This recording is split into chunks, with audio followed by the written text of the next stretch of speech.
Yo, yo.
Just sharpen my...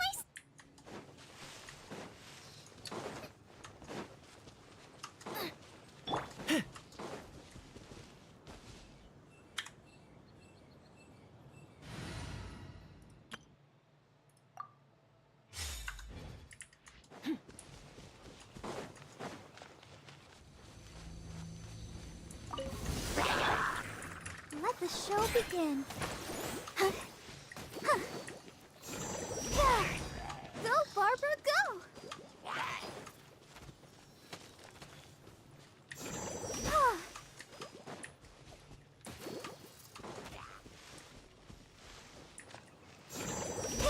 Shit. Body and Come mind. on, bro. Rain outlines your fate. Another star goes out.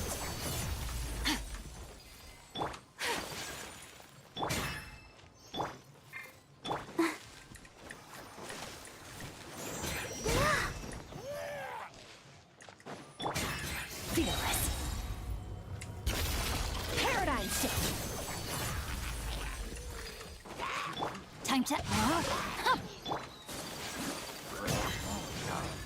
Whirling snow.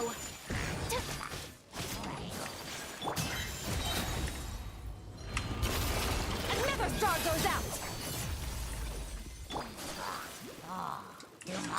My apologies.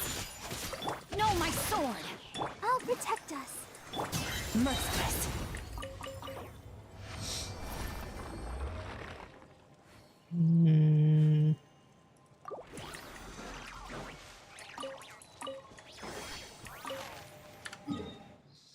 Might as well just keep doing that. I've got a shit ton of people to level up.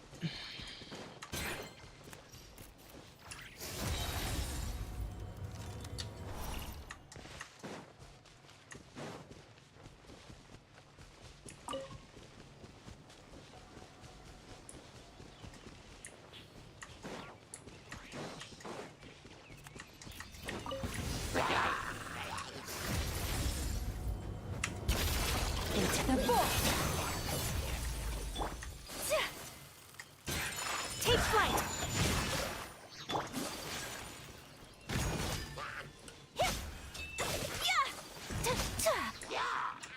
Whirling snow. Let's dance. Paradigm shift.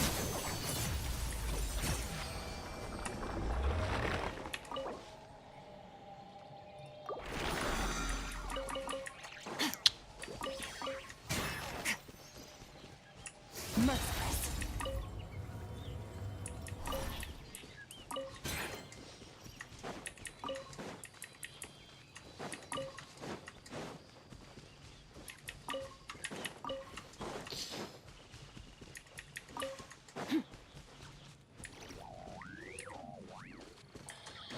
Guess it's up here.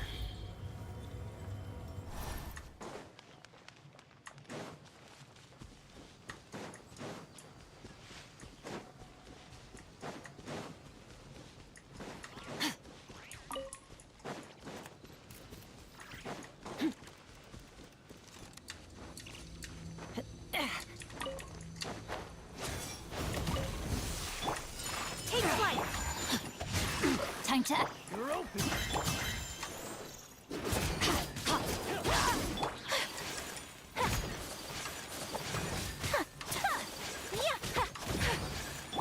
Fearless.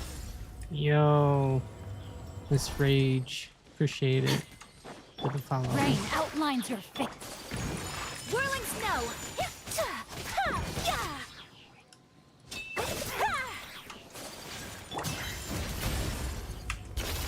Into the void. My apologies. Fearless. Picked the wrong test subject. Take flight. Picked the wrong test subject.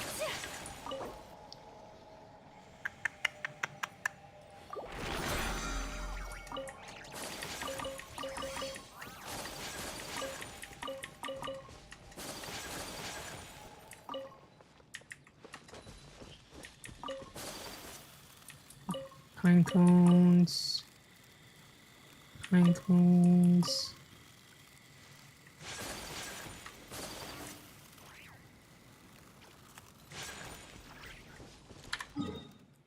Alright, so I think that gave me enough to take care of her.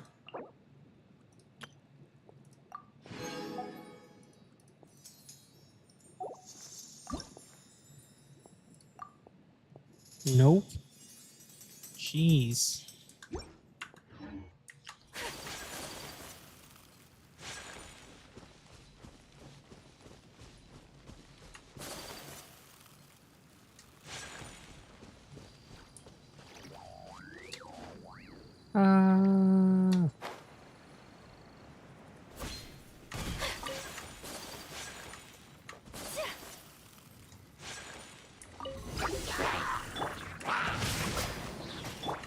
Let the show begin.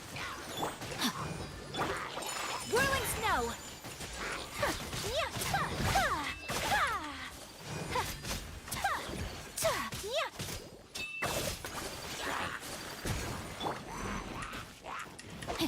Snap. Ring cutter. Paradigm shift.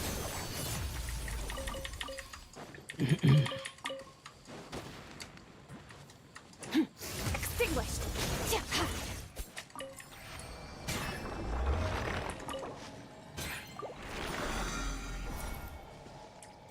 Oh snap, those are gonna disappear before.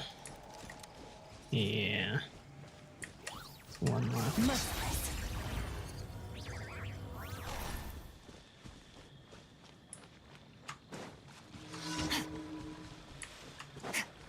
Random event?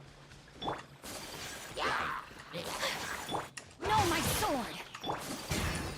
My apologies. Merciless.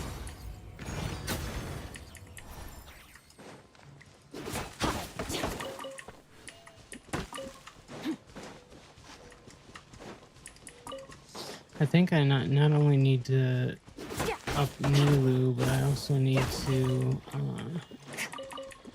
level up Flynn's too.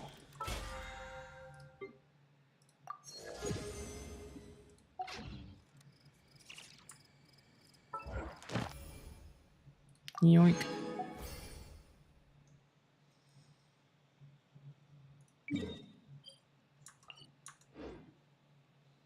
So we'll have to make sure that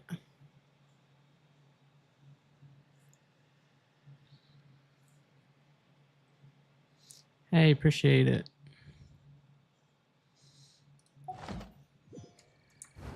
How you doing today?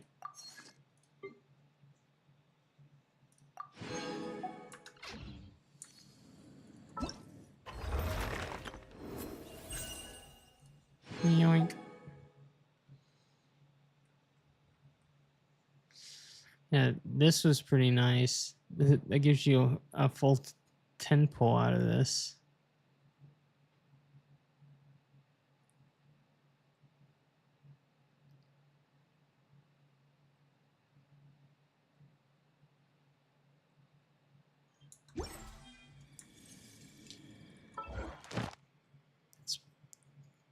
They must have gotten the hint because they've been a lot more generous lately. Have you noticed?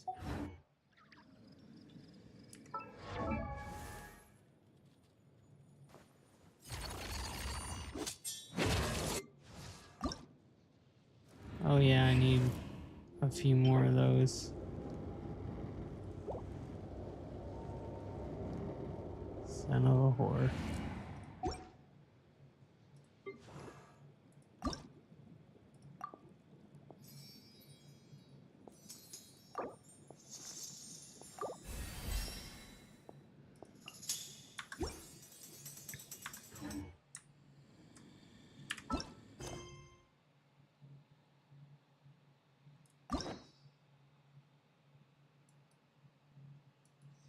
Hmm.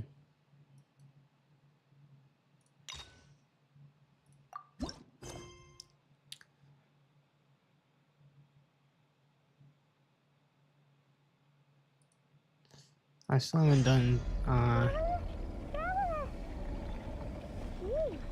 There's like space out city over there. What's up with you today? You feeling okay? We've been traveling all over lately, so maybe you've come down with something. That's it. We're getting Baiju to check you over.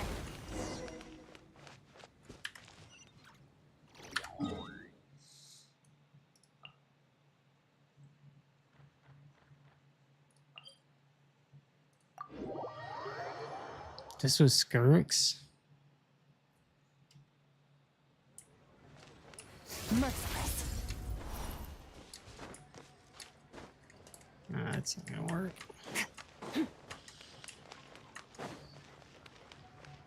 Merciless.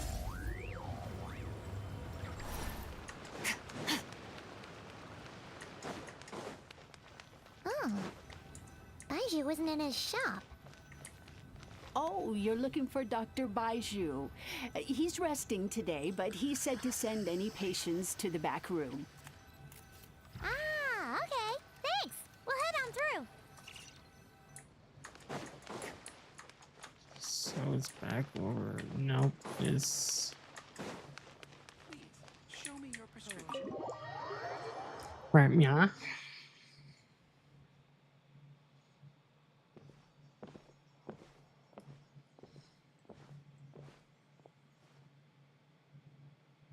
Traveler, Paimon, welcome. What can I do for you? It's the Traveler. She looks absolutely beat these days. She has these huge dark circles around her eyes, like she hasn't slept a wink.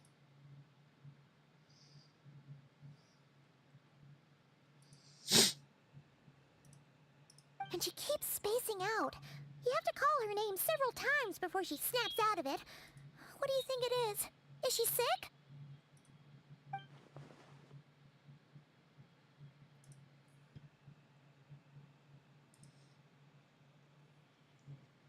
Very peculiar. In all the time we've been acquainted, this is the first time you've come to me with a health complaint. Come, let me take a look at you. I don't remember seeing him. I think I would Okay. notice the Paimon huge does not like snake that on expression, his. Baiju. It's not serious, is it? Complexion is good, eyes are clear, breathing is steady, pulse is strong. Physically, you appear to be in good condition, traveler. In theory, your energy level should reflect that. You should be feeling right as rain. Hence my concern. A clean bill of health is usually a good thing, but in this case, it likely means your situation is more complicated. Physical illnesses come with detectable symptoms that can be used to diagnose, medicate, and cure the condition. But afflictions of a non-physical nature, they fall outside a doctor's realm of expertise. What do you mean, non-physical nature? Curses, dark magic, it's hard to say. It could just as easily be a simple case of mental fatigue. Why don't you rest here for a bit? Whatever it is we're dealing with, clues to your condition are sure to reveal themselves in time. Once we know the root cause, we can administer the right treatment.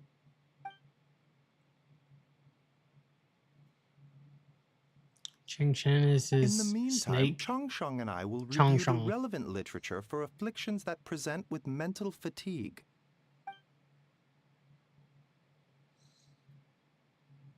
Why doesn't he not have a voice?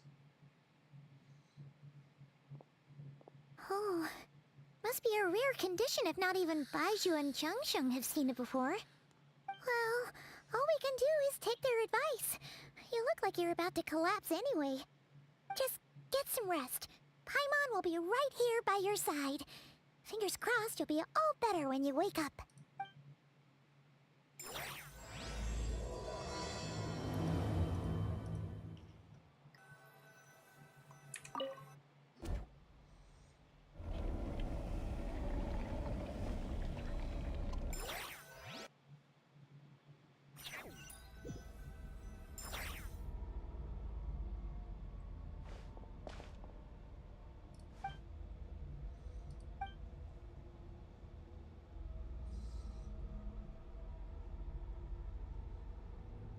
My breath freezes in my throat before I can even exhale it. It feels like my soul has been wrenched from my body and thrust into this strange, unfamiliar space. Whichever direction I look in, there's no end in sight, and worse than that, I think there's something in the fog following me like a shadow. This is a dream. How long till I wake up? If it's not that, where in the world am I?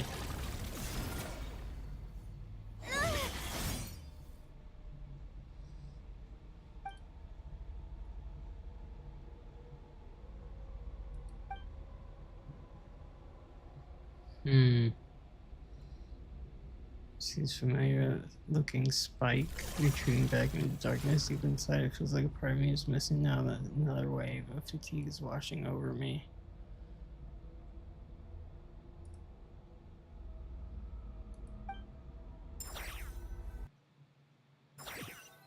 Huh. Traveler! Traveler! Rise and... For once, you're making Paimon look like an early riser. It's already afternoon. Hopefully all that sleep did you some good. Feeling any better? A cut? What? Did you scratch? Nope, nothing there. Okay, don't panic. Paimon heard that dreams tell us what we need by showing us the opposite. So, if you had a nightmare, maybe all you need is something to cheer you up.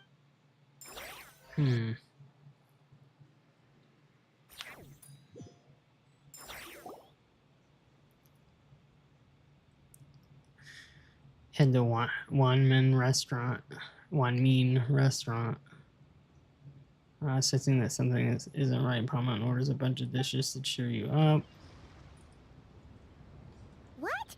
So, in this dream, you were trapped in a weird place with thick fog everywhere, and then a spike came out of nowhere and stabbed you in the back? Oh. Okay, well, that's a new one. Are you sure it was a dream? Because from the way you describe it, it sounds like you were really there. But then again, you woke up right where you went to bed. And you were definitely in a deep sleep this morning.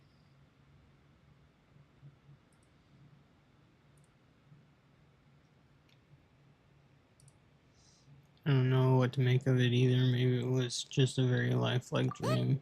It's decided. Paimon will stay up and watch over you tonight. If anyone tries to mess with you, Paimon will beat him up. Or, wake you up first and then we can beat him up together.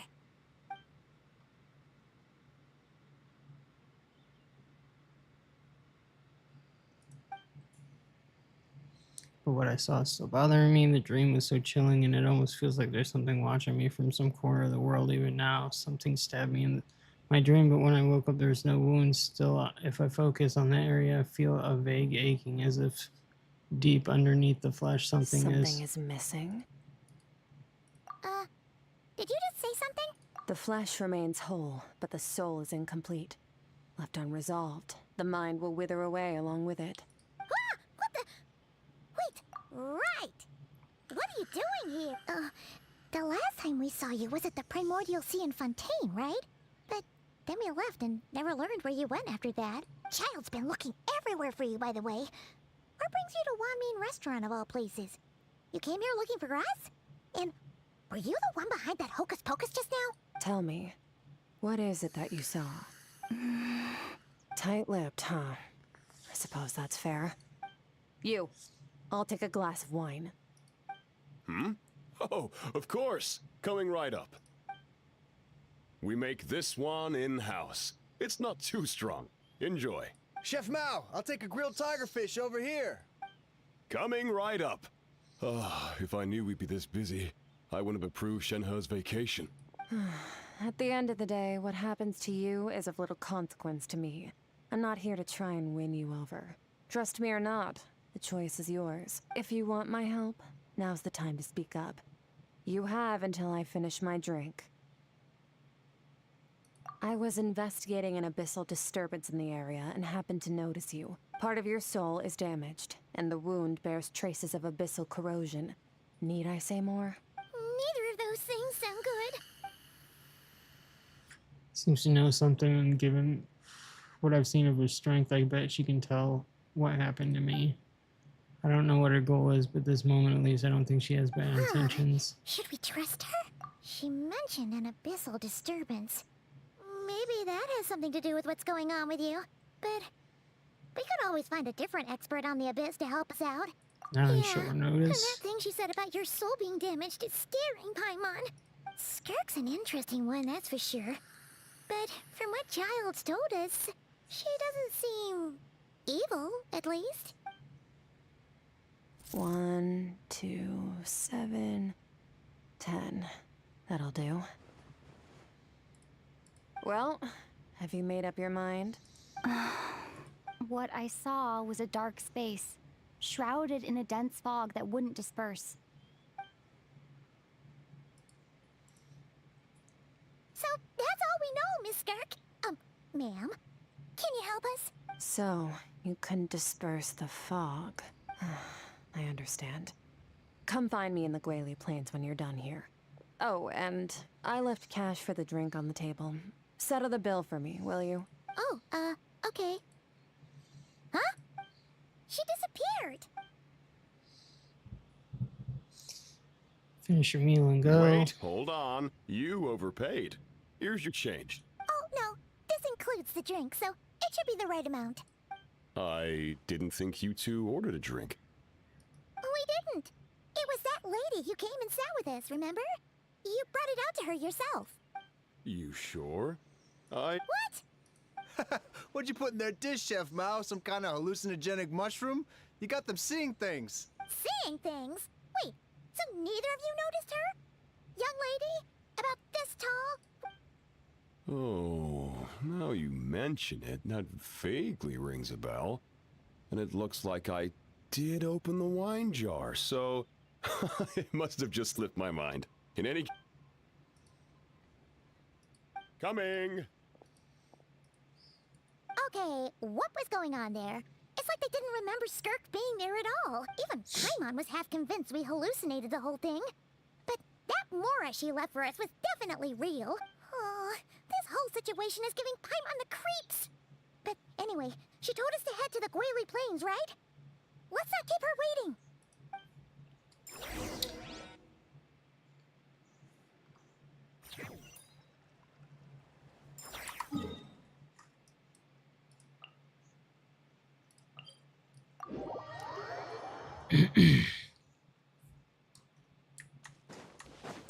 Merciless.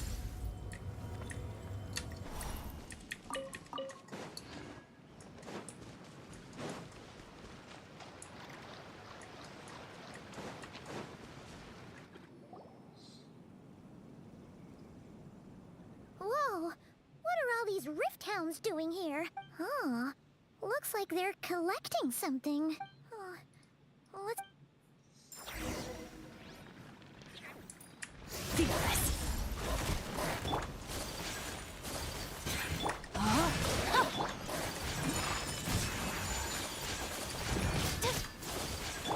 Furious. Into the void.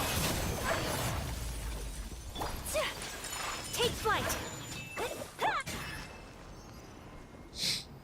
So, this is what they were collecting. It looks kinda like... Yeah. God remains. What is going on here? From the moment they are born, all beings with great power have an impact on this world. Even if their body is sundered and their soul extinguished, their influence remains. Gods are the most common example of that. The remnants of gods who fell thousands of years ago remain buried deep within the earth, carrying within them a warped will and a dark curse. Together, these remnants form what you call God remains. And it appears that some of those sealed here were dug up and removed. There are traces left, but they're fading fast. Ugh. What are you doing? Nothing! Just wanted to make sure you were, real? She's definitely not a ghost traveler. Paimon poked her, and she's solid. Your life hangs in the balance, and that's what you're fixated on? It was just a trick to avoid being perceived. If someone notices me, those memories are erased. Simple as that. Unlike you, I have no desire to establish a connection with the world. The weak and the lowly have no right to remember me. They're lucky they only have a few missing memories to show for it. Now, can we please get back on track? Okay. Right. The God remains. So, basically, there's now less of them here than there used to be, right? In our experience, God remains are 100% bad news. A lot of terrible things have happened because of them. Maybe it's a good thing by human standards, but power doesn't come from nothing, and it doesn't just disappear for no reason. The remains aren't just gone. They were taken. No part of my Very soul is clever, taken. traveler. You aren't the only one who had something taken from you. There are victims like you everywhere. The only difference being, you can speak, and the remains cannot. Something similar happened in Sumeru. Within the span of one night, countless consecrated beasts were slaughtered, and a large amount of the god remains buried in the desert went missing. Of course, god remains are just one of the targets. The culprit is chipping away at sources of power all over this world, including the Stella Fortuna above. Wait, you mean... the stars? 42 of them have died out in the past few months alone. In Conria, people believed that powerful individuals have corresponding Stella Fortuna.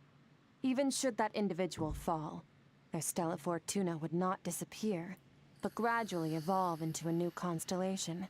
Yet now, stars are disappearing from the skies entirely, and it's not hard to deduce what's happening to the power they contain. Something has been leeching power from this world, like a parasite steals nutrients from a host. And now, it's no longer satisfied with the remains of the dead. This time, it only took a fragment of your soul. But next time, no one knows. All I know for certain is this. Getting back what you lost will not be easy. Considering how much power this entity has stolen, it must be a god-level being by now at least. But that's not the real concern. Souls are fragile things, and yours could easily be crushed if you go up against it. So... We're going to help each other. You are my ticket to uncovering this thing's true identity. Well, great! You seem super... Don't get all mushy on me. All I'm doing is helping you get back to normal after a sudden crisis. And I should warn you, getting mixed up with me can have unforeseen consequences. We're on very different journeys. You don't want to be in my debt, trust me. You help me uncover the truth behind this entity, and I'll help you recover what you lost. This is a transaction. You would do well to remember. Yeesh! You'd think she'd be a little friendlier since she's agreed to help us. But nope, she's just like when we met her in the Prime... Well, whatever. If that's how it's gonna be, then she doesn't deserve our friendship. Ah, Paimon's got it. Frosty the Lavender Melon! Anyway, the important thing is that we get that piece of your soul back.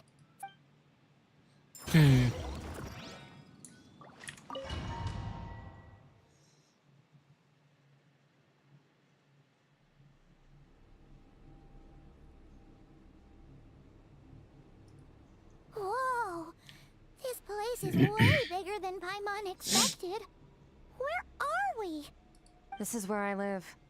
I suppose it's the closest thing I have to a home here. It seems more like somewhere in It the is. abyss. I brought you here because time flows differently in this place. I don't know how much Ajax has told you, but when he fell into this space, I mentored him for 3 months. In that time, only 3 days passed in the outside world. Ajax? Oh, right! That's Child's real name! Yeah, so, a month here is equivalent to 1 day in the His outside name's a world? cleaning supply. That should mean we're safe from that power-hungry soul snatcher for now. Yes, well, I didn't bring you here just to show you around. In the outside world, the Traveler could be attacked at any moment. But coming here has bought us quite a bit of time. Now, we just need to figure out how to investigate that place you saw. Both your description and the abyssal disturbance I felt point to that space having some connection to the abyss. It could even be a domain similar to this one. The thief who stole that fragment of your soul is hiding there. But the abyss is a chaotic and turbulent place.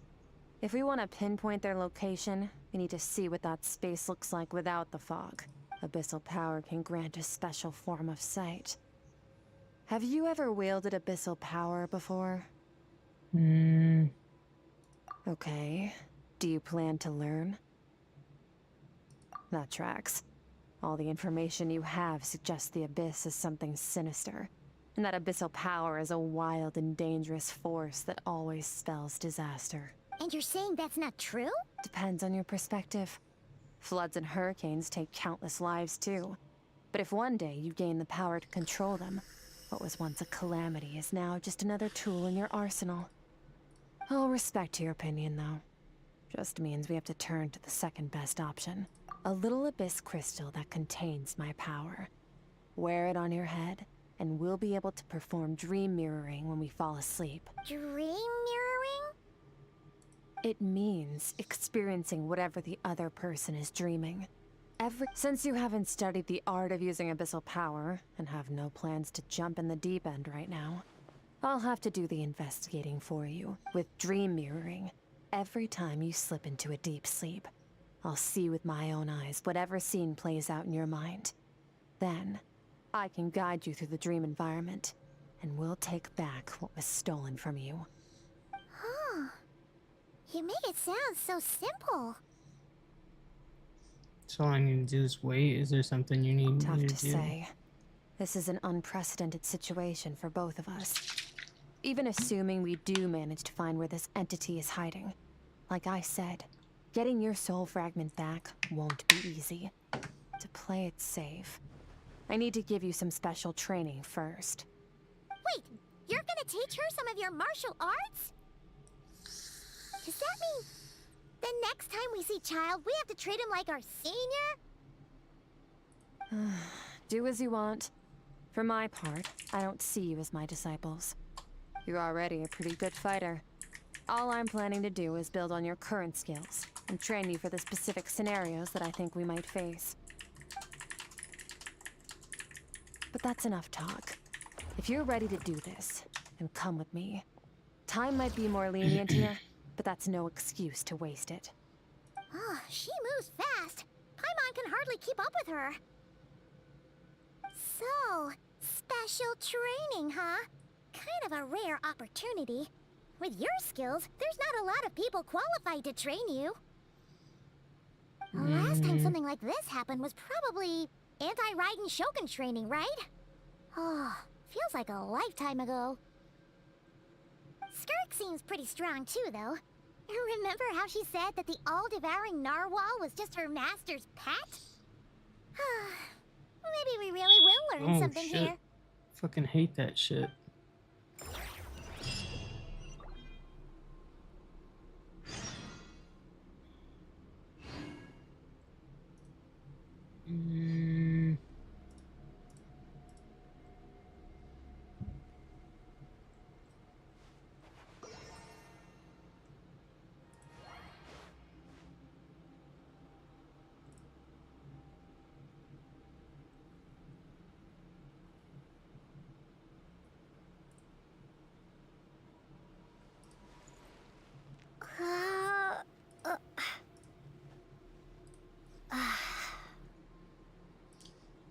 see if I can add this.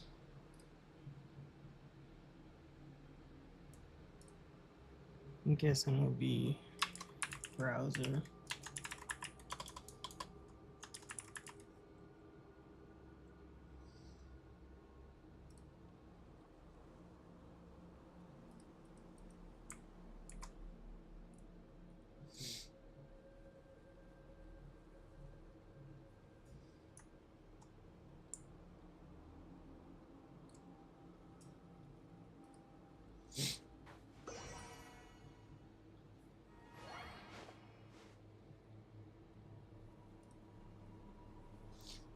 That's kind of weird. Do I just not have my kick added?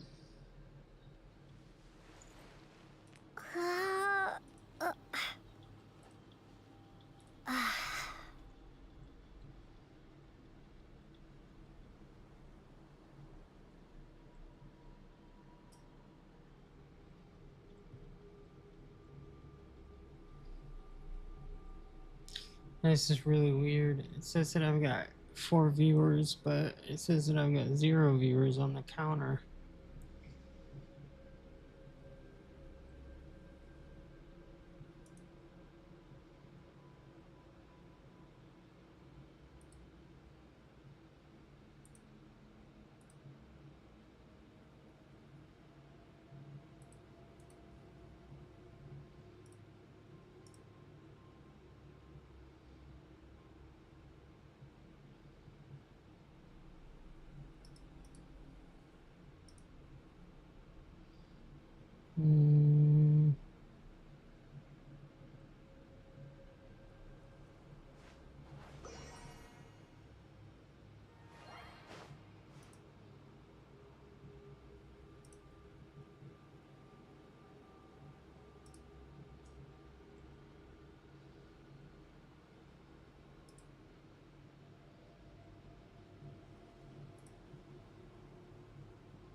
Why is it doing that?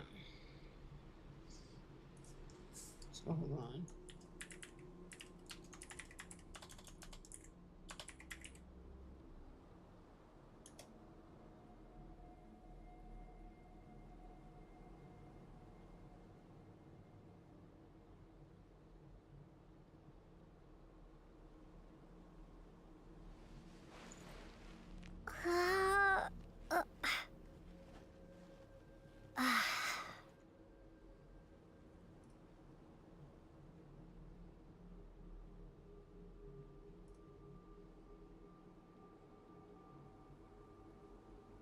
Oh, come on, you have to actually...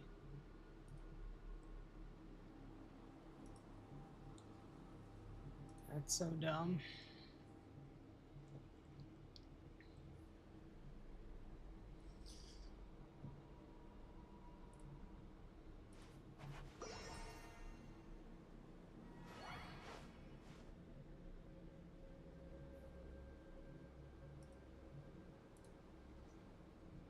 Mm-mm-mm.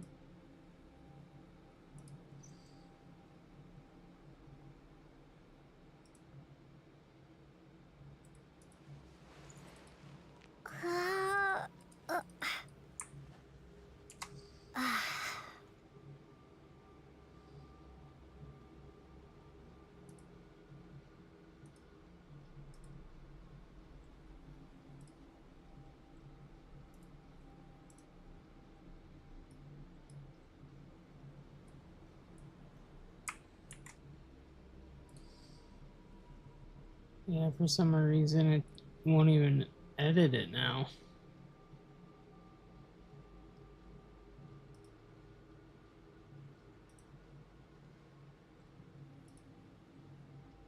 Maybe I have to like actually get rid of it.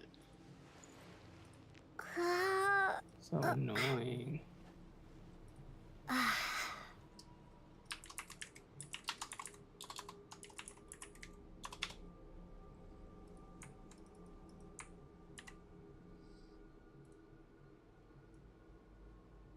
Yeah, you have to, in order to do that, you have to turn it off.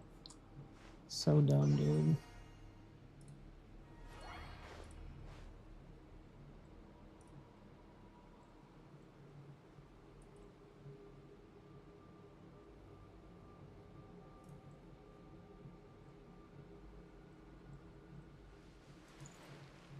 Uh,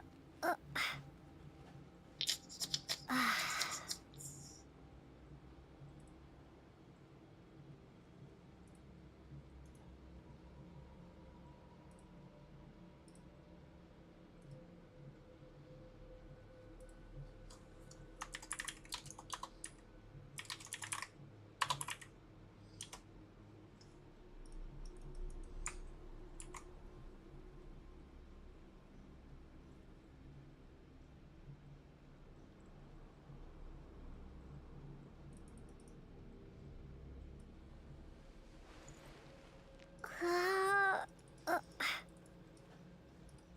uh,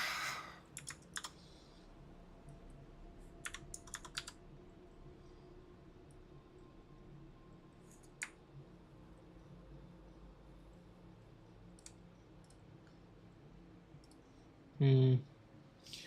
Oh well.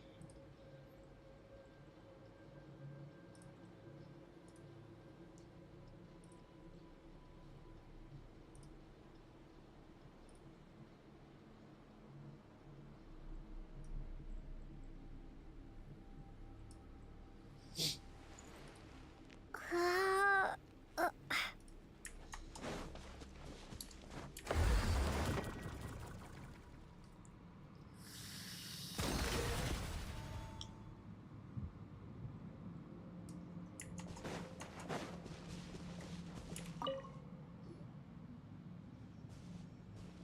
Ready?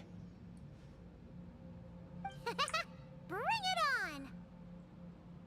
Your training will be split into 3 stages. Testing your blade work, elemental abilities, and reasoning skills. We'll start with blade work. You're no rookie in this area, so I won't bore you with the basics. During your long journey, you've no doubt sparred with a lot of talented sword fighters. Consciously or not, you will have picked up all kinds of techniques from them. You bet. There's Kaya, Master Jean, Kuching. Oh, and Kazuha, Ayaka. Yeah, we've met sword masters like you in every nation we've been through. You sparred with a bunch of them too, right? Nice to know it's all gonna come in handy now. Don't get too smug. In sword fighting, techniques alone are not enough. You need a cohesive system to bring it all together. A style or school of fighting. To use the human body as an analogy, your style is your skeleton, the foundation, the framework. Techniques are the muscles and other flesh attached to the bones. This is where your strength comes from. Improving your sword fighting is like growing that body. If your frame got bigger and taller, but you didn't add any muscle mass, you'd be weak and flimsy. Then again, if you packed on pounds of flesh without a big enough frame to support it, you'd end up bloated and unwieldy.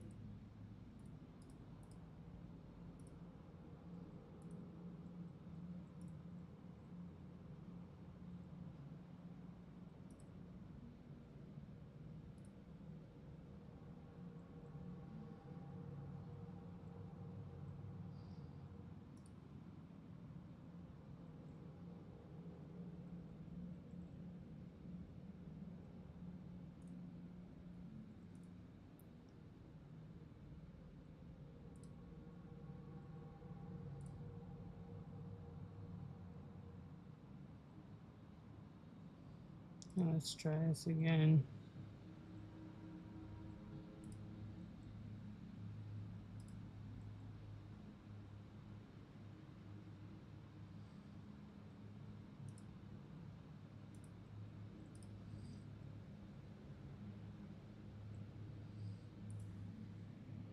There we go. I had to unlink my account and link it back.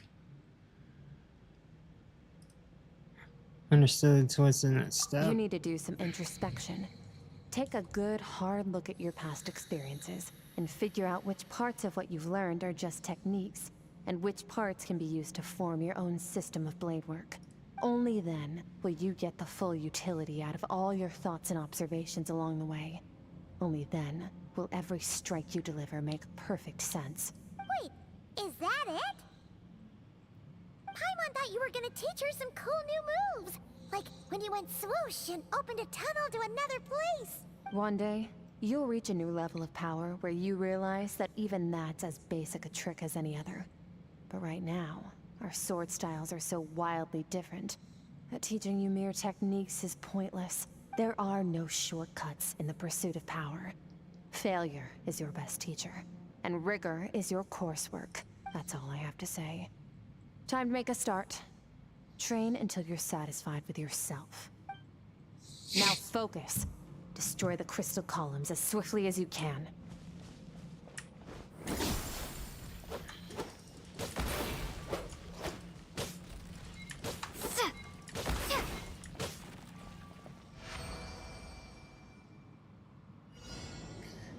So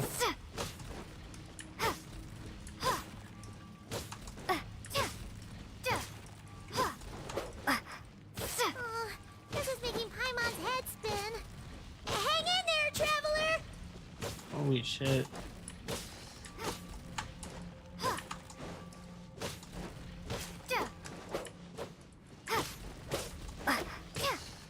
What the fuck?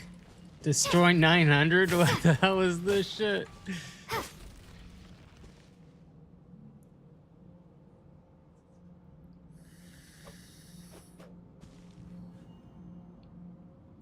Okay, at least they...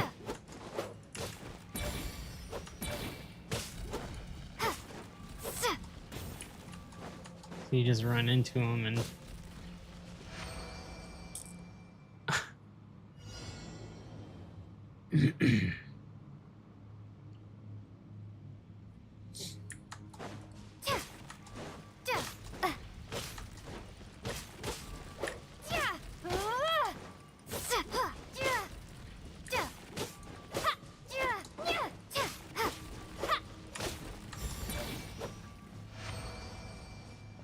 Stay calm. Use your head. You have to keep it together.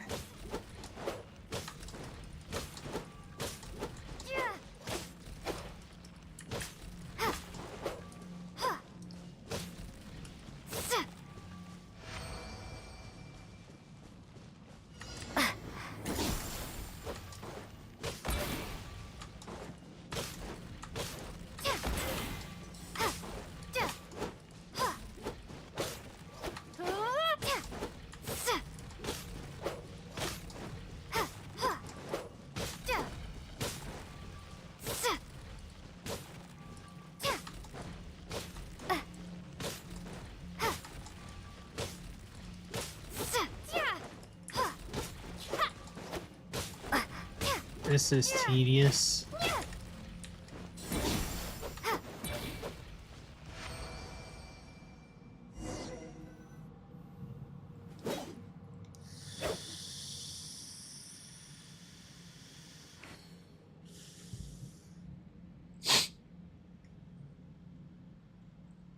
Amazing, this transforming my whole view of sword work. I'm using the same techniques as ever, but now they're having different effects. Is as if I unlocked a hidden door in my mind and there's a wellspring of strength on the other side. In my mind's eye, I'm seeing images of the friends I've made into it. The sword styles and techniques that I've come to know. This moment will be frozen in time. Cut to the chase. Consider a moment of true mastery that you've witnessed in another person, and ask yourself, what lies beneath the surface? What's their guiding philosophy? What's their state of mind as they maneuver their weapon?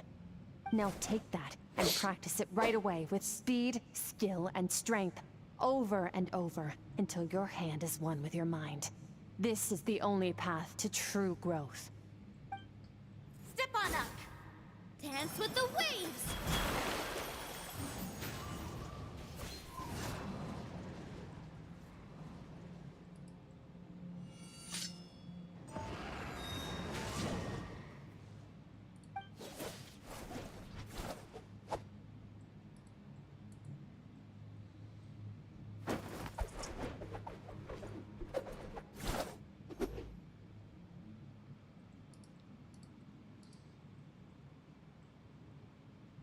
If you start to tire, empty your mind, but do not stop.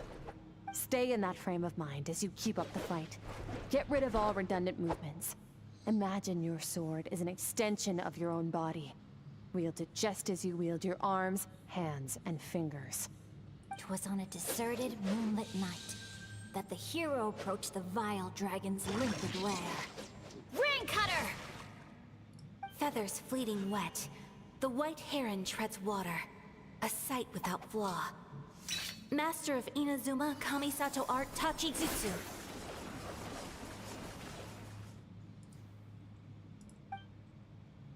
With each slash of my blade, I feel the strength increasing. I don't know if my weapon can contain all this power. Where did my motive?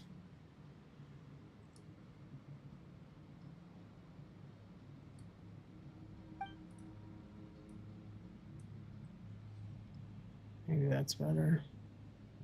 Oh, the moment that. Maybe that. Yeah, that sounds better. Get him.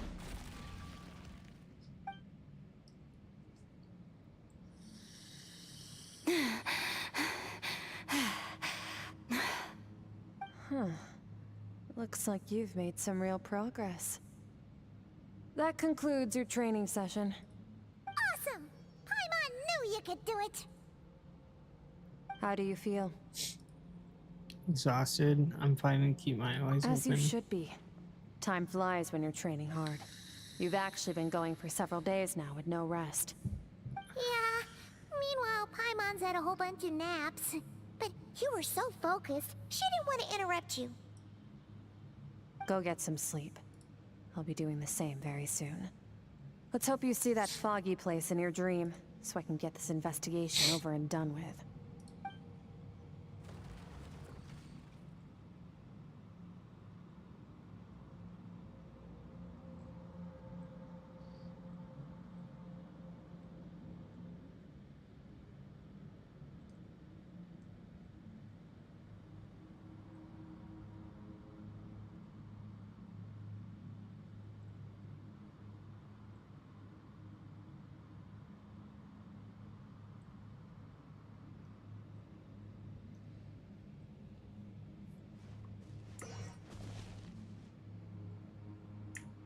Where's the mage?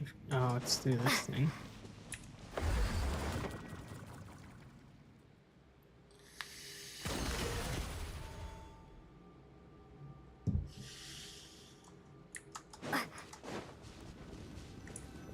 I'm into fire.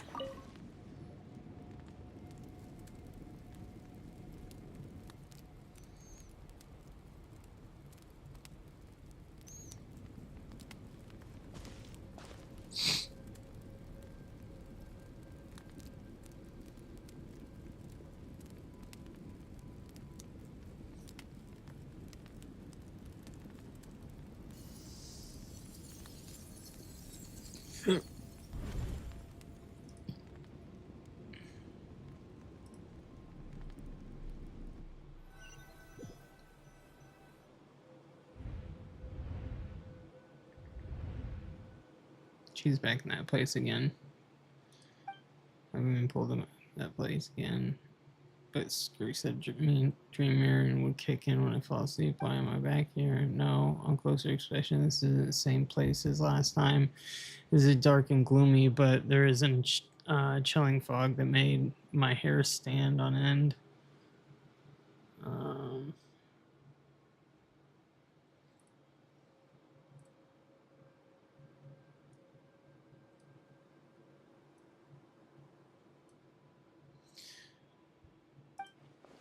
Hold on, if dream mirroring is a two-way process, maybe I'm seeing inside her mind while she's exploring mine. If this is her inner world, it's pretty bleak. I can occasionally make out the sound of flowing stream, but other than that, it's so empty. Strange creature. What's that? It's a strange-looking creature. Where did it come from? I think it wants me to follow it. Might as well see where it leads.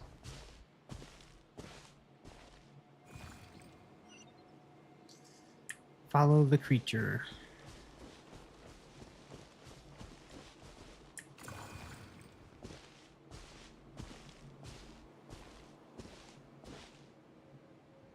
at an angel. Skirk, why are you skipping classes again? We've talked about this. 'Cause he's a crabby old man, and he's a boring old man. I don't like going to his classes. Excuse me. You shouldn't talk about your teacher like that. It's very disrespectful. All right, let's not get into a big fight about this. Skirk's learned what she needs. There's no point forcing her to sit through more classes if she doesn't want to be there. But I'd still love to hear about what you got up to yesterday. Why don't you tell your dad all about it? I went diving, and I saw this huge fish. I never knew they could get that big. It looked kind of dumb, though, with that stupid big fat head. I tried to shake its fin, but it just spat water at me. Oh, and today, I'm gonna go to that prairie up north. There's supposed to be this giant bird there that can spit fire. I bet if I climbed on its back, it could fly me all the way to the star. Then I suppose your old dad should get one as a pet too. Otherwise, how are you gonna hear me call you for dinner up there in the stars? When it's time to eat, I'll come back on my own, Zilly. Anyway, gotta go. Bye, Mom. Bye, Dad. Wait! Put on a coat at least. You'll catch a cold. I'm talking to you, young lady. You spoil that child, you know. Ever since that merchant ship arrived, she practically lives outside. Always going on about exploring the beyond one day, whatever that means. Ah, let the kid do what makes her happy. Besides, we both know you're all bark and no bite. Come on, our little adventurer is gonna be hungry when she gets back. Let's get started on dinner.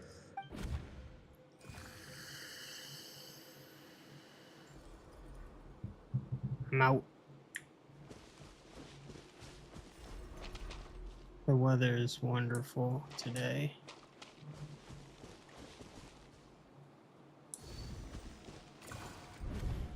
The stars shimmer high above. But what lies beyond the stars? Mountains as far as the eye can see? An endless snowy plain? Or maybe buildings taller than the sky, like the people from the merchant ship said. I can't be the only one asking these questions. The universe is fascinating. If only I could meet some other people like me. We could set sail together and explore every corner of the world. I'm sick of being a kid. There's so many amazing things out there, and I'm ready to see them all. But for now, I'm starving. Better get back.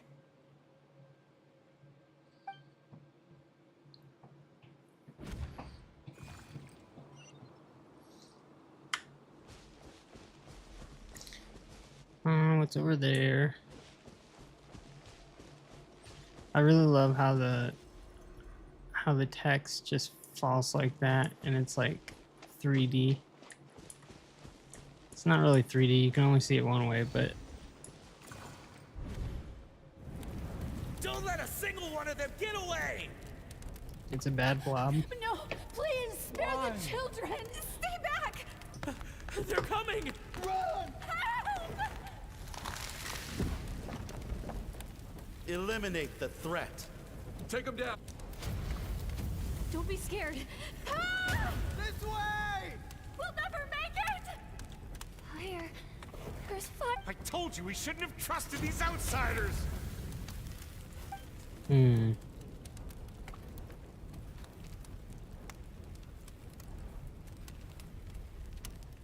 are you doing this?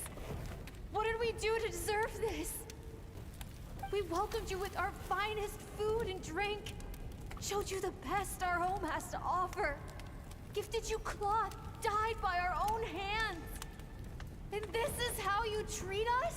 Run! Save yourselves! Captain, Zone 3 is clear and we have Zone 2 surrounded. Begin extermination. Remember the orders from upper command. No one is to be left alive. Rest assured, sir. We have enough munitions to annihilate these savages and burn their entire civilization to the ground. Good. The only ones who put up a real fight are that man and his wife, correct? What's their status? We shot the man in the ankles and the wife broke her wrist attempting to fight back. They won't be doing much more fighting. They're holed up in their home for now, but they won't last long. To prevent them from making some kind of last stand, we're planning to clear out the other zones first so we can send a bigger squadron to surround them. Well, well. Turns out some of these beasts do know how to use their claws. Now the threat these savages pose will be undeniable. Let them cling to what's left of their lives for a little longer. Once the other zones are cleared, I'll cut off their heads myself.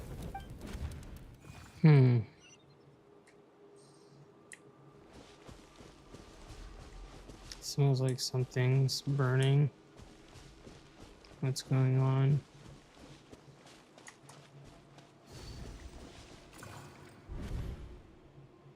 Dad? Mom?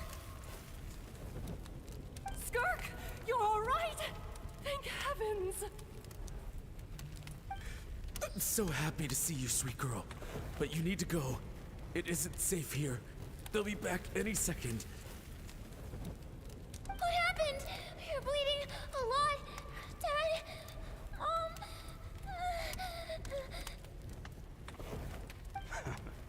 This is the place. Alert all units. Prepare to surround. Run, Skirk! Run as far away as you can. Don't trust anyone. Your dad and I, we're not afraid to stare death in the face, but we need you to survive.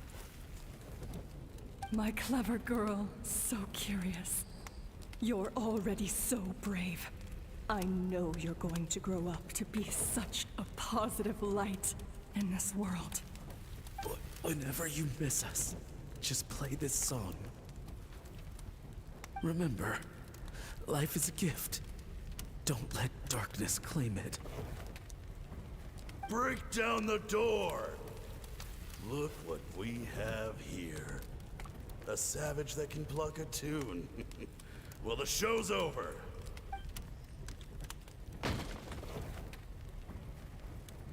You! Stop singing! Shut it! I said shut it or I'll make you! Fine. Have it your way!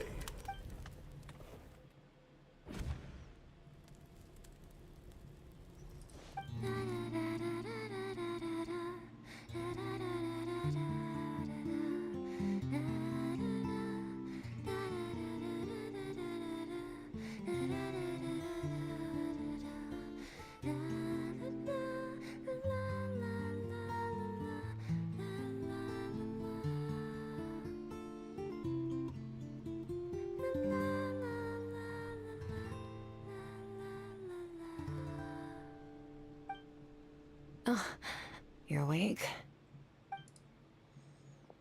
I found a few clues while you were asleep, but it's only a Jeez, start. dude. Now, time for the second stage of your training. This time, the focus is elemental energy. Come find me when you're ready to begin.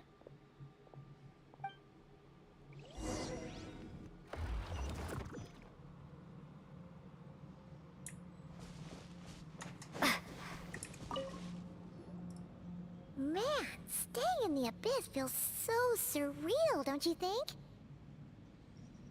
No day and no night. It's like time hardly exists. If we weren't careful to keep track, it feels like we'd have no idea how long we've even been here. Well, except for the fact that Paimon still gets hungry like clockwork. You go do your training. Paimon's gonna grab a bite.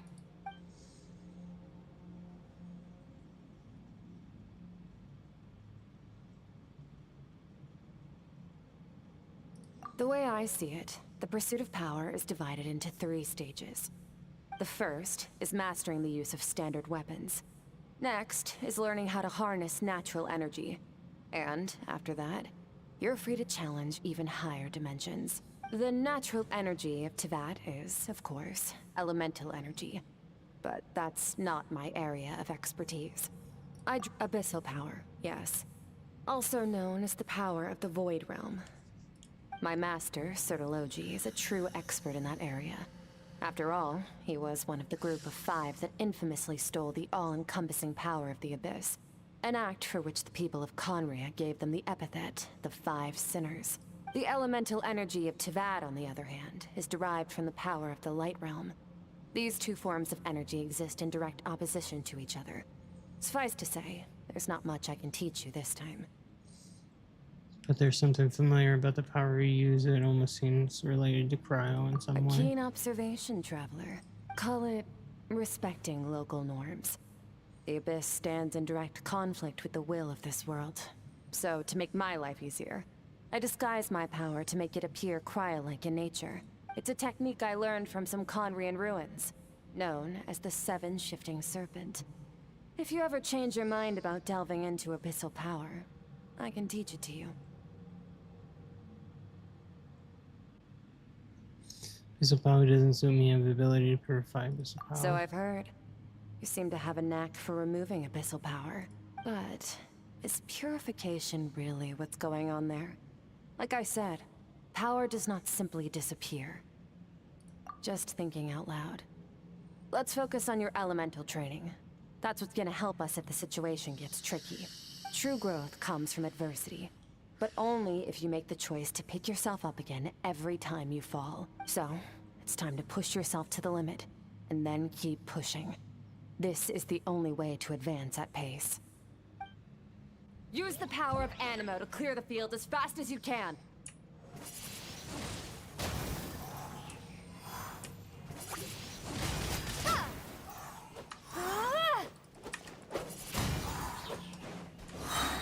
Windblade!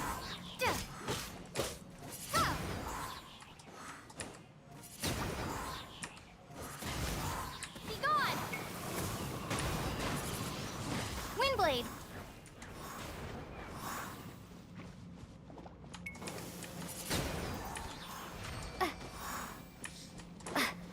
Observe your surroundings. Look for things you can use to tilt the scales of success in your favor.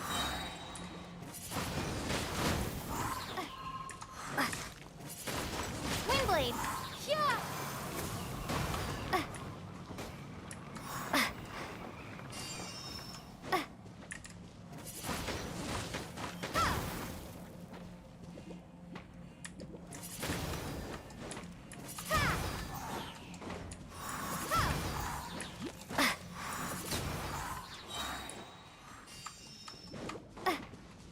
Prepare to be blown away!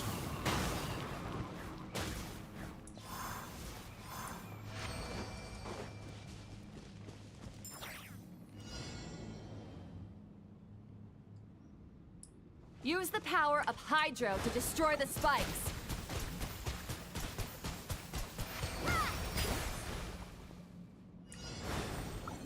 Faster. Don't give them a chance to strike you. You need to be quicker than you were in your dream. You can't afford another injury like that. Water jet! Ha!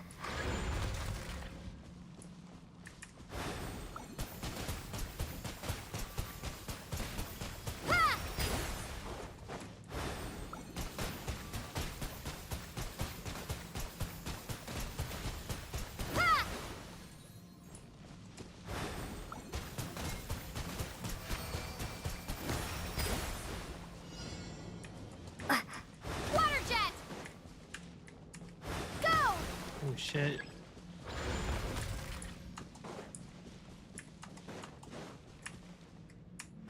Go! Go! Water jet! This fucker. See, they don't even fucking reach.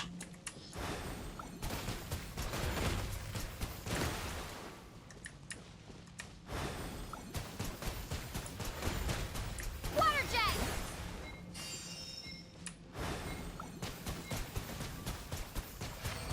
Ha!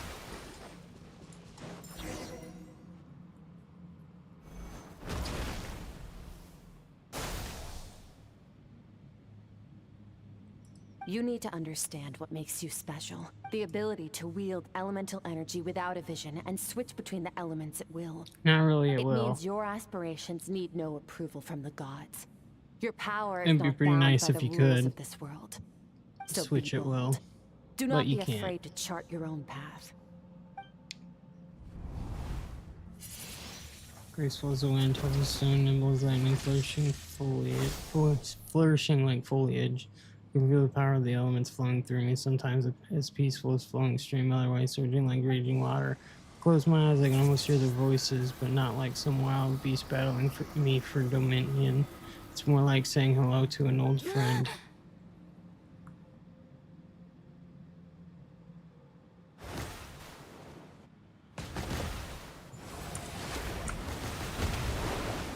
Very good. It seems you've reached a deeper level of connection with the elements.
Long enough for you to lose yourself in your training, which is a good sign.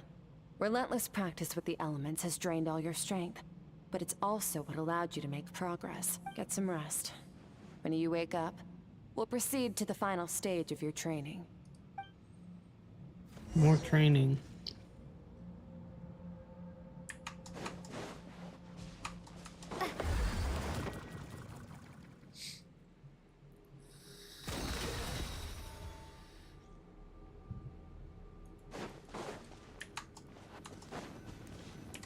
This time I avoid the fires.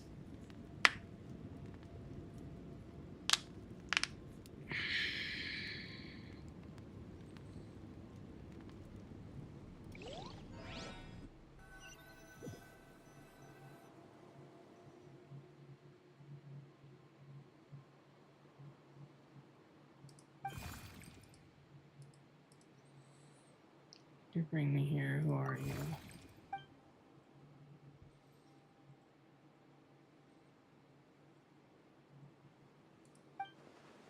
Timing. What is it doing in Skirks World, and where is it taking me this time?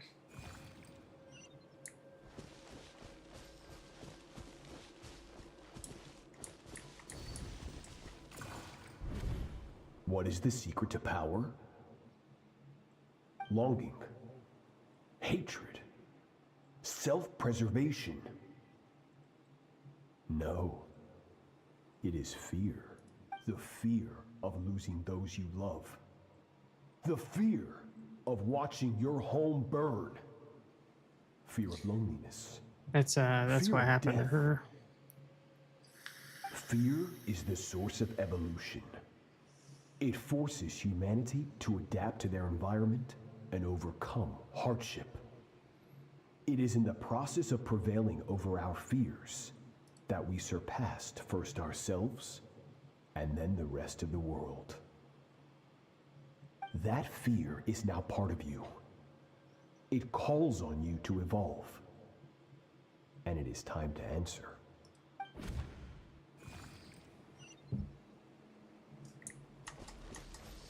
Ow, it hurts.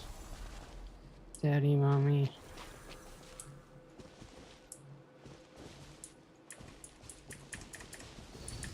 So is that like Skirk's inner self or Any something? minute spent missing home is a minute wasted. Practice your sword work instead. Do not make me tell you twice. But, Master, I can barely lift the sword anymore. If I keep going, I feel like my wrist is going to break. So it has not broken yet. Then pick up your sword and keep practicing until it breaks. I want to hear the cracking and splintering of bone. After all, bones can always be reset.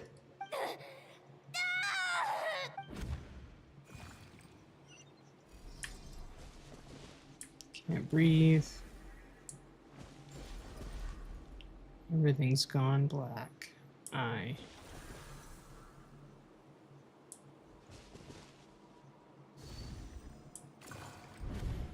Good, Skirk. Once again, you survived. How do you feel? Cold and pain. These are signs that you are adapting to the abyss. Each time the flesh is torn and the spirit crushed, each time you claw back from the brink of death, you become stronger.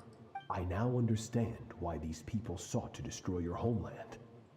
Your potential goes beyond even what I could have anticipated. But you still have much to learn in your pursuit of strength. Your mind is rife with distractions. From now on, I shall show no mercy in your training. You must learn to shut out all the pointless emotion, crush the self that makes you weak, and become master over your physical form. Get up, Skirk. Wipe the blood off your face. Cut away the rotten parts of your flesh, and mend what is broken. Then take up your sword.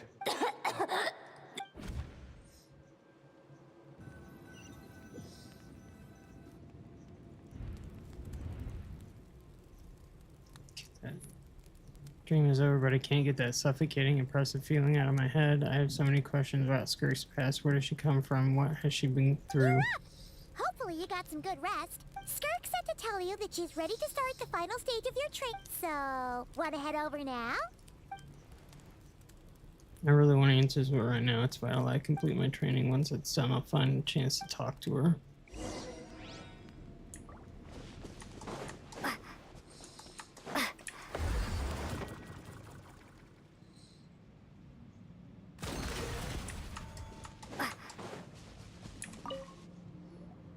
From your training so far, you have gained better command of the sword, and more control over your elemental abilities. Thank you. It's all thanks to your guidance. That's only part of it. Experience is the real teacher. Your journey, the friends you have made, the dangers you have faced. These have taught you more than I ever could.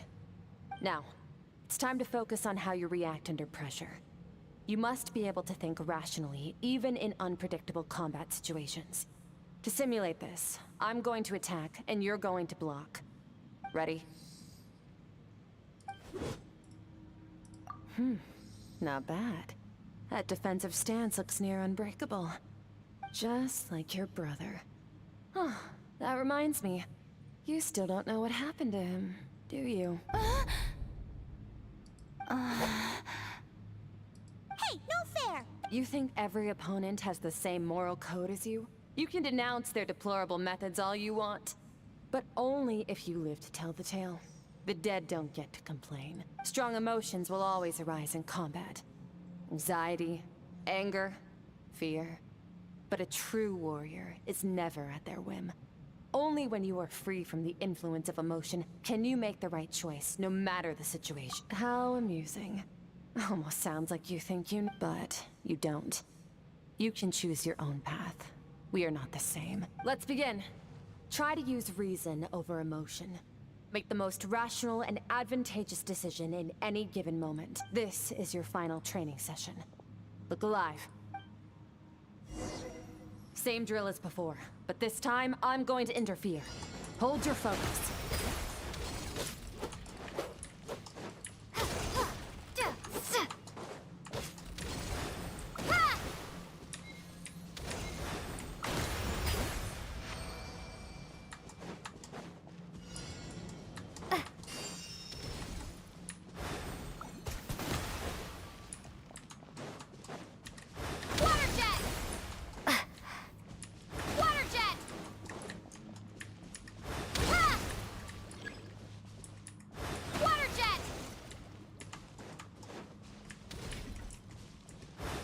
Oh, come on. Why would you do that?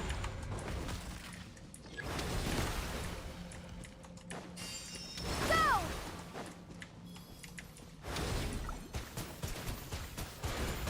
Go! Ha!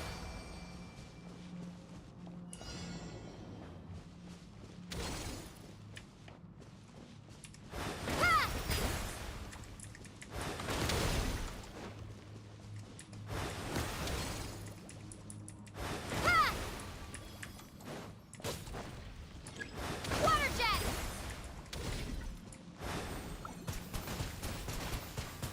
Go! Ha! Water jet! Once again, I don't like the fact that it doesn't point towards.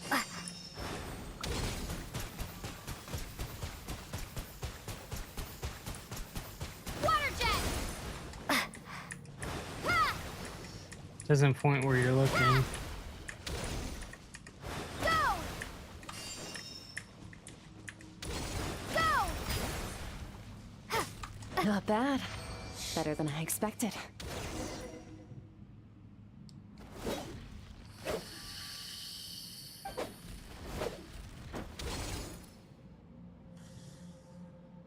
You're getting the hang of it. The first step to controlling your emotions is controlling your mind. You want a unified train of thought.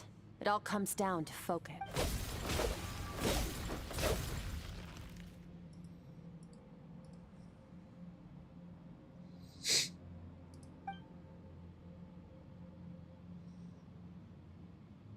I think it's working. I can choose to tune out the anything that isn't relevant to the battle, but I think I'm still pretty far away from having full control over my emotions. Your mind is rife with distractions. From now on, I shall show no mercy in your training. You must learn to shut out all the pointless emotion. Crush the self that makes you weak, and become master over your physical form.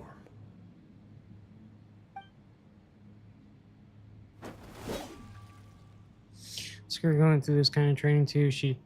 How merciless does the training? Does the training have to be to make someone substitute all emotion for pure reason? Stop. Let's pause here. One look, and I can tell your mind has wandered. That's to be expected. There's a limit to how long a human being can concentrate on one thing. Staying calm and focused sounds simple in theory, but in practice, it's more demanding than sword work or elemental abilities. Now that I've stopped all the emotions, I was suppressing and rushing back to the surface. Pain, exhaustion, frustration, doubt, but exhaustion is the main one. I feel like I'll fall asleep Get on the some spot. rest. No point training further if you're already dead on your feet.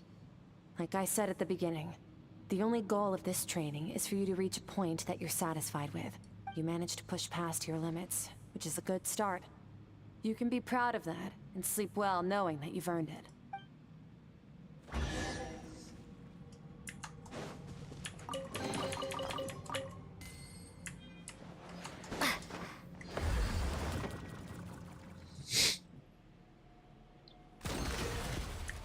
Okay, missed the fire.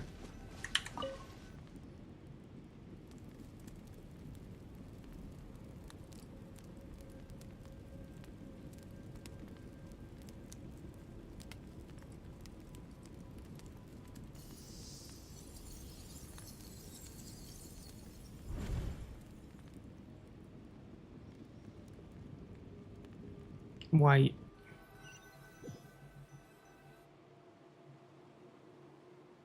Looks like I'm back in Skirt Underworld. I don't see that strange creature this time, but I think I can navigate this space on my own now, even without it here to guide me. I don't know how to leave, so I'm stuck here until I wake up, but I can't hurt to take a look around while I wait.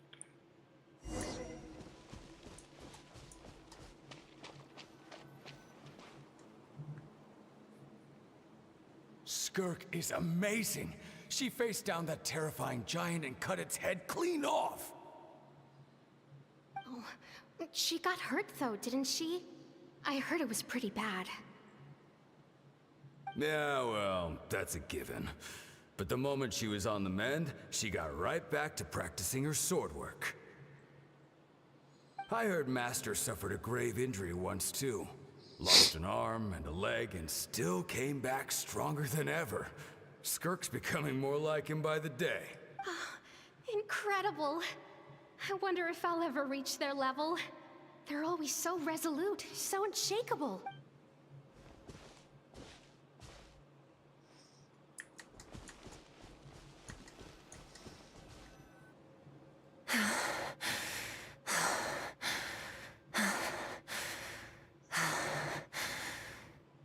Pathetic. You're not even trying.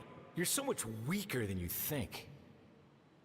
Skirk, have you become a positive light in this world?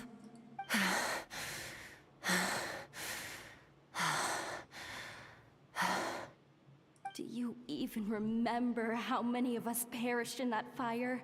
How many bodies were left to rot on the scorched earth? Yet you alone live on. Keep your gaze fixed on your blade. You don't deserve to rest. I have so many questions. I just want to jump in a spaceship, explore the whole universe, and get answers from the stars.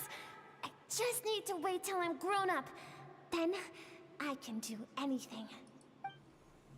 Now, you must bid farewell to who you were in the past, and become someone stronger. Run! Skirk! Run! Only death awaits us here. Keep running, and don't ever look back. Who knew Skirk had a really sad past?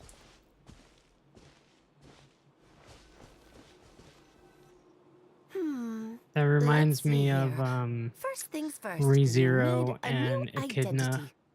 Going around telling people you're from somewhere beyond the stars won't do, now will it? How about saying you hail from beneath the earth instead? As the Conrian saying goes, venturing out into the universe and down into the abyss are the same in that both are braving the dark unknown. Well, I'm a visitor on this planet, so I'll follow the rules. Ah, splendid. That saves me quite a bit of trouble. Let me offer you a piece of advice in return, although it might not be what you want to hear. I know the pursuit of strength is important to you, but taking a moment for yourself every once in a while is never a bad idea. Ignore her existence for too long, and there will come a day when you can no longer hear her voice. Who's her?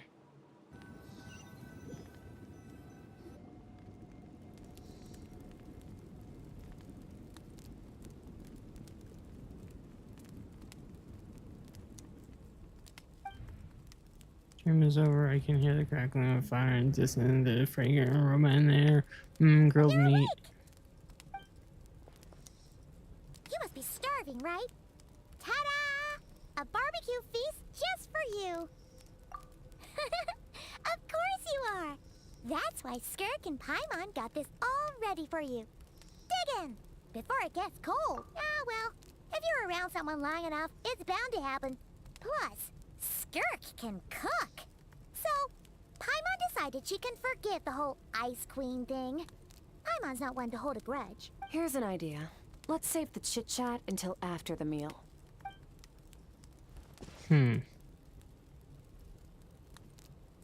You all dig in and make quick work of the food.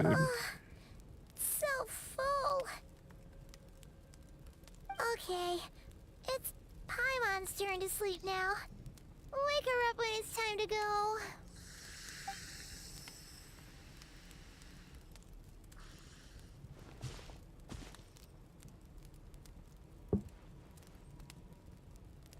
I have good news. First, your training is complete. You have what it takes to wield immense power. Now it's just a matter of putting it into practice. Continue to learn from your journey and hone your skills against formidable opponents. Second, I've located the culprit we've been searching for. Next, we just need to retrieve the missing part of your soul, and our business will be concluded. Thank you. That was a lot faster than I When expected. Ajax trained with me, he once told me he was bursting with questions. So I allowed him to ask me 3 of them before he left. You and I may never meet again, Traveler. So if there's anything you want to ask me, now... After spending time in Skirk's inner world and witnessing her memories, there are so many questions I could ask, but the most important one is... Are you really from Tevat? Okay, not the angle I was expecting.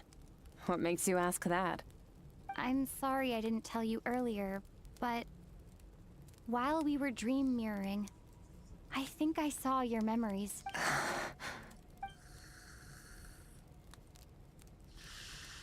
I knew that was a possible side effect.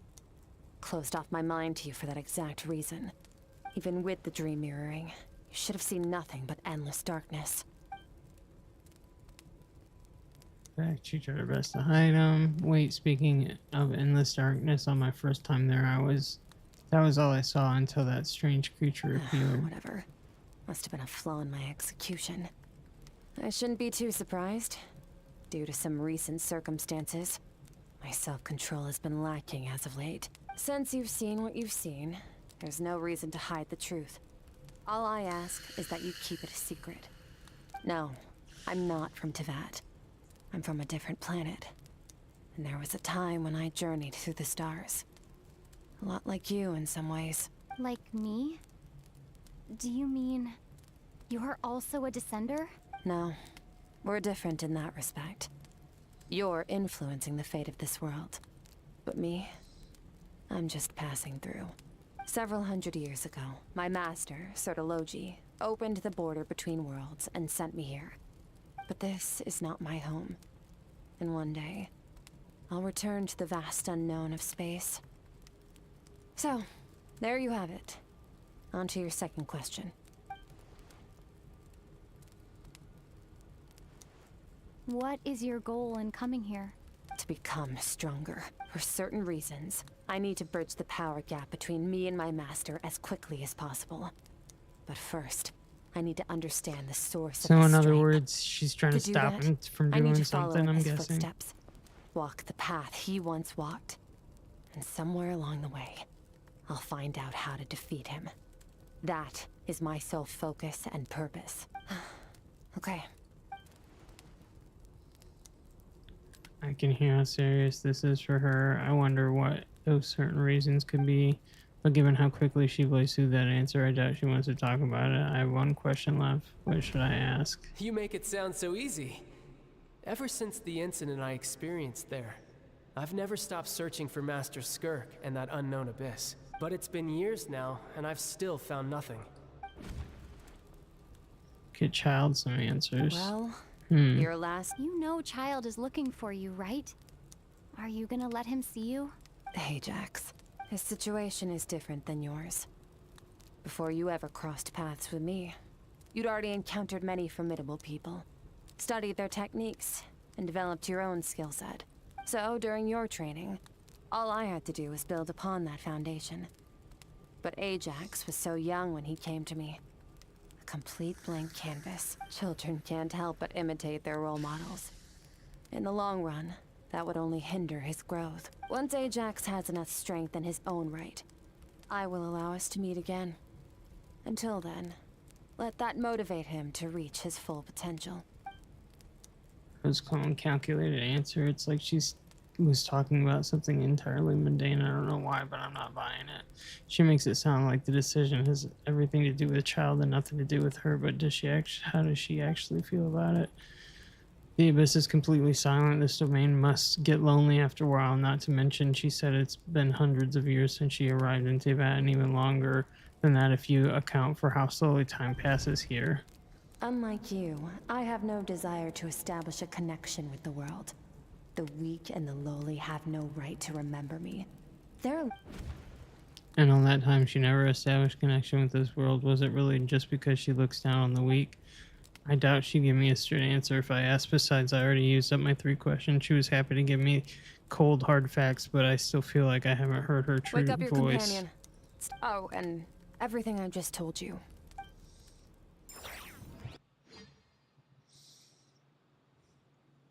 Time to go. Oh, finally. Where are we headed?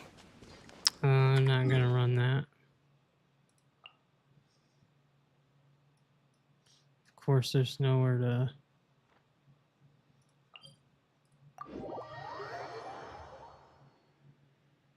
Just follow me. I'll open an abyssal rift close to the culprit's location. It'll take us to where he's hiding.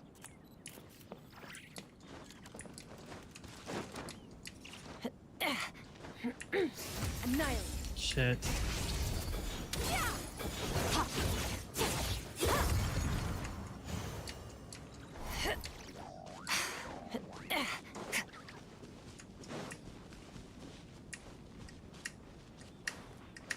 Merciless.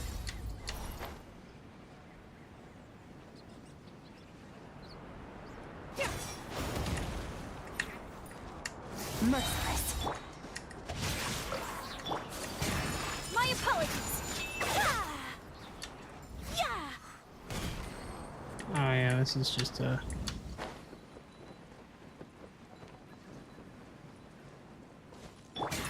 Merciless. Wait. This is near the chasm, right? You're looking at it. What are you talking If about? we enter from here, we'll be able to reach that place from your dream. You have some experience with abyssal domains by now, but still, this is someone else's territory. Best to proceed with caution. Don't worry. Paimon's an expert at hiding behind other people for safety. Oh, but, that means you need to stay safe, traveler. All right. Remember your training. Time to put it to use. Okay. Can't run into that one.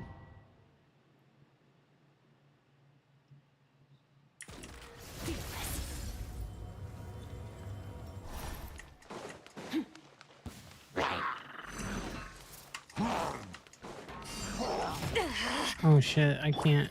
Go! Break out! Another star goes out!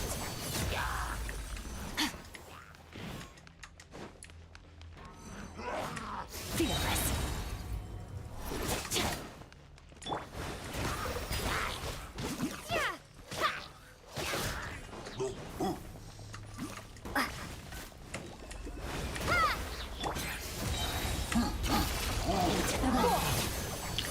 How? Water jet! Extinguished.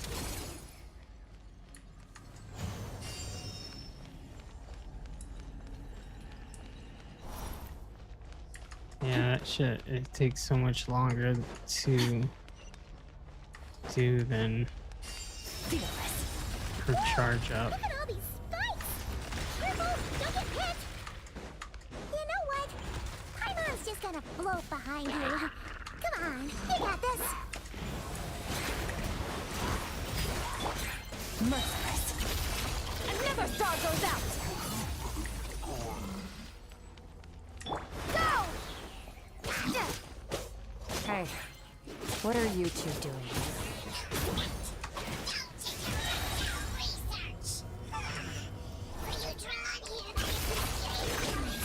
Dusty. Like an abandoned house. Let's press on.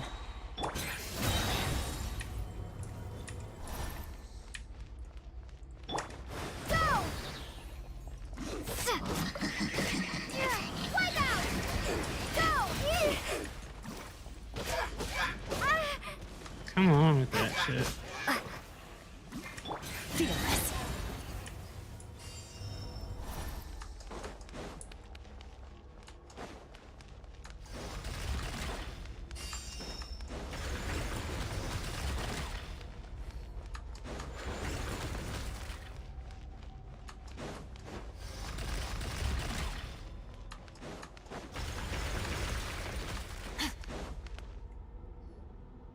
Oh, looks like this is a dead end. Did we make it to his hiding place? Ugh, this fog is making it impossible to see anything! This should be the place where you were attacked, traveler. The missing part of your soul should be nearby. Can you sense where it is?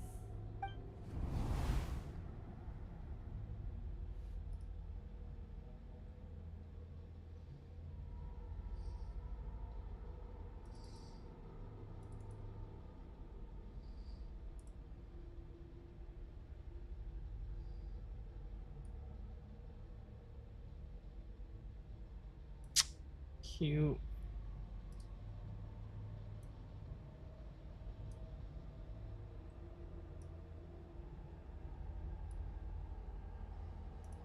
Nothing exact, but I know it's nearby. Our opponent must have covered his tracks just in case. Otherwise, you should have sensed it much more strongly. Hold on! Look! The spikes are back! Stay calm. Let's hold back a little. Give our enemy some wiggle room so we can see what we're dealing with. If you're too reckless, you might be playing right into his hands. Our enemy took part of your soul for a reason. It's likely he integrated it into his attack somehow. If we're smart about this, we can track it down.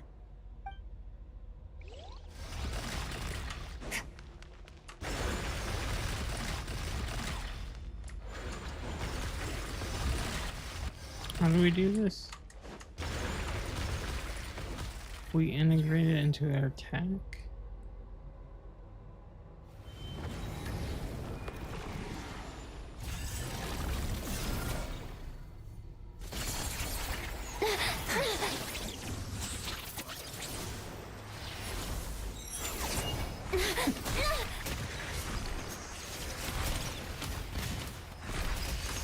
Now, if you could only...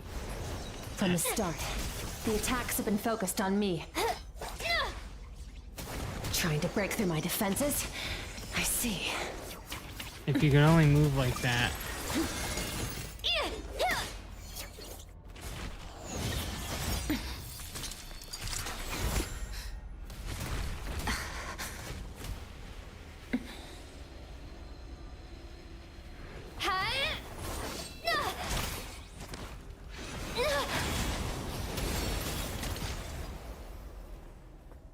You alright?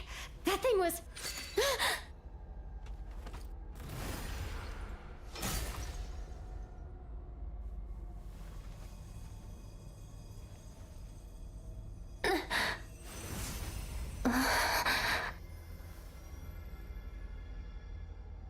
There. I got it back. Hmm. Traveler! Skirk! What happened? It looked like Skirk just got... In the Gwali Plains, you asked me why this enemy chose you as his target. Now, the answer is clear. It's not just the fact that your strength is impressive. It's also because of your ability to, as you put it, purify abyssal power, whatever that actually means. The fact is, that ability allowed him to do something that should have been completely impossible. Namely, break through my defenses and steal my power. So you're a real target? No. He couldn't have known I'd come to his domain. He only stole your soul fragment because he knew the value of its power. I doubt he expected it to come in handy so soon. Call it fate, if you want. I believe that's the term they use in this world for arbitrary coincidences like this. In any case, it works to our advantage. Once I realized what he was using that power for, it gave me the chance to get back what you lost.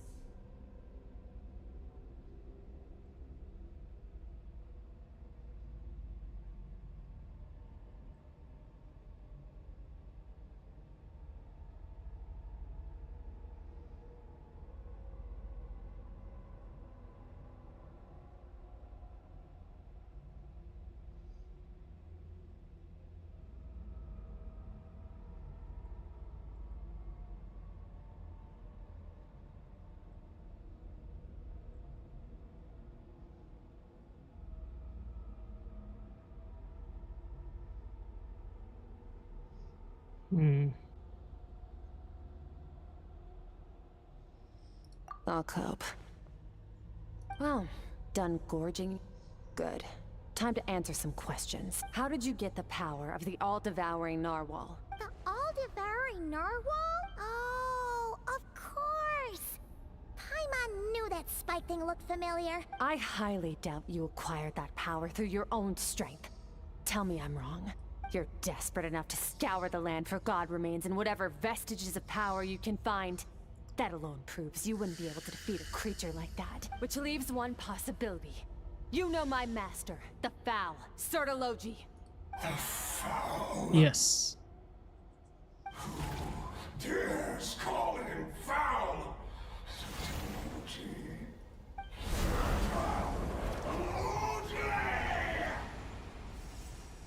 What's wrong? Bit off more power than you can chew? You're struggling to hold a basic conversation. Just a little longer. I'm still... Look, it's back! Those obsessed with power will let it devour them before abandoning their pursuit. Keep calm and use reason to decide the best course of action. So stab was one of the spikes while retrieving the fragment of my soul, and in the process, some of her power was stolen. The culprit is hiding somewhere beyond the fog. I have a good understanding of his attack pattern from the fight just now. If we pursue him, our chances of winning are high, but Skirk's breathing is weaker than normal. If we attack now, I can't guarantee her or Paimon's safety. It's a hard decision to make. I think we should get out of here. Wise decision. Final victory doesn't always come after a single battle. You've got your soul fragment back, so we both got what we came for. Let the enemy draw breath while he can. It won't be for long. Get us out of here, traveler. You'll need to lead the way this time. Like I wasn't leading the way before. Skirk, is your shoulder gonna be okay? The wound is minor. It'll heal in no time. You should focus on getting out of here alive instead. Uh-oh! Falling spikes! Run!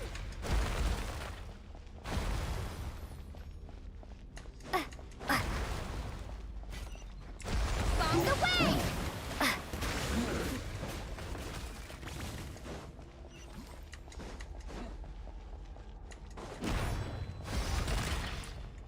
Watch out! Looks like this place is about to collapse!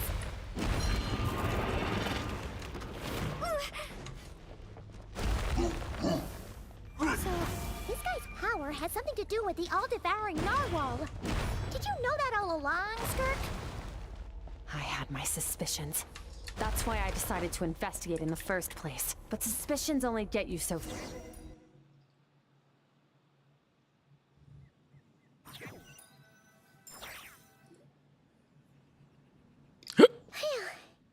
Oh, we should be safe here, right? I no longer sense his presence. Can't have followed us out of that abyssal domain. Weaklings like him will find that my power is not so easily controlled. He won't be leaving that place until he's managed to digest it. The all-devouring narwhal, with its power, he even managed to steal from you of all You people. seem surprised. I suppose that's fair. You've seen but a fraction of what that whale is capable of. That gaping maw could swallow a planet whole. It's called the all-devouring narwhal for a reason. Devouring is what it does best. It can extract power from anything, dead or alive, as long as it manages to make physical contact. Yeah. When we had our run-in with that thing, Neverlet mentioned that it has an instinct to devour.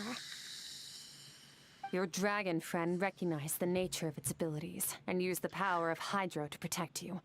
That worked because it was in a satiated state, so it was somewhat less aggressive than What up, usual. pork chops?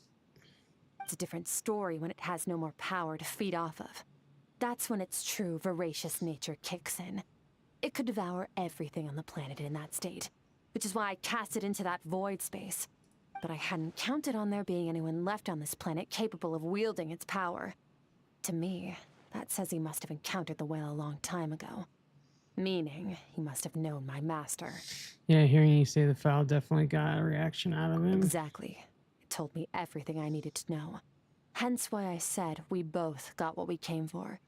And I believe that brings our transaction to an end. Now that you're whole again, you can get back to your own journey. I'll handle the rest of this situation myself. No way! We can't leave now! Something was stolen from you because of us! We have to help you get it back! This isn't my first taste of failure or losing power. When you fall, you get back up again and become stronger. That's how it... But what if that monster finds you before you're all better? Plus, how are you gonna get home? It's not like you can just go swoosh and open a door to the abyss again. Not without your full strength. So, Sticking with us for the time being doesn't sound so bad, does it? It's not out of pity you said I don't want to be in your debt. Well, I still am. Fair enough. Then take this. What is it? A bag of Mora. Nothing in this world is free. I know that much. I'll leave the planning to you. Hurry up and decide where to go. We shouldn't linger. We should take Skirk somewhere she can rest. But where? Paimon gets the feeling Skirk wouldn't like being around a lot of people. Oh wait! Baizhu said we could rest in the back room of the pharmacy, didn't he? Let's head there!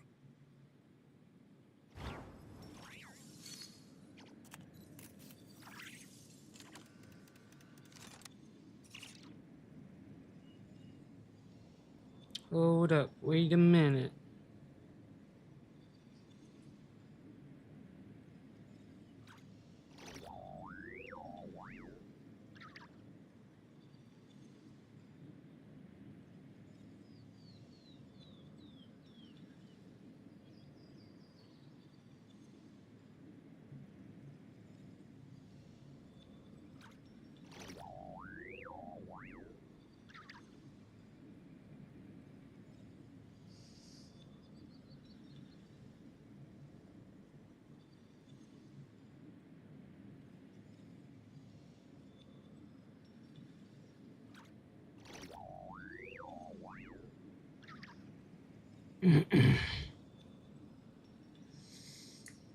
Two Skirks. Huh. Over here.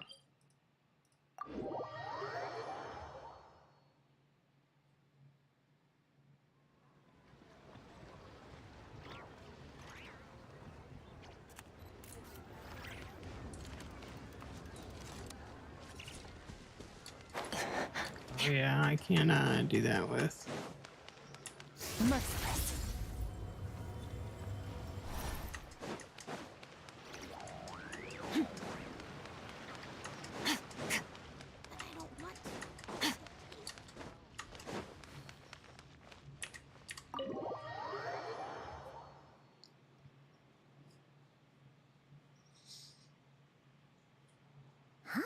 This bag from Skirk has a ton of Mora in it. Does she have a job or something?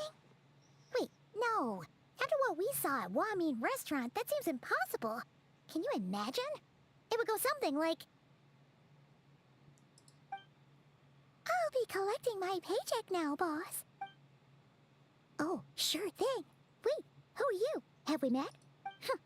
Can't hold a job if you make everyone forget about you. So, what did she do to get all this Mora? Claimed some buried treasure, took care of a few monsters that were causing trouble. Nothing untoward. It's safe to use. You heard all that? A sonorous voice like yours is hard to miss. I wouldn't be surprised if the sound of it traveled to the nearest mountaintop. Then, did you by chance happen to hear Paimon's little... joke? You mean when you called me Frosty Frosty Lavender Melon? Yeah, I guess you did. Paimon's whispering needs some work. Paimon totally misspoke just now.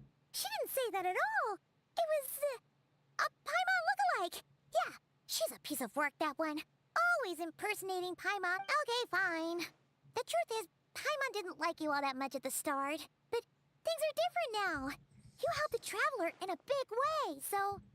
What do you say? Friends? Nope. Ugh. I noticed there was only one bed. Go ahead and get some rest. Wait, what about you? I don't get tired, and I don't need rest. I'm going to practice my sword work. That should help me regain some strength. But your shoulder... Hey, don't just leave! Whatever. Let her tire herself out. She'll come back eventually. Let's get some sleep, Traveler.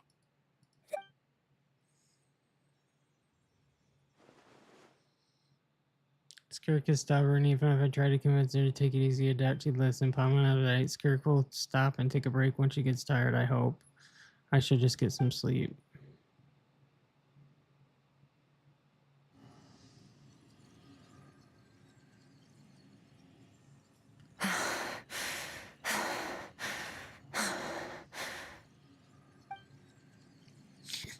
You know, I always thought like when people are doing like these voice overs, like if you sit there and you think about it, they have to like breathe real heavy like that when they're like doing, obviously when they're doing voices when people are exerting a whole bunch of energy, and like but most of the time they're not actually needing to breathe like that, so like wouldn't they hyperventilate?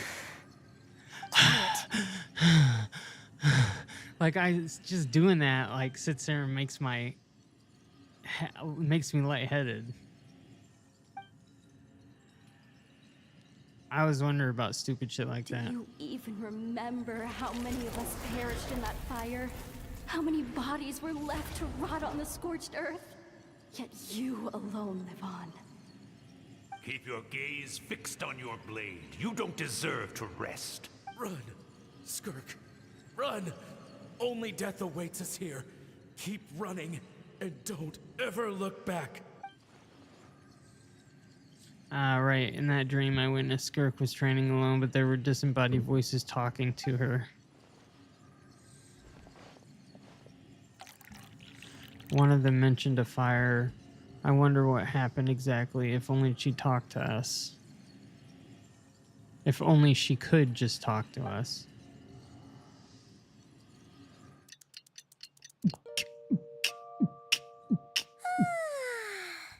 Getting an early night's sleep is the best. That bed was so comfy. Wait, Skirk? Have you been sitting out here the whole night? The bed's all yours if you want it. Recovered your strength About yet? 60%. Maybe 70. Whew! Paimon thought it would take at least a couple of days. That was fast. No. Not fast Not enough. fast enough. That's 20% less than last time. Same training regimen, same intensity. Nothing felt different, but somehow the outcome fell short. Maybe it's because the spike stabbed you. I think I need to meditate for the next 2 days. Deep introspection should help me find the issue. Ooh, sounds intense. We'll watch over you in the meantime, then. Thanks. See you in 2 days. See you in 2 days. Bye-bye.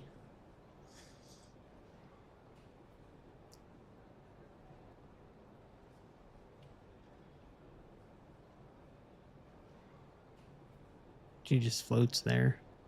Doesn't even need to sit on the bed. Morning! Skirk is still meditating, huh? It's been 2 days already. No idea, maybe Should it's she not get going too well.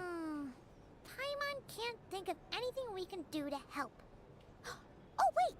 Breakfast! That's it! Paimon will go get breakfast! Skirk is gonna be starving when she wakes up.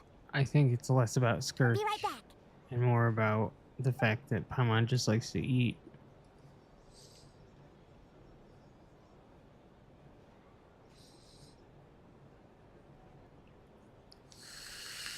Skirk looks so serene, almost like she really is asleep.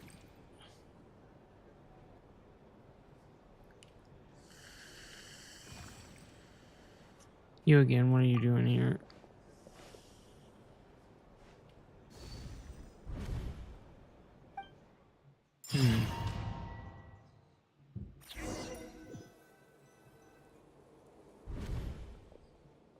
This place feels familiar, but where am I exactly? There are some towering cliffs, withered trees, and a strange river flowing from the horizon all the way here, but it's broken up in several times along the way with a waterfall at each break point.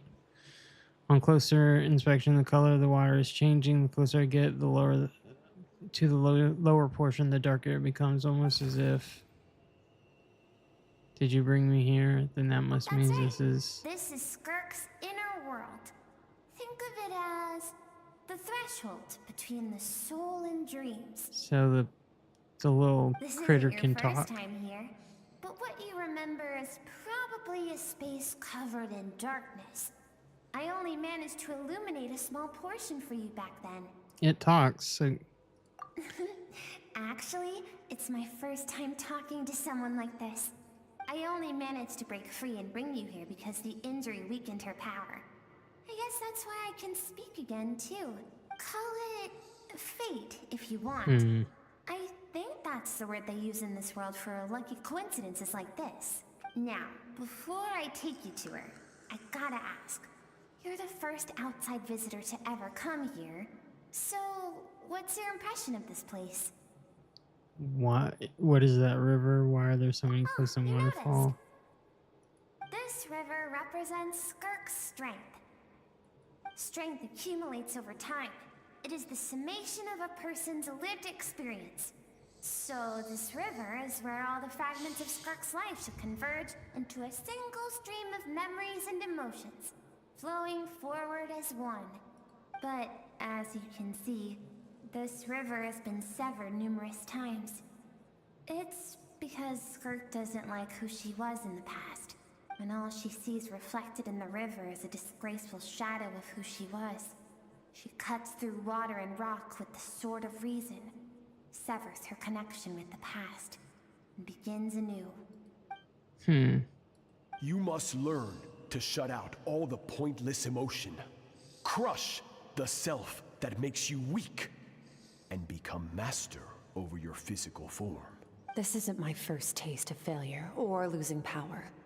When you fall, you get back up again and become stronger. That's how it is. I see, so it was Sertologi who taught Skirk to replace all emotion with reason, and then it's been a constant process of abandoning, refuting, and erasing her past self. I suppose that's the secret to her strength, but it's such a sad thing to think about. What has she been through? Why does she have to be this way? The answer to one mystery invites another question, I see. Let's follow the river upstream. There among the cliffs, among the memories etched into her heart, lies the truth of it all. Soon, you'll understand everything. Okay.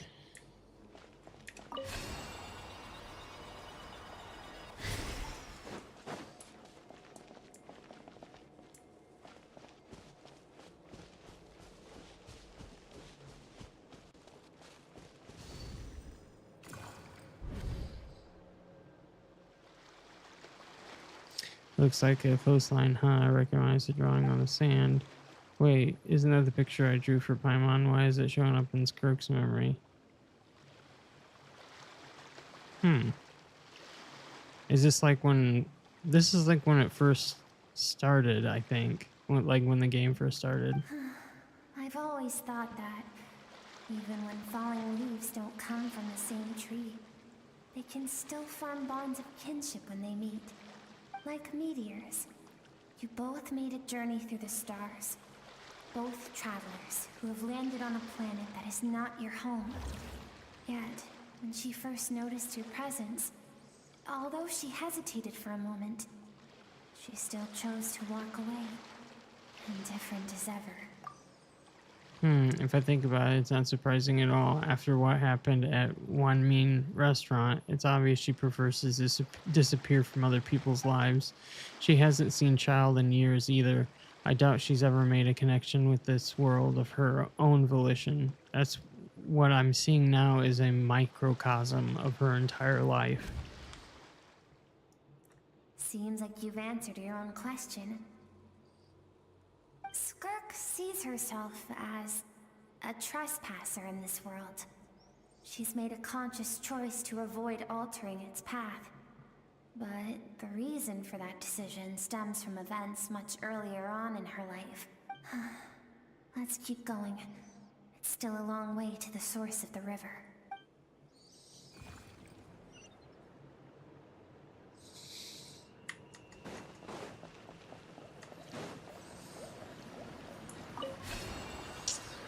Up, up, and away.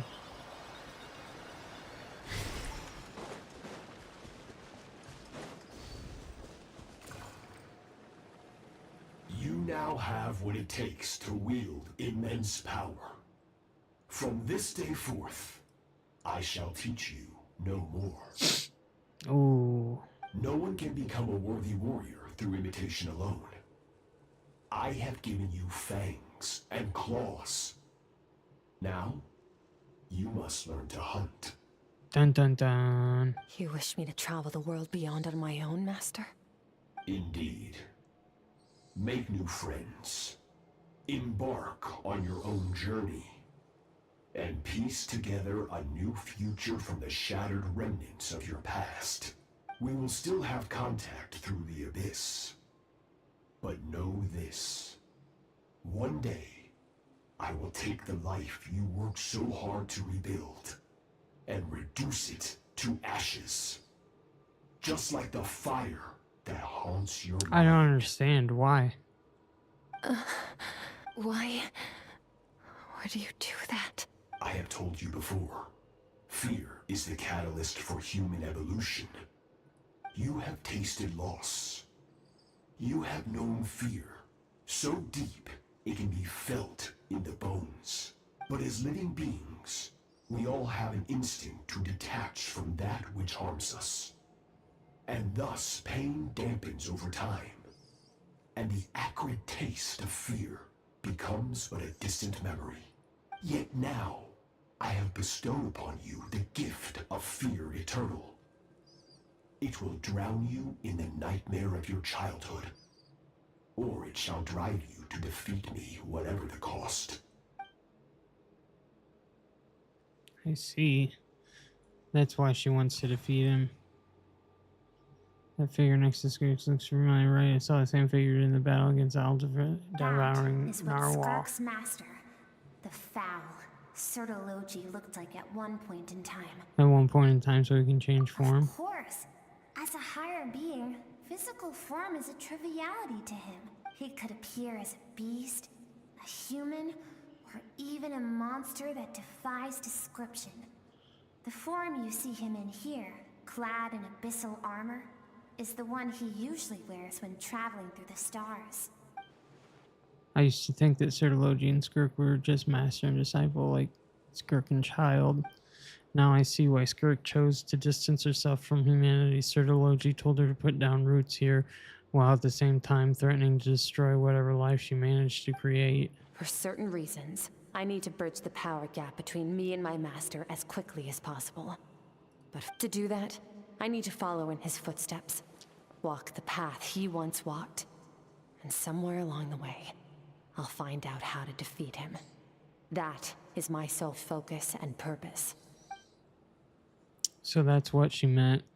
But I still don't understand why Sertologi would do that. From what he said, he didn't pick up on a conflict between them. I didn't pick up on a conflict between them. I'll let you in on a little secret. The real Sertologi is terrifying. The scope of his power is impossible to understand until you experience it firsthand. It is absolute. The power to crush all things. Shall we keep going? Let's see. We're about halfway there.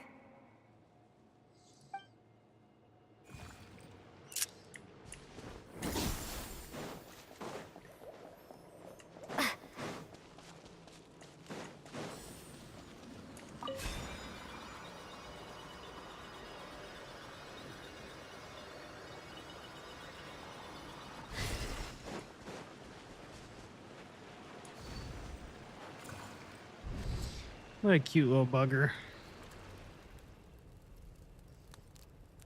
This must be Skirk when she was a kid. We've made it quite a ways already. This is Skirk, when she first began training under Sertologi. I have set your broken wrist. Tomorrow, you're to train twice as hard. No tears this time. Good. Attempting to garner... Can I ask a question, Master? Why did you save me? I keep thinking, maybe it would be better if I had died. I wouldn't be haunted by that fire all the time. I wouldn't have to go on like this. I saved you because I have a plan for you. It has been too long since I fought a battle that demanded my full strength, and I hunger for it. Every so-called genius and prodigy I have faced has crumbled like sand underfoot. Before me, even fate bends the knee. So, I will teach you everything I know. Train you by whatever means necessary. In the hope that one day, you might surprise me. But I don't want to draw my sword against you, Master. What you want matters little. Among the boundless sea of stars, the cries of the weak are but faint murmurs that disappear into the void. You of all people know that well. Yes, Master. From that day forward, all she knew was grueling training, emptiness, and fatigue. That guy seems to be a little bit of a After some doucher. time, her talent bloomed, and she gained control over her emotions, like her master. It was not that human emotion disappeared from her heart, but that reason came to dictate all she was allowed to feel. I suppose it was at this point that she became the Skirk you know today. So Siddlergy saved Skirk from a disaster when she was a child and never even tried to hide his ulterior motive. Suppose that leaves one final mystery. What happened with the real disaster? What happened to the disaster? What really happened with the disaster back then? Sertologi's final words to Skirk were cold and cruel, but Skirk's reaction made it seem like it was a truth she knew all too well. I have a feeling it comes back to what happened back then. We're nearly there. I almost don't want to reach the end. Well, shall we? This is the final stretch. I wonder what that little thing is. I hope it tells me.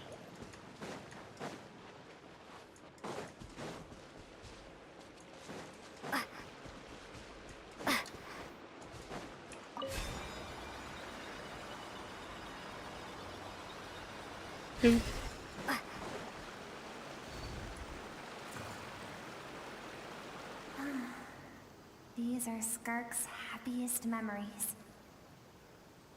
What a simple and carefree time it was. Wisps of clouds dotted the sky. The sun bathed everything in golden light. And when song filled the air, not even the shyest of flowers could resist swaying along. This is Skirk's homeland. She was so curious about everything as a child, always skipping school to go exploring instead. There was so much to discover. The treasures at the bottom of the sea, the secrets beyond the stars, and that merchant ship packed with adults wearing those strange clothes. Yes, the ship. That was the beginning of the end.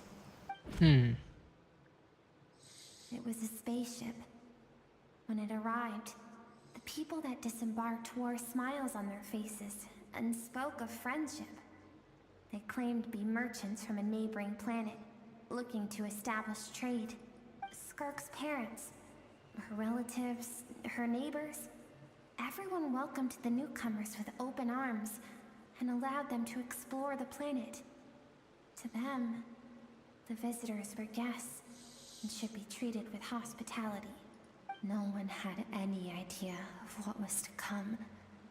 Several months later, an army of unknown origin arrived without warning and carried out a ruthless campaign to destroy everything and everyone on the planet. For what reason, though? To steal the resources or something? Like so many times before. So she was not caught in the immediate wave of destruction. But when she came home that day, only fire and ruin awaited her. I cannot wait for them to come out with an anime like this. I really hope that they She do. knew and loved. Friends and relatives. The little girl who I don't know what this is. The shop owner with the bad leg. The bad-tempered teacher she had made fun of just that morning. Their lives were discarded like worthless trash as the fire consumed one life after another. Skirk was helpless. All she could do was run. And so she did. She kept running, until an unexpected figure crossed her path. If Sertology hadn't been there in that moment, the fire would have claimed her life too. And there she would have remained, left to rot in the scorched earth, with no answer as to why any of this was happening.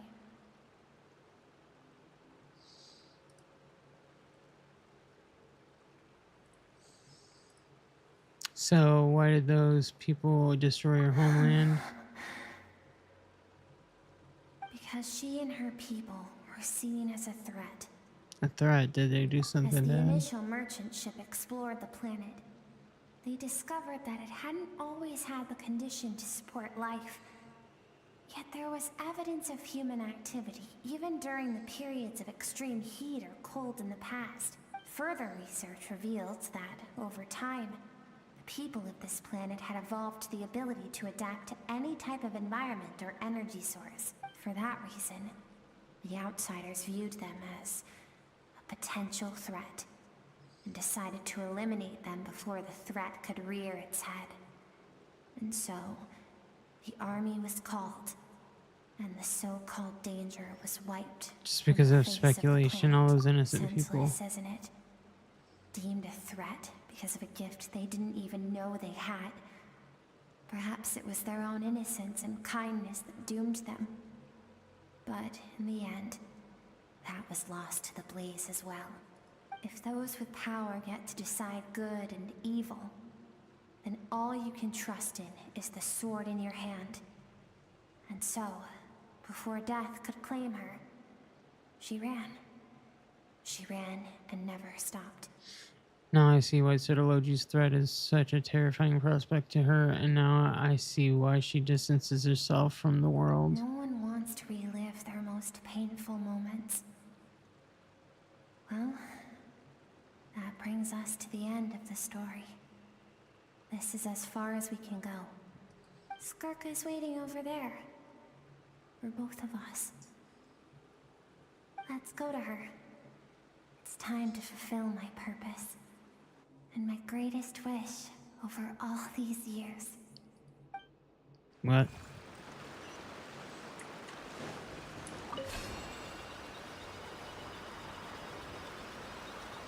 Flop.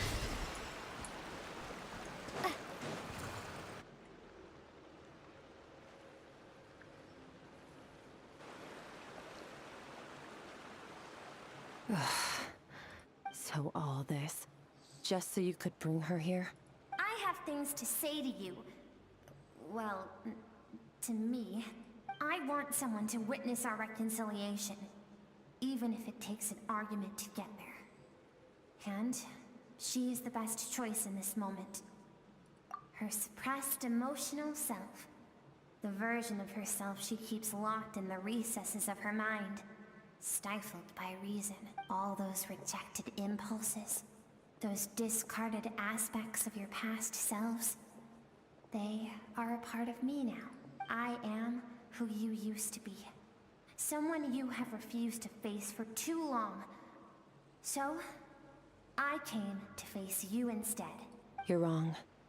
I've faced you all along. And that's exactly why I keep you locked here. Your existence makes me weak. Moments of joy and longing are when we are most vulnerable. Don't forget, it was a penchant for goodness over reason that doomed our homeland in the first place. The vastness of the universe renders everything insignificant. Our feelings most of all. Even so, learning from the mistakes of the past doesn't have to mean erasing everything. Strip yourself of your so-called weaknesses. Emotions like kindness and empathy. And what makes you any different from the ruthless soldiers who slaughtered our people? The difference is that I'm doing what is right, what is necessary. I allow you to exist, but with limited freedom. That is the greatest kindness I can offer. I have shouldered everything you couldn't carry. I rose above the numbness and emptiness, and it was cold, unfeeling reason that brought me this far. It made me who I am. It made me strong. That is the problem. I want to shoulder those things together. On the grand scale of the entire universe, maybe our feelings are vanishingly small, but why should that mean they don't matter? Emotion gives warmth to the cold expanse of space. It gives meaning to the world around us. Think back to those nights of gazing at the stars, those afternoons of exploring the unknown. Think back and let them bring you peace. A brief respite from the pressure you put on yourself.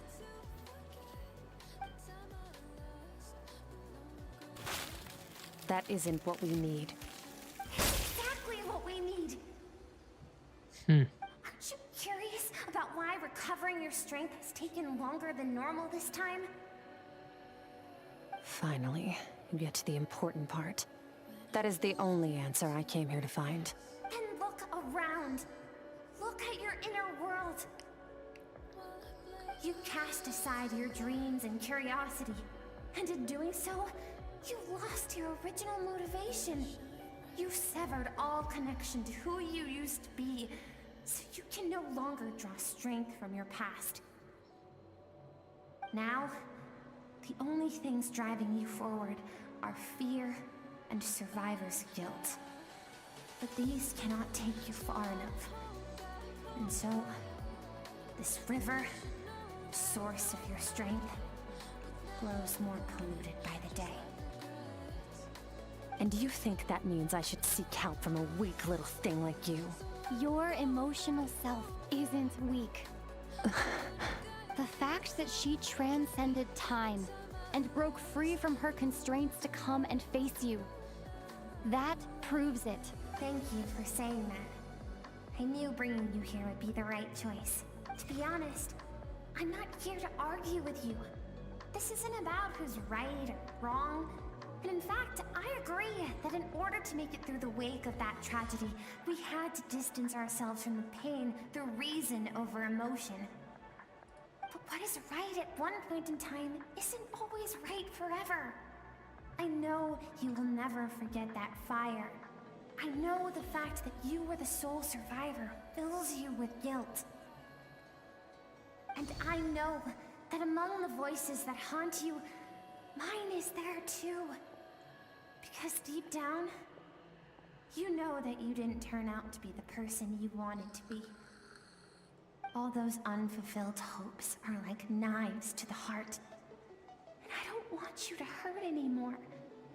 So even if you can't accept me, I hope, at least, that you can let go. I keep thinking, maybe it would be better if I had died. I wouldn't be haunted by that fire all the time. I wouldn't have to go on like this. She's about to break. Your dad and I, we're not afraid to stare death in the face, but we need you to survive. Still don't know what this is. Since she's from another world, she got like wings or something. Being a kid, there's so many amazing things out there. And I'm ready to see them all.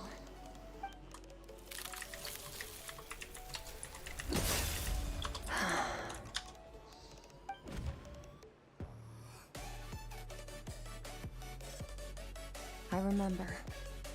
There was a song Mom and Dad always sang when we went out to fetch water. Dancing water. Sand along your path is begging for your song and movement.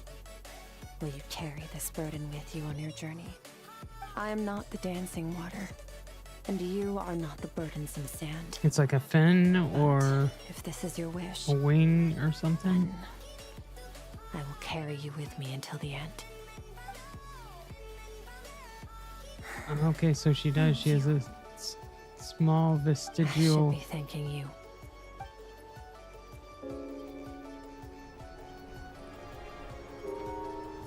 She has a small vestigial wing on her back. Didn't know that. Wing or a... Thought that was a part of her outfit. Run, Skirk, run! Remember, leave no one alive! Heed my word.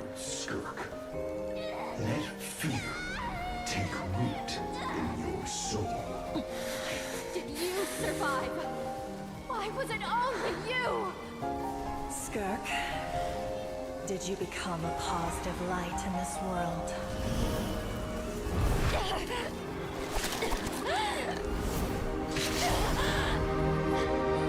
The anime for this is gonna be so good.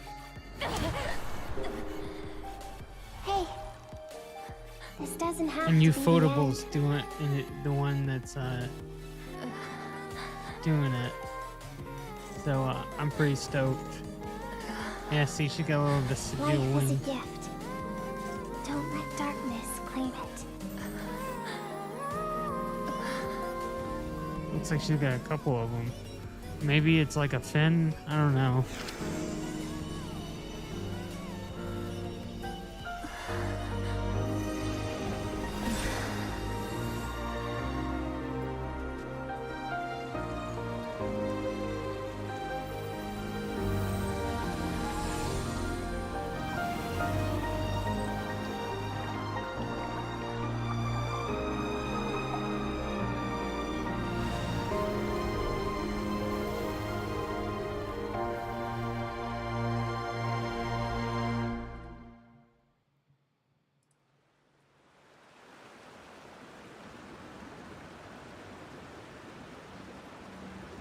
So, you saw my memories then? Durr. I once asked my master if survival of the strongest was the law of the universe. He said no. But in a world without order, those with no moral boundaries tend to be the ones who survive. That isn't true strength. Power is not a substitute for doing what is right. That's why, after hearing his answer, an idea came to mind.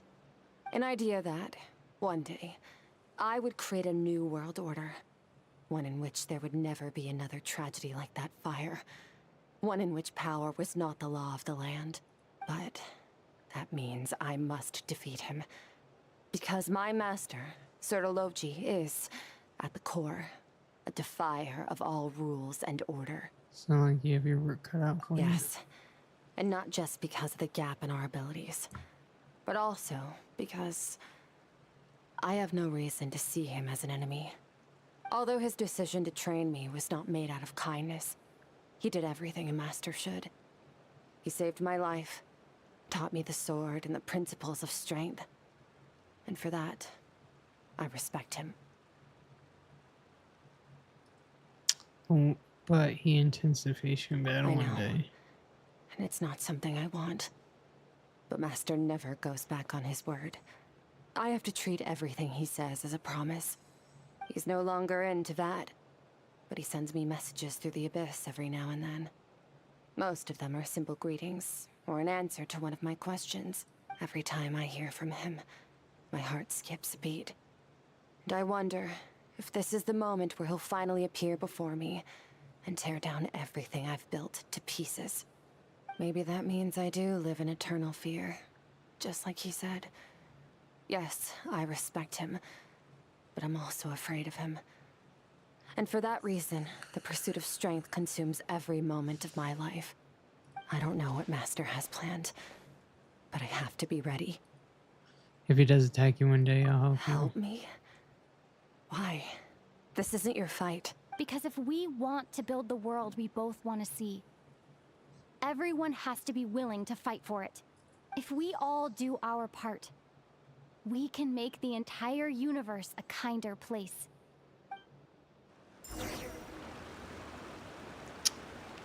Crazy.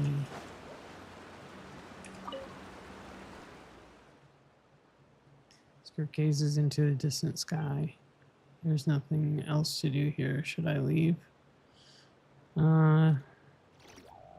Since there's nothing else to do, might as well.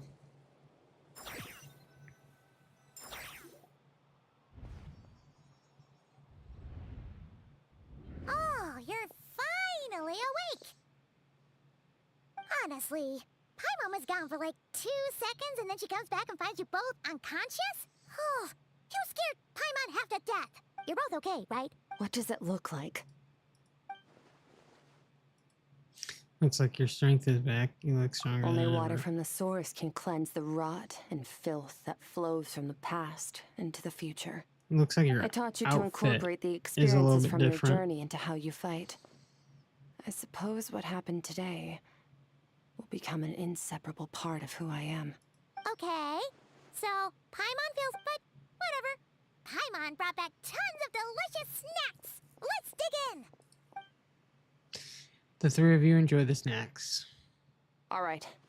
It's about time we finished what we started. We're gonna deal with this thief for good, right? Finally, let's show 'em what This we're time, made of. I'm not going to tell you to hold back. But having digested even more power in the meantime, he's going to be tougher than before. The good news is, we have no reason to pull our punches this time. So, let's go. Same place as last time. Does that mean that... Do I actually get to fight with four characters instead of just two?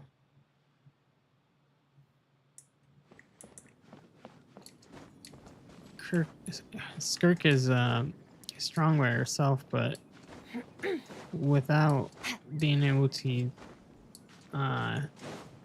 get her the 3 marks or the voids, she's not as formidable.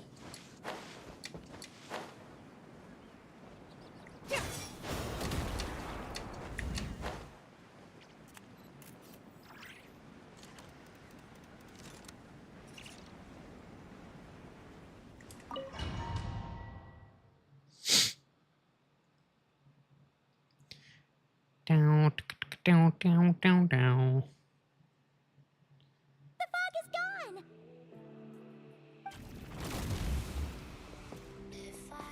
Wait, isn't that the form the all-devouring narwhal changed into? How come he knows that too? That's Kirk's master. Really? So, you're telling Paimon that giant whale and this guy can both turn into the fowl? How's that work? Subconscious instinct. Any intelligent being who longs for his level of strength is bound to mimic his appearance.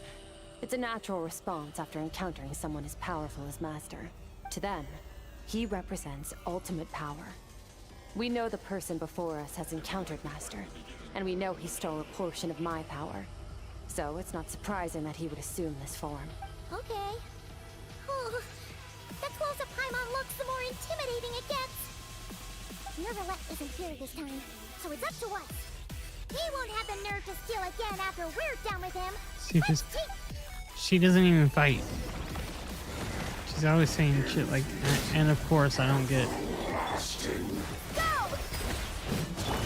Merciless. And never star goes out! Ha! Wipe out! Haven't forgotten your training, I hope.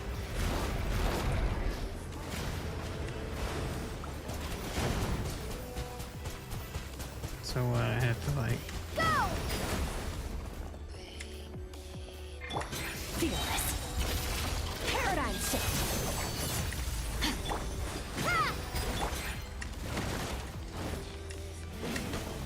Yowie. Merciless.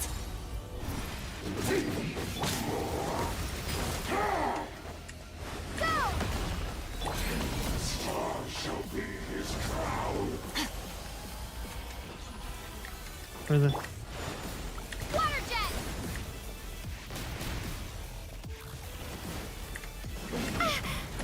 Fucking popping out of these fucking things everywhere. Merciless. Into the void. Fuck. Water jet! Him being able to fucking like move out of there all the time. Kind of fucking irritating. Water jet! Merciless. Another star goes out.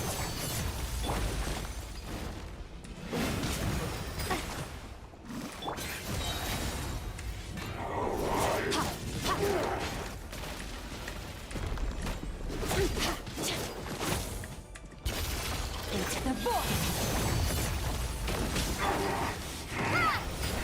You track beyond this world. Go!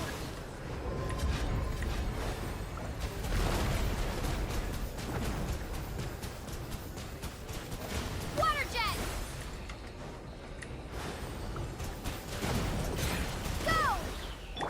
Merciless.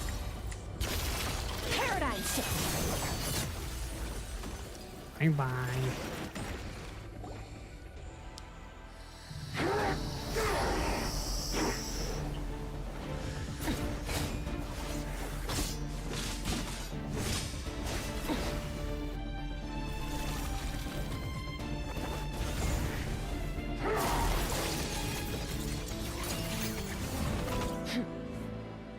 Haven't had enough of my power.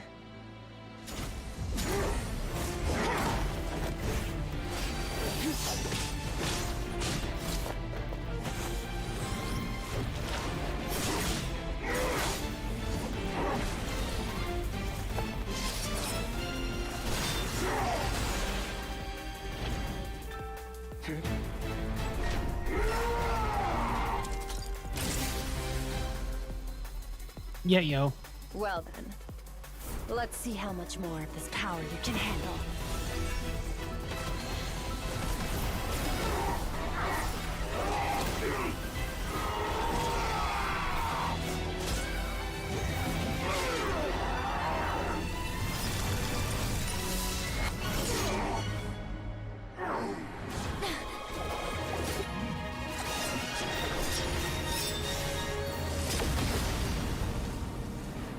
Ba-boom.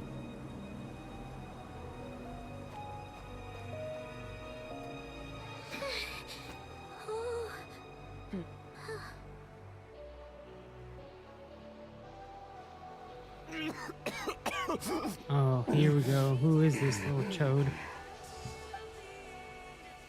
Well, have you come to your senses? You saw that my body was at its limit. So, you deliberately channeled your power into me, knowing that it would destroy my shell from within. Such power, such keen battle instincts. So, you must be... Skirk, Sertologi's disciple. How long has it been? How long has he been away from Tevat?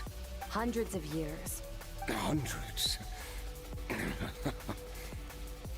Sorry, it's a lot to take in. I should introduce myself. Skafnungur. I am Skafnungur, Nungur. a friend of your master and one of his followers.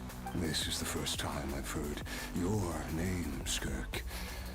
But hundreds of years ago, I knew you existed. And I knew you would come here. Hundreds of years? Sounds like you and Master have quite the history. Care to tell us about it? Of course. Might as well take advantage of a clear head while I can. The story starts a long, long time ago. He's obviously from I was Conria. born into a noble family in Conria. Mm-hmm. As the eldest son, I was set to inherit our title. But I contracted an incurable illness as a child, and everyone gave up on me. I trained the sword harder than anyone else, defeated all of my peers. But it was all in vain. When other people looked at me, all I saw in their eyes was pity, or a strange glee in my misfortune. Even my parents were just waiting for me to die. Over time, my heart hardened, and I became aimless. That was the point where I met your master, Sertologi. We were similar in age, but different in background. He was born in prison, the son of criminals who had been sentenced to death. He spent his childhood wandering the streets, facing more criticism than the literary works in the Universitas Magistrorum. Yet, he always wore a smile on his face, as if kindness and malice were one and the same, and he could not see the difference. I still remember what he said to me when we first met. You need to fight to survive. Even if it's a losing battle, it should light a fire under you. How can you sit back like this and go down without a fight? That does sound like something he would say. He was the first to acknowledge that I was worth something, and he inspired me to keep going. When we sparred together, it was the first time I'd actually felt the thrill of combat. When I was 10, he stole forbidden research materials and managed to cure my illness. It was like there was nothing in this world he couldn't accomplish. When it came to the human form, he was always intent on pushing the boundaries of possibility. But somewhere along the way, I fell behind. My talents were nothing compared to his, and at some point, I realized he had pulled so far ahead, I was too embarrassed to even ask him to spar. After his grand endeavor was successful, he sought me out and said to me, "This planet no longer holds anything of interest to me, so I'm leaving. But first, I have an offer. I can use a power I have just refined to break the curse of immortality for you. Your death was once what we worked so hard to prevent. But the immortality you now face is a different kind of pain altogether." I'll pass. Immortality doesn't sound so bad to me. Since I can't die, it means I have an infinite amount of time to get stronger. Maybe I'll finally catch up to you one day. And we can spar like we used to. Are you sure? I cannot say when I will return. Your body, or rather, your soul, might not be able to withstand this curse. All I can do is try. After all, a wise man once told me, people need to fight for their own survival. Wise indeed. Nevertheless, if you grow weary of the pain of immortality, and wish to experience a good sparring match before you wither away, seek out my disciple. Disciple? Never thought I'd hear that word coming from you. Nor I. But Vedifenir said I was destined to find a disciple out there in the universe, and bring her to Tibet. You know as well as I, Vedifenir's prophecies are never wrong. Well, now I'm curious about who this disciple of yours will be. All Vedifenir said was that one day, the stars shall bow in her honor. Sounds pretty... Of course. Only the most outstanding people would have the right to become my disciple. Still self-assured as ever, I see. But you're not wrong. I'll be leaving then. Oh, and if you are serious about getting stronger, I left you a little gift in the primordial sea. As I said before, walk whatever path you want. Freedom means even the wicked get to make their own choices. Waiting for me in the primordial sea was the all-devouring narwhal, already beaten into submission by Sotologi. In its weakened state, I was able to cut off part of its flesh and sew it into my own heart. Your heart? That sounds like torture! How did you even survive that? Because, of course, I Oh, snap. bear the curse of immortality. That's crazy. So, you used the curse to turn yourself into a vessel for power. Even with that whale's ability, devouring power like that is not something the human body can withstand. With your body and soul constantly at the breaking point, it was the curse of immortality that sustained you, but that is not the path to strength. You have to pour your heart into it, work for it, dream of it. Instead, you stole something that didn't belong to you, and it backfired. You're right. I should have known better, but I had already pushed myself to my limits, and he was still miles ahead of me. I miss your master. I miss the days when we were all together, troublemakers without a home. I don't regret the choice I made. But if you'll allow it, I do want to apologize to both of you. After the beating we just gave you, I think we can call it even. You're an interesting one as well. Sertologi's disciple. That's a lot to live up to. It can't have been an easy experience. I know what he's like. He rules with an iron fist, using despair and fear to force you to catch up to him. All the while, standing ever out of reach. We're like mountain climbers in the dark, never knowing how much higher we have to climb, or when we will see the sun again. True. But I made up my mind long ago. No matter how dark it gets, I will not give in to despair. I will overcome it. Besides, after hearing your story, I suspect what Master really wants is not a battle that demands his full strength, but rather a defeat without regrets. Oh? Since you're his friend, you must have some things in common. First time we came here, and you stabbed me through the fog and stole my power. I felt no emotion coming from that spike. But you had to devote all your strength fighting me just now. I could feel joy and passion emanating from your blade. It was the joy of a researcher discovering the truth of the world. The joy of an artist uncovering a temple of wonders. Interesting. I'm certain I didn't express those emotions outright.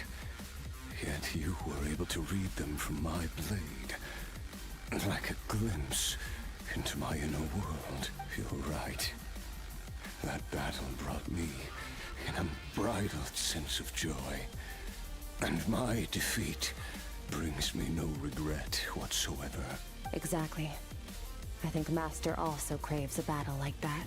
One where his opponent forces him to use all his strength, unlock the extent of his potential, and transcend his own limits.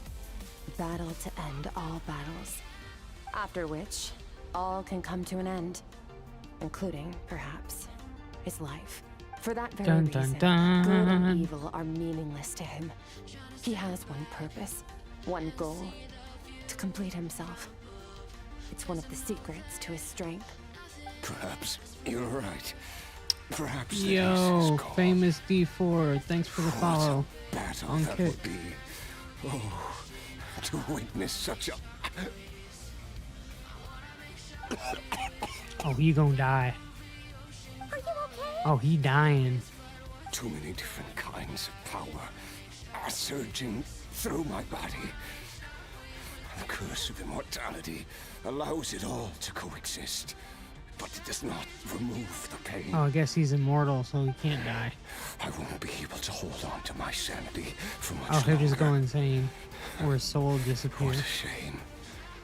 I would have loved to witness that battle. Sertologi once offered Scoffnunger. to free me from this curse. Now, I must ask that of you, Skirk. Can you release me from the pain? I can, but not through death. That's what you were hoping for. It's not a suitable punishment for your crime. As an alternative, I can take your consciousness, along with all the power you've consumed, and smash it to pieces. The impurities will dissipate, and under the curse of immortality, your mind and body will regenerate. When that process is complete, you will be back to who you were before, no longer tortured by powers you can't control. But it will be a time-consuming and painful process. The decision is yours to make. I accept. And who knows? Perhaps I'll wake up in time to witness your great battle with Sertologi. I have faith that you'll be able to stand against him one day. Though, I know it'll be a long and arduous road if we are climbers in the dark. It appears the dawn has finally broken for me. But your ascent continues. At least, it looks like you are not alone on your journey. I will reach the top of this mountain, no matter what it takes. And you, Skofnungr, will be my witness at the end of all things. It's finally over. Oh, hell yeah. Let's get out of here. Luxurious chest. At least we don't have to make a mad dash for the exit like last time. There's nothing else to do. Should we leave? Yes, we leaving.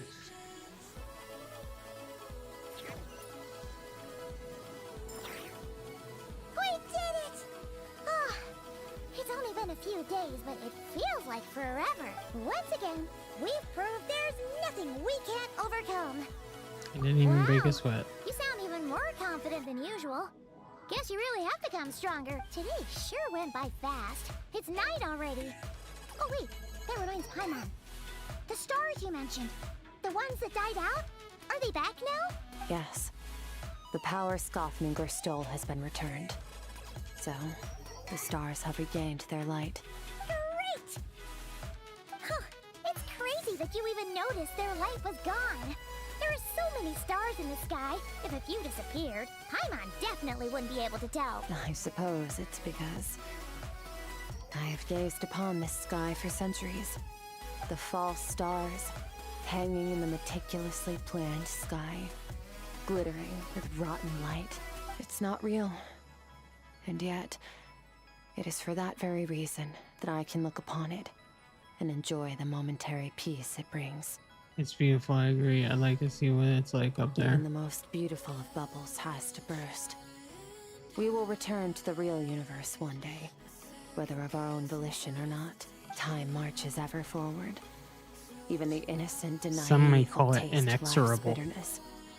Yet through hardship, we grow until we learn to seize the sands of time for ourselves and uncover our true strength.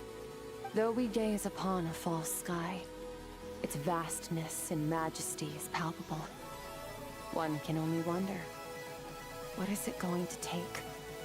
Ugh, this is all going over Paimon's head. But if she knows one thing, it's that the traveler always finds a way. Ever since we met, she has filled Paimon's days with happiness. No matter how tough things get, she always finds a way to make it better.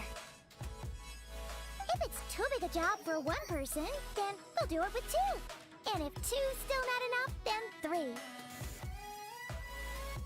We've met so many amazing friends and accomplished so many amazing things. As long as we don't give up, we can make any wish come true. I suppose when it comes to you, anything is possible. Well, I should be going. Now that my power is no longer isolated from my emotions, I need more practice to get used to it.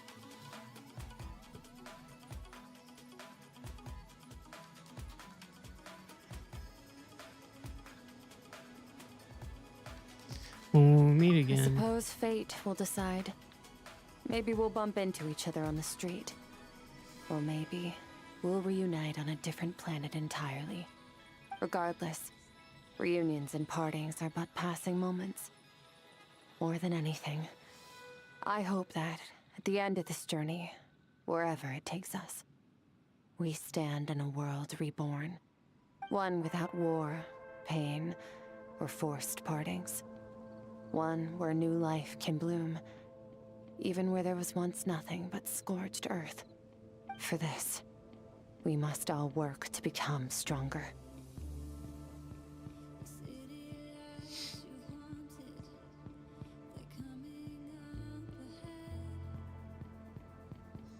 Of course, master. If that's what you want to call me, I won't object.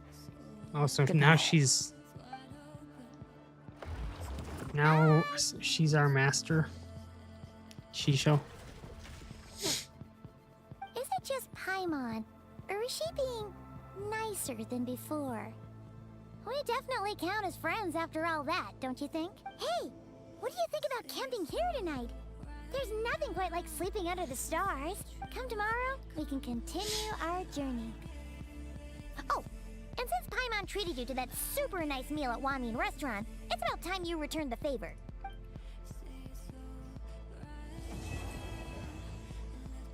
To be continued. Betwixt. Lol. What's hello guitar?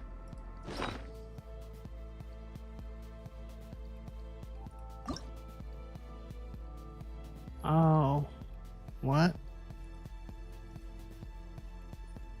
Oh, okay. So you can actually change the keys.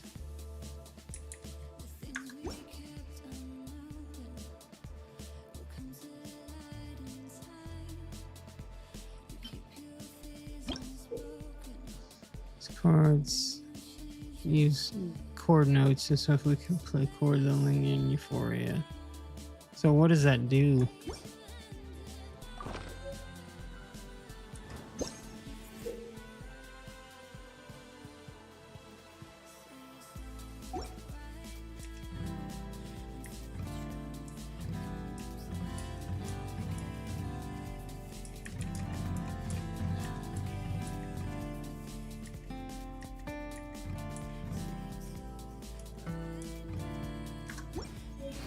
Kind of cool.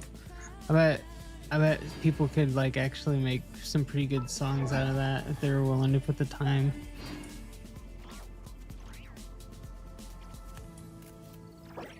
Oh snap.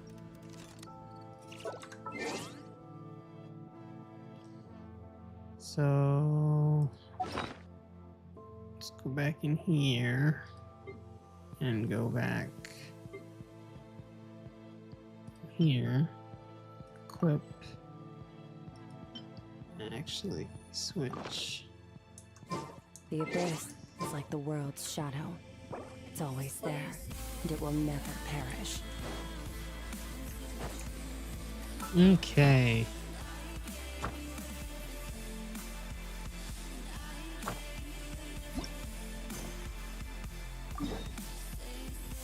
We could go and actually finish the Archon quest for Nod Cry.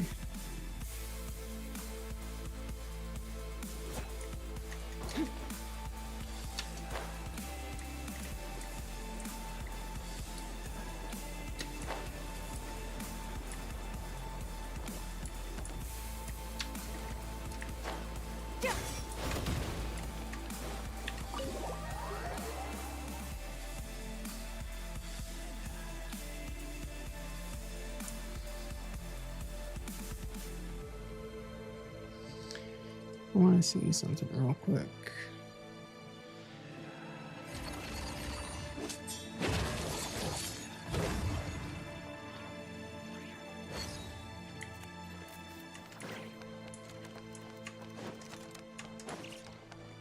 Nefer. Oh, you're back. I just made you all a pot of tea. Better drink it while it's hot. Boss Neff, you wouldn't believe how scary our day has been. Seriously, I am never, ever taking random jobs like that ever again. You hear She me? sounds a lot like Mulan. Oh, come on now. You even faced the wild hunt and lived to tell the tale. What's left to be afraid of? Wait a sec, how did you? Oh, right. Like you told us before, your business is dealing in information. Huh? Boss Neff. The teacups. Why is there one missing? Did you think I wasn't coming back? My. How could you think that of me? You know the rules. If a member of staff wants tea, they pour it themselves. Your cup's sitting safe and sound right there, in the cupboard. Member of staff? Does that mean you're accepting me back? Wasn't that the deal? Boss Neff, you're the best boss You never change, do you? Everything turned out fine, no? You found exactly what you were looking for. Yet there you are, sulking away as usual. Nefer, that medicine we discussed before, the one for congenital Kuvaki sensitivity, I need you to get it for me. And how do you expect me to find something like that for you in the middle of the night? You'll have to wait till morning, at the very least. I need it right now. All right. I'll see what I can do. But you know urgent means extra charge. Isn't that right? You know what? You do seem a little different. In a good way? Who can say? I'll take it either way, so long as you don't start making a habit of asking me for ridiculous favors.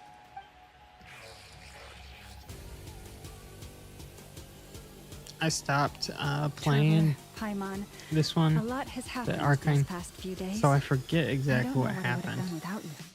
Hey, don't mention I think we it. fought That's what something. we're here for. Oh yeah, it was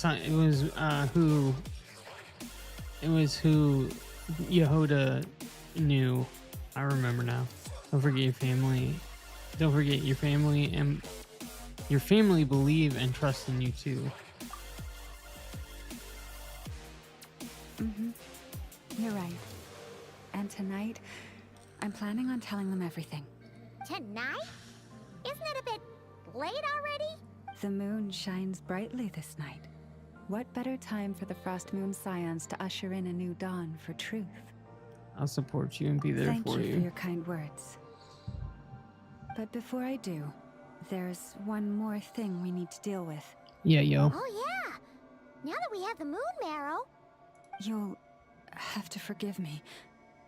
I used too much of my strength in the battle earlier. I fear I won't be able to help you uncover the truth of the past. Not right away, at least. That's fine. We're gonna be a knock right for a while anyway, so there's no rush, right? Your health is more important besides I trust you. Thank you. But there's another problem. How to keep the moon marrow safe now? Huh? Can't we just return it to your secret chamber? The seal has been broken. Even if it were restored, now that the wild hunt has gotten in once, there's no guarantee that it won't happen again. Oh, right. Yeah, that makes sense. Back when the Frost Moon Scion's bloodline still ran strong, in special circumstances, a moon chanter could act as a vessel, safeguarding the relic within their own body. But it is a grueling trial of will and endurance. The moon chanter who did this only lasted 2 days. As for me, I might be able to last 5, at most. Hold on. You'd be using your body as a vessel? Yes. You can think of it I wonder like where that would dropping fit. a red-hot ball of iron into a bucket of water. How long I've heard the of water women that lasts can. depends Never entirely mind, on I the shouldn't bucket's say that. size. If that's the case, maybe I can give it a Pardon? try. Hey, that's not a bad idea. You've always held up pretty well against the abyss. Surely the moon mirror can't be any more dangerous than that. It's not at all that I don't trust you, but it's too risky. But we're out of options, aren't we? Might as well give it a shot. Amon's right. I'm willing to take the All right. risk. Well, I'll be right by your side. If anything feels off, please tell me immediately. What do I need to do?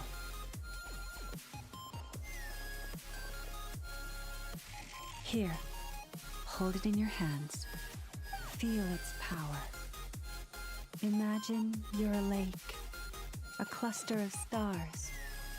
Let the moon become a part of you. Whoa! It went into your body! How is that? Are you feeling any discomfort? None at all. But I seem to be more attuned to the Kavaki than I was before. When I close my eyes, I can sense something far off beyond the false sky. Is that the true frost moon? Astonishing. Not even the slightest hint of lingering fluctuations. It's as if all that power just sank to the bottom of the ocean. Wow. Looks like we won't have to worry about the wild hunt catching its scent now. Phew! Paimon knew you have special abilities, but still, you never fail to amaze. Hmm? Did I miss something just now? Yes. And it was nothing short of a miracle. Not something I'd be interested in then. Anyway, here's the medicine you asked for. This is all I've got for today. I'll have someone send the rest over when we have it. Thank you, Nefer. I really appreciate everything you've done for me. Please stop being so nauseatingly friendly. It's creeping me out. So, what exactly did you all go through during that wild hunt attack? I'd prefer to hear it straight from you.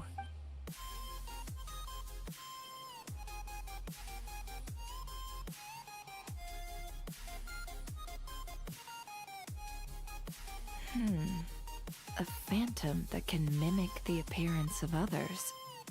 Quite different from what we've seen before. Disappeared right in front of me, but I think it'll be back. Yeah, and both times it appeared, its goal was pretty clear. It seems like it was after the moon marrow. And on both occasions, it was accompanied by the wild hunt, too. It appears there must be some close connection between the two. I must say, I don't often see you look this serious, Nefer. Too late in the day for thinking, that's all. We'll pick this up again later. You all feel free to keep chatting, though. Just don't forget to lock up when you leave. On that note, Traveler, please keep the moon marrow stored within your body for the time being. We'll take it back off your hands as soon as the wild hunt's been taken care of. Once and for all. Sure thing, trust me, I've got this. Aren't you worried I'll make a run for it? Now that's what I'd call a joke. Anyway, if the two of you will excuse me, I'm heading back to Hisi Island now. It's time I came clean with the Frost Moon Scions. Hey, we're coming with you! Though, guess we won't be able to do much more than cheer you on from the sidelines. That alone means more to me than you could ever know.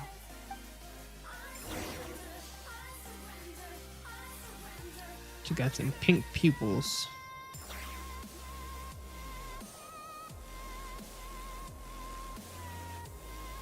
What's going on? I'm not sure.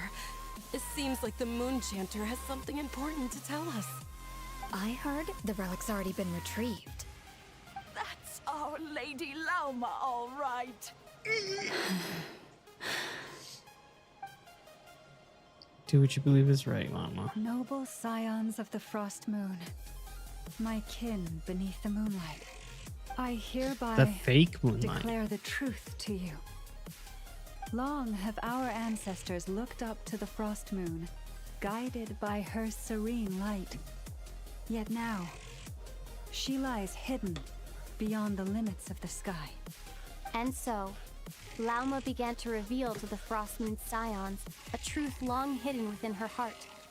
A story of a false moon and the death of gods. Kutar was indeed born of the moon. But that does not give us the right to reap without sowing, nor clothe ourselves without the toil of weaving. As she spoke, some who listened were stunned into disbelief, while others seemed to awaken as if from a dream. From this day forth, the road shall be paved with truth, and we shall pave it ourselves.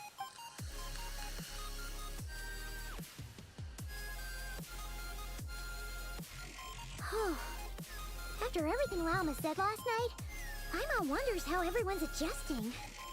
Well, we're here to find out. Still, judging by their reactions at the time, it didn't seem as intense as Paimon might have imagined. Says a lot about how much trust she commands, huh? Hey look, it's Lauma! Welcome, both of you. The animals were most lively this morning. They told me of your coming. Has everything been okay? Too dramatic happened, did it? The only person who would do something So like hard that that is they went on you. a binge-eating rampage and ended up cleaning up the whole pantry? Hey! Paimon's just trying to lighten the mood. Thank you for your concern. Change doesn't happen overnight, and new ideas need time to take root. But nothing as extreme as that has happened. No. Although... Although what? Well, just as I thought might happen, some have chosen to leave the Frost Moon Scions for good. For them, losing their faith was like losing their home. Confusion, frustration, helplessness. I saw it all, reflected in their eyes. Oh. I respect their choice. May they carry the Frost Moon Scion's blessings far and wide, should they be willing to do so. If we meet again someday, perhaps we will be able to sit together and share stories once more. Hope everything goes well for them. Others sought me out afterward, though, and thanked me profusely for sharing the truth with our people. They said they used to see me as distant, even somewhat unapproachable, whereas now I seemed much closer to them. Like a friend, or even a family member. Sounds like a win overall. Paimon thinks you did the right thing, Lauma. Thank you.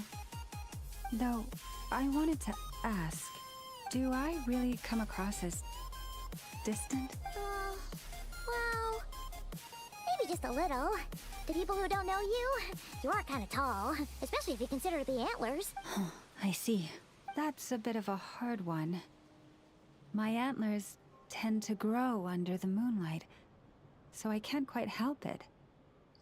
Just be yourself. No need to act any different. Families should be honest with each other. It brings after me all. comfort to hear you say that. By the way, how has your body been adjusting to the moon marrow? Feeling absolutely I'm fine. glad to hear it. I've also suggested to Nefer that we meet within the next few days. We need to figure out how to counter this new manifestation of the Wild Hunt. But for now, let's just relax. I want to enjoy this feeling a little longer of finally living on the bright side of the moon. So that's Act 1. How many acts are there? Yoink.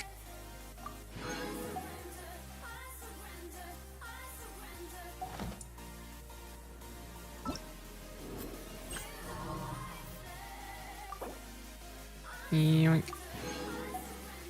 Oh, there's 2 acts, it looks like.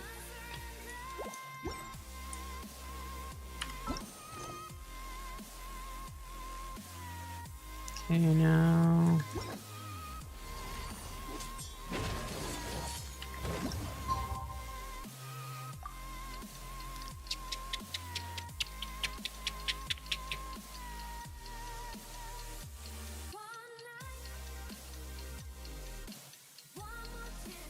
And yoink. So now we go to Nasha Town. Nasha Town.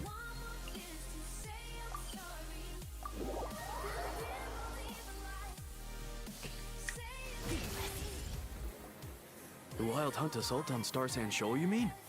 Huge wave. First I've ever seen of that size. Maybe we'll actually get to fight.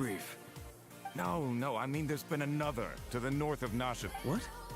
How many does that make in the last couple of days now? What are the Lightkeepers playing at? Can't be helped.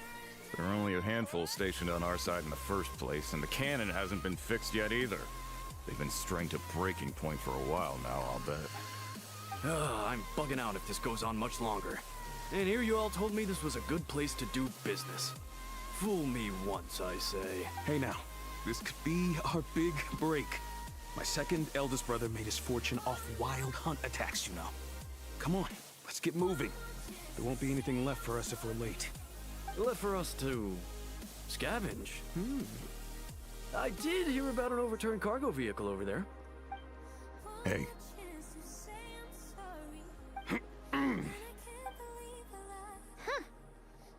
should have told him that those are dangerous thoughts. Forget it, I doubt they'll be the ones thinking like that. Oh, I doubt they're the only ones thinking like that. Guess you're right. Even if we solve this wild hunt problem, they'd probably just jump headfirst into some new danger if they thought they could earn some quick mora. Some self-reflecting might not be unwarranted, you know. Paimon will have you know that when it comes to staying out of trouble, greed and cowardice make the perfect match. Should you really be proud of that? Still, the wild hunt's been getting wilder ever since we foiled that mysterious Phantom's plan at Star Sand Shoal. The two of them seem closely connected, and that Phantom may very well attack again, even though we know almost nothing about it. In fact, where would we even begin with such an investigation? Hey look! I know an Inefa are here in Nasha Town! Oh, considering what those people said earlier, do you think they're here to fix that cannon up? Let's go say hello. Dying to know something, aren't you? It's You like you totally can zoned out just now. It's like you can read my mind. I was wondering if you'd be willing to carry around the moon marrow instead. Ha! Paimon can even guess what you want for dinner. She'll place the orders tonight, don't you? Anyway.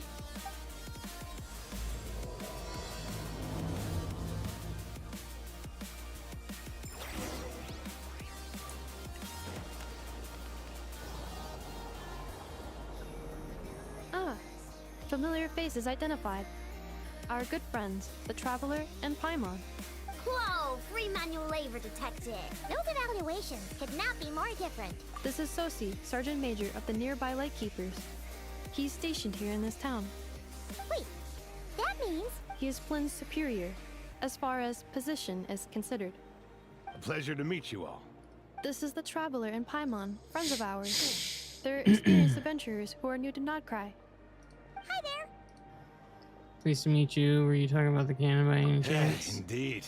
The sooner we can get it firing again, the quicker we can ease our current predicament. Two more wild hunt incursions have come sweeping in at different locations after the last one at Star Sand Shoal. And our manpower is already stretched as it is. This is more than we can handle. Hasn't Flint's gone back to your HQ to ask for reinforcements?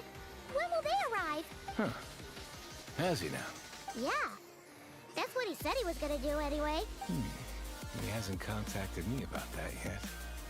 As per standing orders, he should be leading a team to root out the wild hunt. But I haven't received any reports for a while now. Well, he does act outside the remit of his orders sometimes. I'm a superior, yes, but I wouldn't say I have much control over his actions. He sounds like So, he's he made the call for backup on his own initiative? a rogue. Hard to say. Contacting HQ is a tricky business. I should know, I've tried. They either refuse my requests outright or end up dragging their feet. And all the while, we're the ones who have to deal with the wild hunt, which, by the way, can strike anywhere in Nodcry without warning, sweeping across vast swaths of land. This has been a real test of our endurance, to say the least. We need to send our personnel where they're needed most.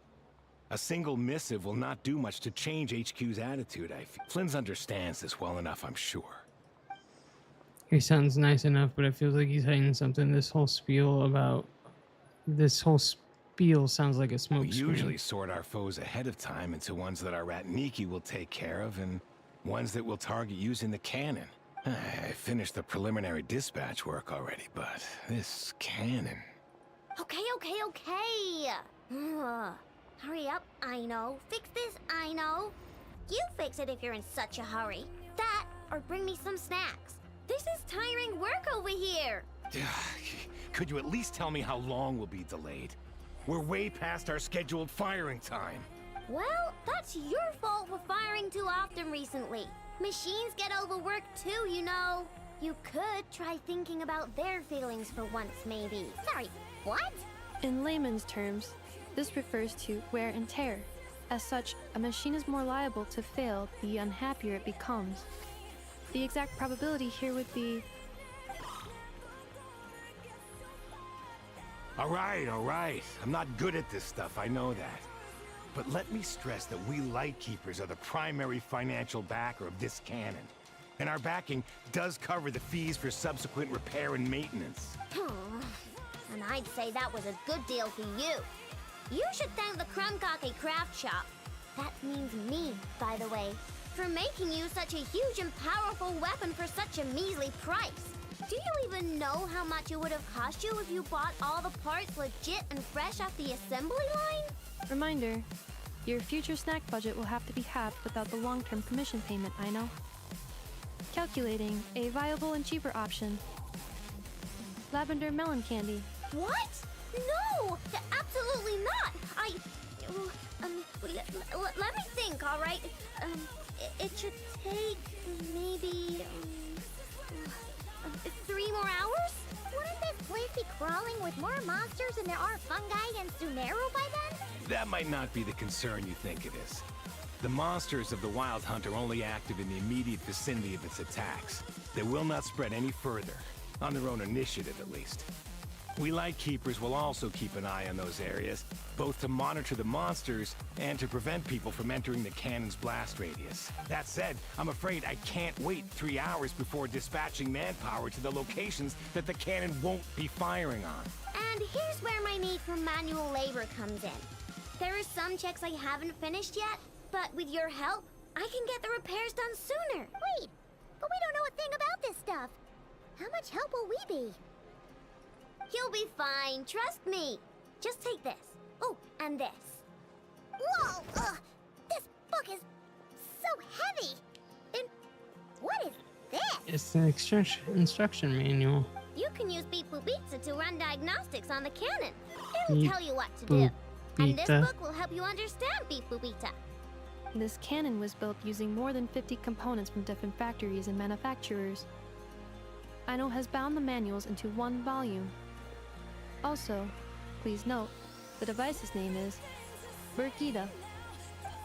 So, it's manuals all the way down, huh? Yep. Why did she And if you're look quick like about this, we might just cut our an time Effa? to fire down by a whole 2/3. I'll go with you. Nice! So you check the outside and the Neffa inside. Come find me in the control room once you're done. Cool? Cool. Instructions received. Please go about your work seriously as well, Aino. No snacking while I'm away. Hey! A little snacking will also improve my efficiency by 2/3.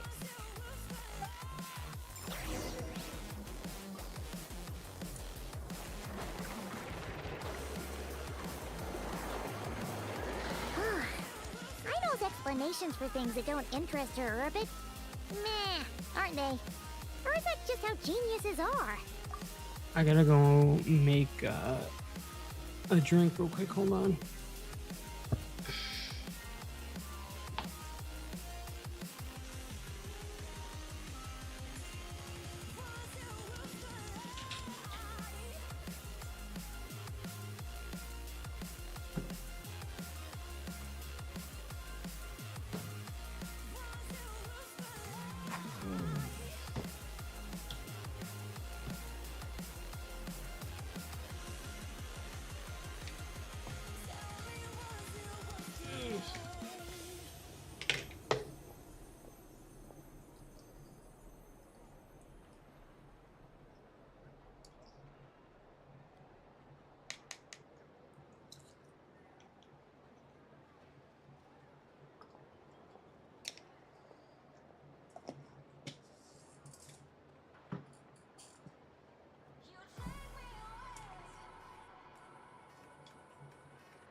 At least it's pretty quick.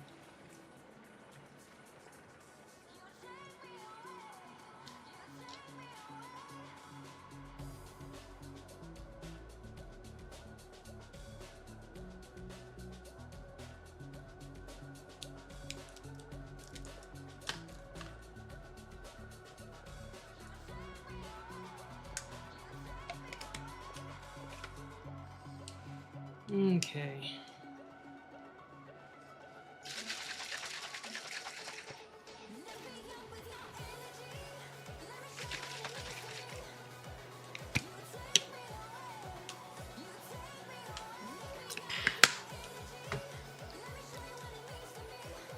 Better.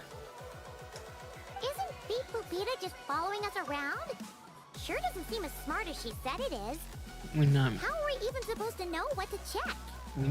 We might not be at the right spot yet. There's probably some condition we haven't triggered.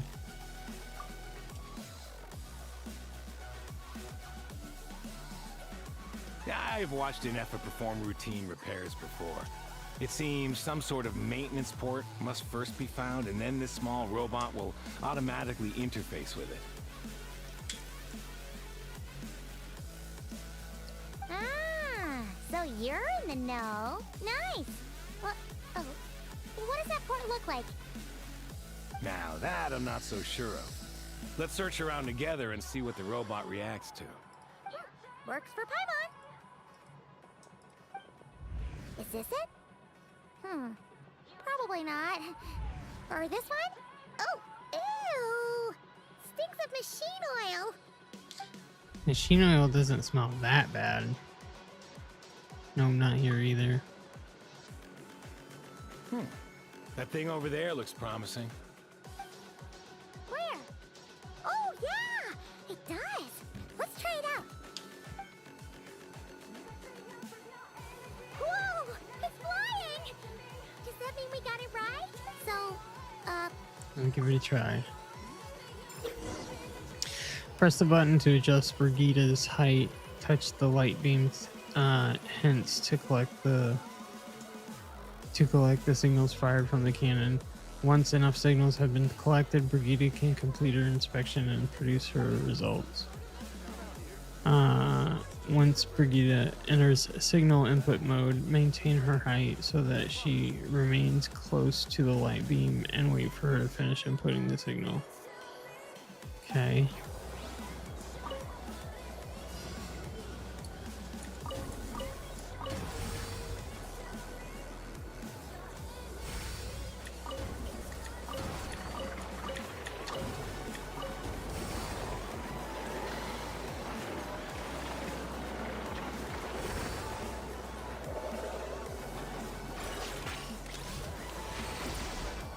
Yeah, she kind of looks like an Effa with a screen. wow, what do you know? I know what's right. We got this working without understanding a thing, Beep Boopita said. Still, it's impressive how you figured things out right away. Benefit of experience, that's all. I figured out puzzles 100 times more complex than Paimon's this. up next, along with this stupidly heavy book. Ugh, let's see. Should be just like checking a dictionary, right? The matching result for this symbol is... check passed. All systems normal. Wait, is that it? Well, as they say, no news is good news. Yeah, guess you're right. Just feels like we did all this stuff for nothing, that's all. On to the next spot then.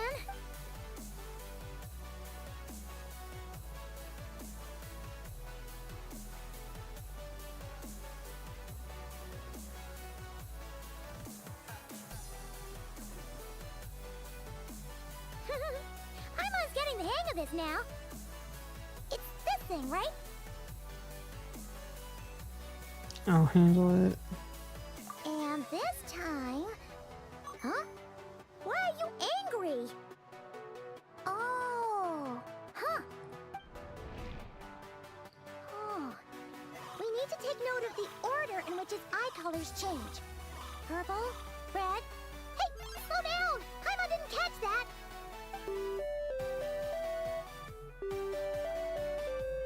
What? So now we've got musical prompts too? Weren't you only supposed to be a beep-boop machine? Alright, one final stop. This was quite a trip, huh? Agreed. I must say, you two have a talent for maintenance work. A bit shaky. A bit shaky. Not bad for your first job. Paimon's the real deal when she deals for real, you know. Really, I'd have liked to share the load, but you were really getting into it, and... Ugh, couldn't you have mentioned that earlier? Let's just hurry up and get it done.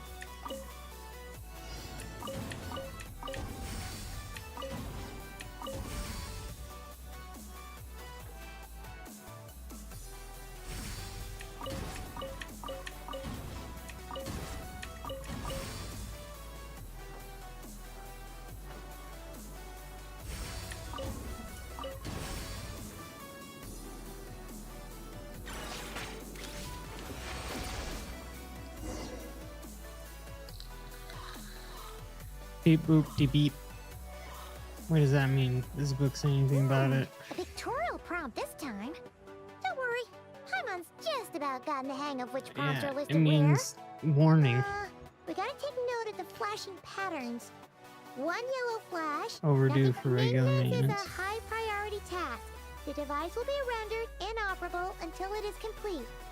Switch Beep Boopita to input mode to send out a signal to unlock components. The description of input mode isn't on this. After more page flipping, blah blah blah. Good work, Good Paimon. work indeed. But Allow me.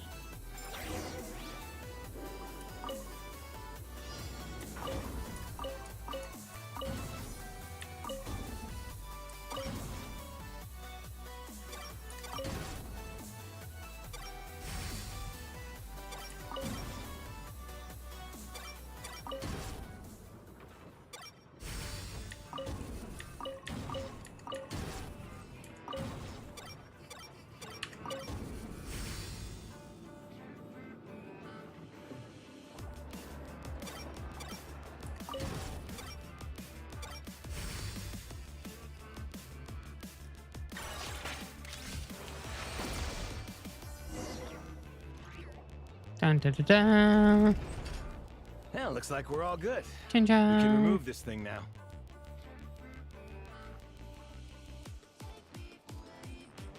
What is it? I've no anyway? clue, frankly. But whatever. I got a feeling we've all given up trying to figure this cannon out. I'll go get the replacement component. We should be done once we pop it in here. What do you think? Maintenance work's easier than running errands, wouldn't you say? That's for sure. Why does he seem like he's... You know what? Paimon took him for the stony type at first, but he's actually a pretty nice guy. Whenever Let's Paimon wait for says him, that, huh? he's not a good guy. Are your tasks complete? Yep. Sosie's gone to get the replacement component. We'll be done here once we put it on. Allow me to check against the recorded data. Yes. This component is approaching its replacement deadline. The cannon will generate immense recoil when fired. If this is not controlled, the firing platform will become misaligned. This part is designed to anchor the cannon and ensure accuracy when aiming. Huh. So, if the cannon isn't fixed in place, will it start spinning around like some kind of massive firework? A novel analogy, but an apt one. The large-scale damage that might follow would be undesirable by anybody's standards. This component is currently easily damaged. The materials are not up to par, and there are still some design flaws. But Aino and I are working to improve it. Estimated waiting time remaining: 7 minutes. Would you like a crumb kake? Certainly. It will be ready shortly.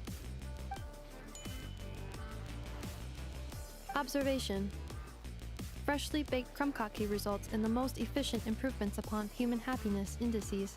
As such, I activated an internal heater before starting repairs. Thanks for the treat.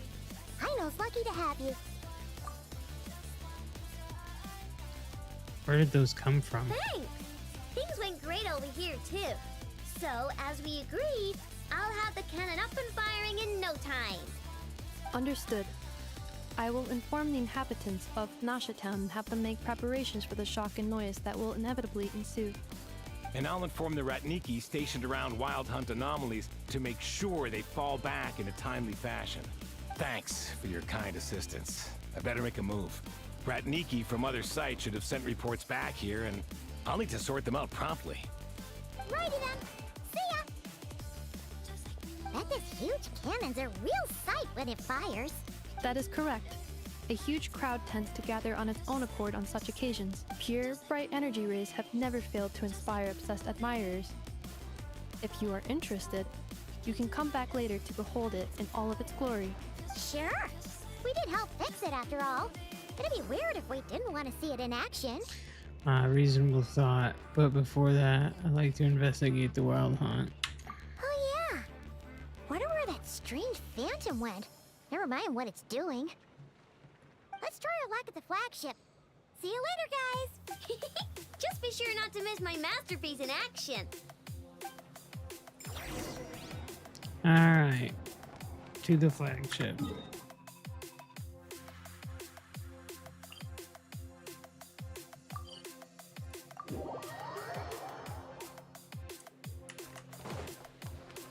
Merciless.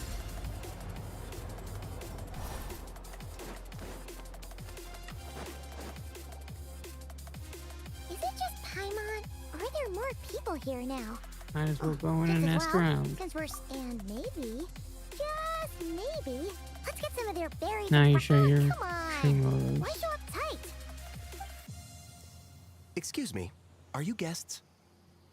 Ah, if you wish to return to your room while the banquet is on, please use the side door. No, we're not heading back to our room. Are we not allowed in here right now? That is correct. Only those invited to the banquet may enter. Our goal is to ensure that our regulars can enjoy peace of mind and comfort, so that they can speak freely with one another. How does one get invited then? Familiar with our ways already, I see. But here in Nodcry, channels hold equal value to Mora.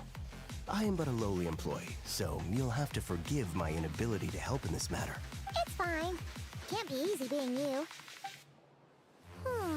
I'll have to check it out. Channels then. Never, right? The Curatorium What day? seem to already have an amazing intel network up and running. But if we ask her straight up, she'll likely squeeze us for all we're worth.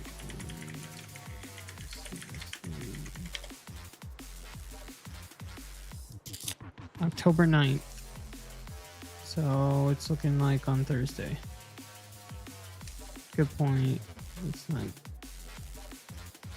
Ooh, Paimon's got a plan. Llama got Nefer to help her prep some medicine, right? We'll be heading to Hisi Island later anyway to ask Llama to help us use the moon barrel. Couldn't we deliver the medicine while we're at it? If Nefer doesn't mention a payment, we can cash our services in as a favor. If she does, then we can use it to haggle. Bro, you're still trying to get her weapon? That sucks. But I know how you feel. Truly, I do. A cunning plan if I ever heard one. The thought of Mora made it worth the effort of thinking up. Come on, let's go!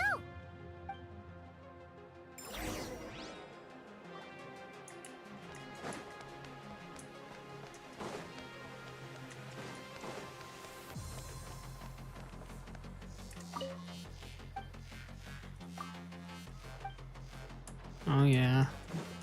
They stopped putting stuff in there and they started 50 pity right now. Hey, Black Cat, we're here! That's not bad. It's you this time. Hello. I think that's about my average is like, I think my average is like 60 pity actually.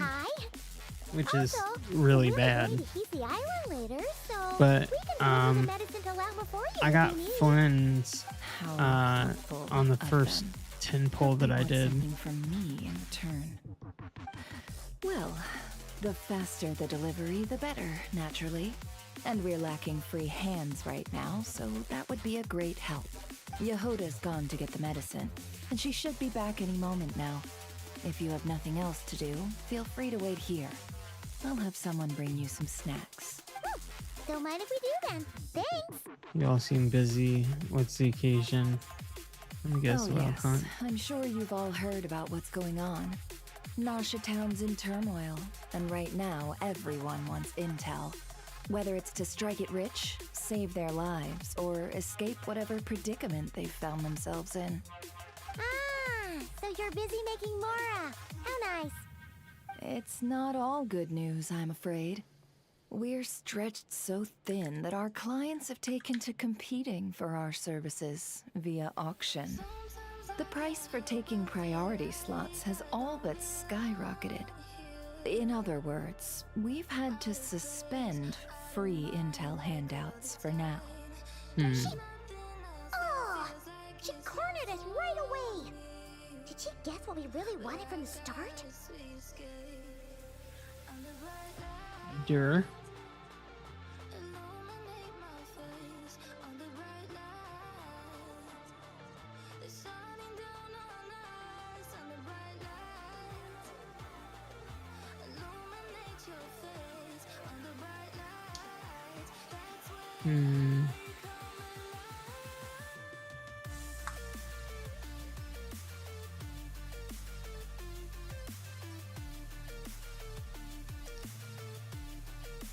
I blame the 50-50 loss. Shaking my hand. Should have got her weapon.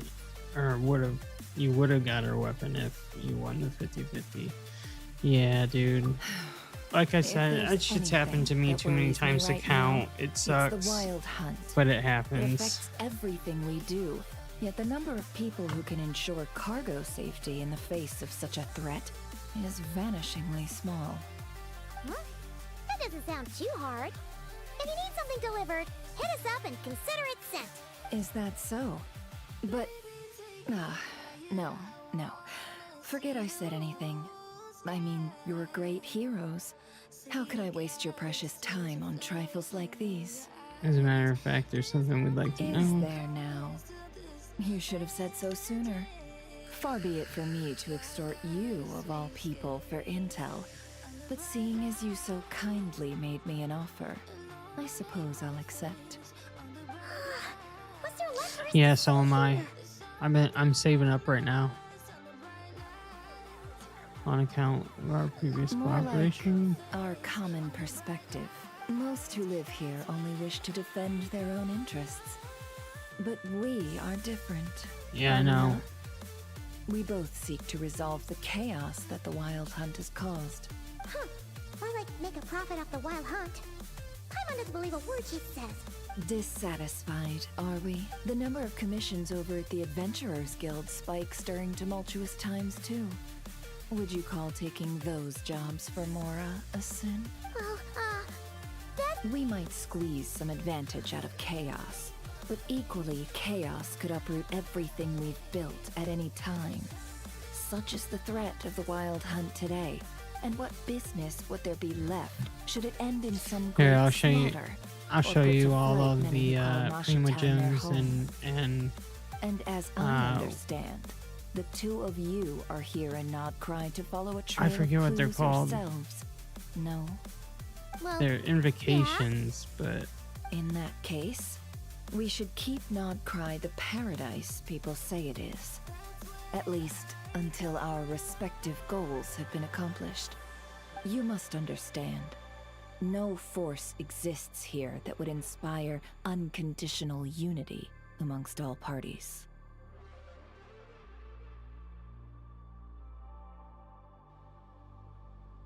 I do get it. But I'm not just doing this for me. After that incident with Lauma, I'm inclined to believe you.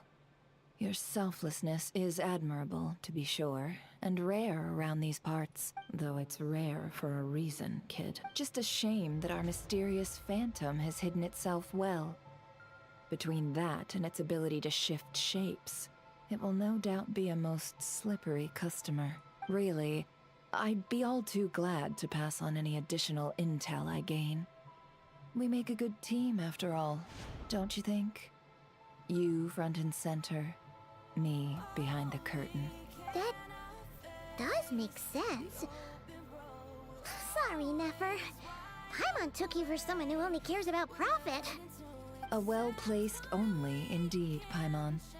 Nothing is wholly divorced from profit of some kind. Wait, so you were ready to work with us from the start? Why, of course. In fact, I was wondering when I might bring this up the moment you entered. But... Hey, boss, I'm back. Huh? Oh, you guys are here too? Indeed they are. In fact, they've volunteered to deliver the medicine to Lauma on our behalf. And totally free of charge. Such kind souls, aren't they? Really? Great! Oh, in that case, guess I'll be clocking out now. Got a few more places for you to visit right here, dear. Oh, haven't I already worked a few days worth of overtime already? Well, guess the extra more is pretty nice. Well, we better get this medicine delivered pronto. Huh? Surely not. The special medication from before wasn't solved, was it? Wait, that can't be. Let me see. This isn't right. How could it be salt? It was raining back there, so could it have happened while I was resting at the store? Sorry, boss. I'll get it back right now. Trust me, I'm super fast. Hey! Slow down, Well then, any plans? If not, what say we go into town and ask around about the wild hunt? We were thinking of doing that, but we didn't get much out of it. The townspeople are a bit wary of us, and we can't get into the flagship right now. Ah, yes, the banquet is on today. Perfect timing. That's where we'll go. Huh? Can you get us an invitation? Oh, come now. What are we? Sticklers for the rule? So let's go break into some shit. Oh no, I'm stuck.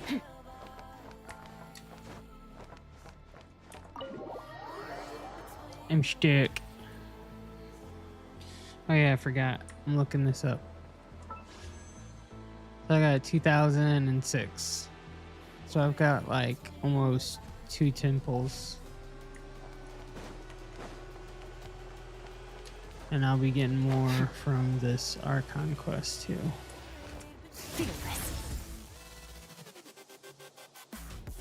Lady Nefer, a pleasure to see you. Oh, and our guests from earlier, I see. That's right. My apologies. Consider it my fault for not having explained. So like, the is she banquet's like rules from to them Sumeru beforehand. or something? Because she Oh, definitely no. looks It was no trouble at all. Please, do like come in. Sino's sister or something. Yeah, sure. Thanks.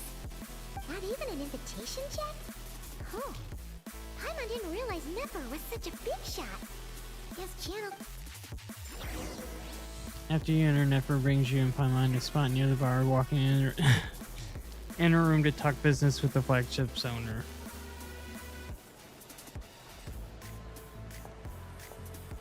Or the flagship's employees or something like that. It was one of those things.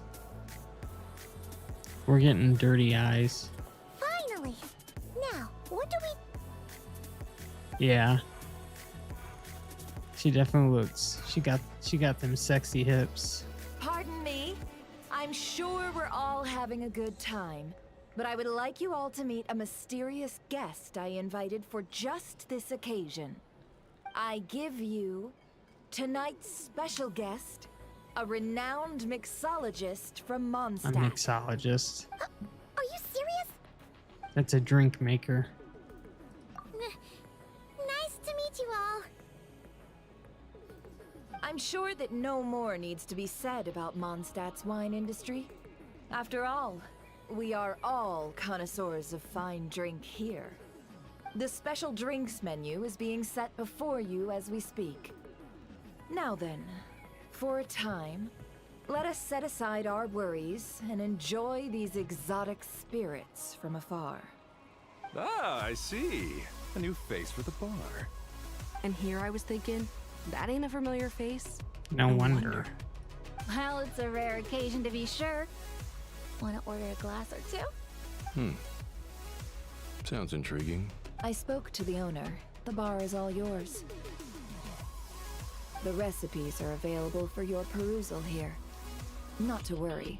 I've taken the liberty of removing the more challenging options. I guess we'll have to give this a shot. Previous experience coming in handy. Who thought? How'd you set this all up so quickly? Well, as long as you know what both sides need, negotiations are essentially just a process of confirming the deal.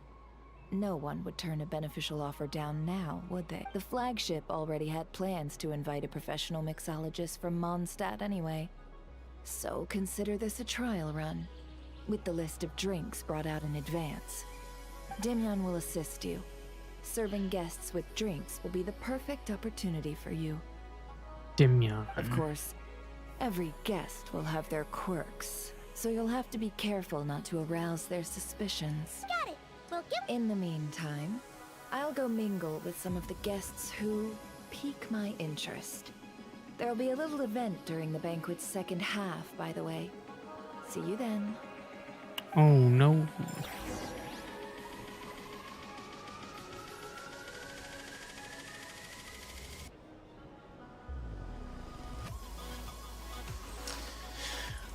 Okay, so Demian, Hello. make drinks. Oh no. So we got tea, milk, mint. Start mixing.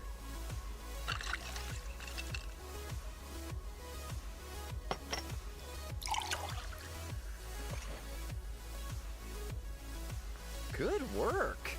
Now then, get the drink to the guest. Wouldn't want to keep them waiting. Oh, really? I have to go do that too? Ever consider returning to Snezhnaya? Rather kill myself with fright here if that was an option. Oh, thanks. Culminations and what now? Take the opportunity to gather. What now? Is it this dude?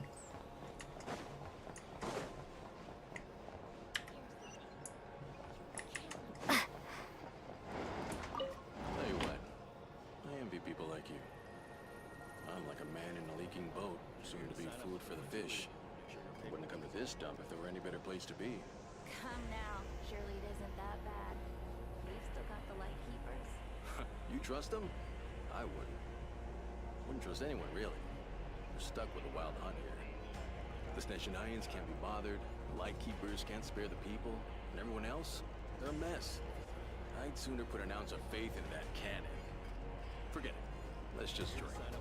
Let's see if this new mixologist is worth the billing.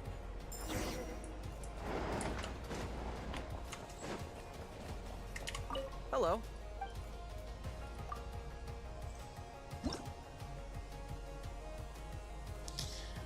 Okay, so there's juice, caramel, wine.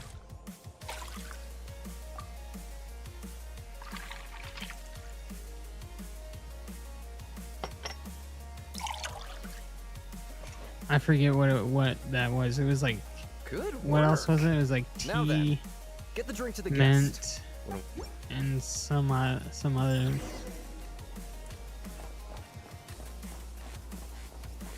I doubt the Snezhnayans will stand idly by if this wild hunt problem gets any worse. Just leave it over there.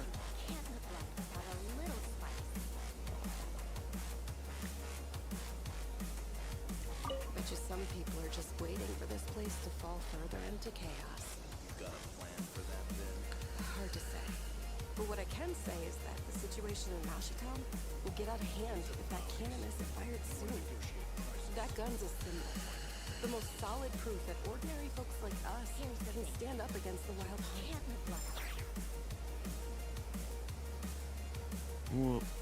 Wait.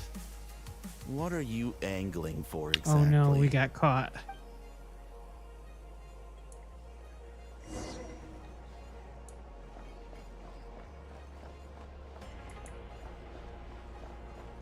What if that was nothing but an illusion? What if, let's say, the cannon was never meant to be fired? For our sakes at least.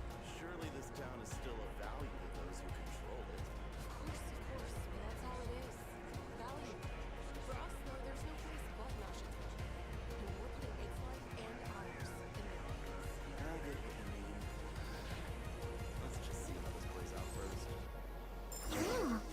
Seems like they're all talking about the cannon already. Guess that's why Sosie was so anxious. Hello. How may I assist? Let's make more drinks. Lemon, mint, and wine. Yeah, that's a rough drink.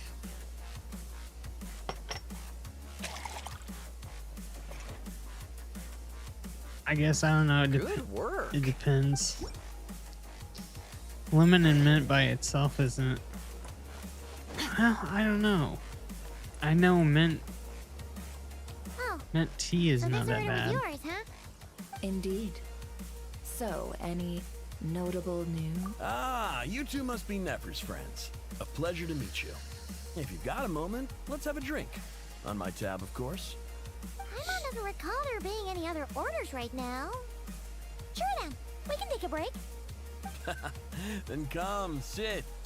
Timya, 2 wildberry trails if you would. Hints is the name. I help out at the Rossum workshop in town. They usually put me in charge of making and repairing simple machines. Paimon's name is Paimon. Pleased to meet ya.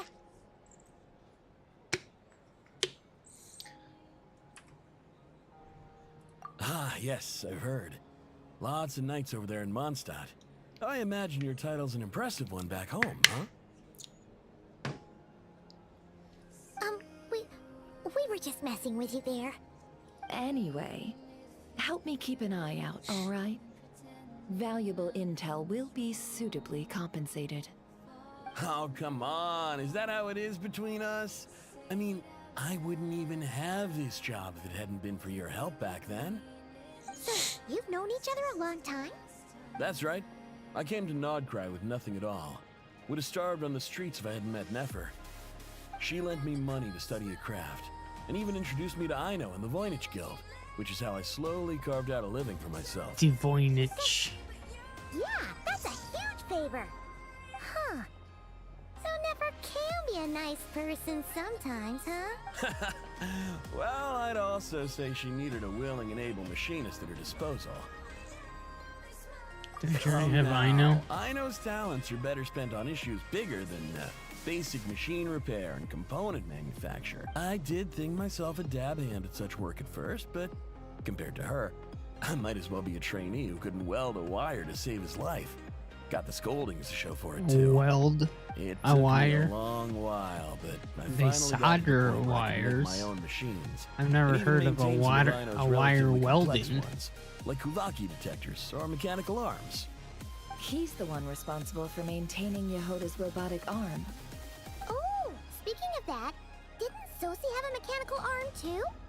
That's right, one of Aino's masterful designs. I could never design one of those in my life, but if you gave me its blueprint, I could hammer one out. Nowadays, I've got regular customers, which makes for a decent keep. Even got a kid, if you can believe it.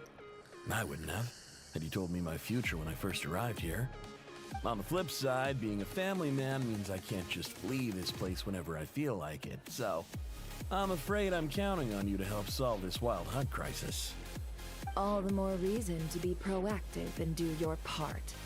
Wringing our hands in despair does us no good in times of crisis. Oh, wait. Just another question that's been bothering me. Have you heard anything about people seeing illusions within Wild Hunt anomalies? People they know, perhaps? I have heard of humanoid shapes being sighted, but familiar faces? No. Most would think they lost their wits from fright if they started hallucinating. After all, no ordinary person could survive an assault from those monsters. Does this have anything to do with our current Wild Hunt crisis? Perhaps.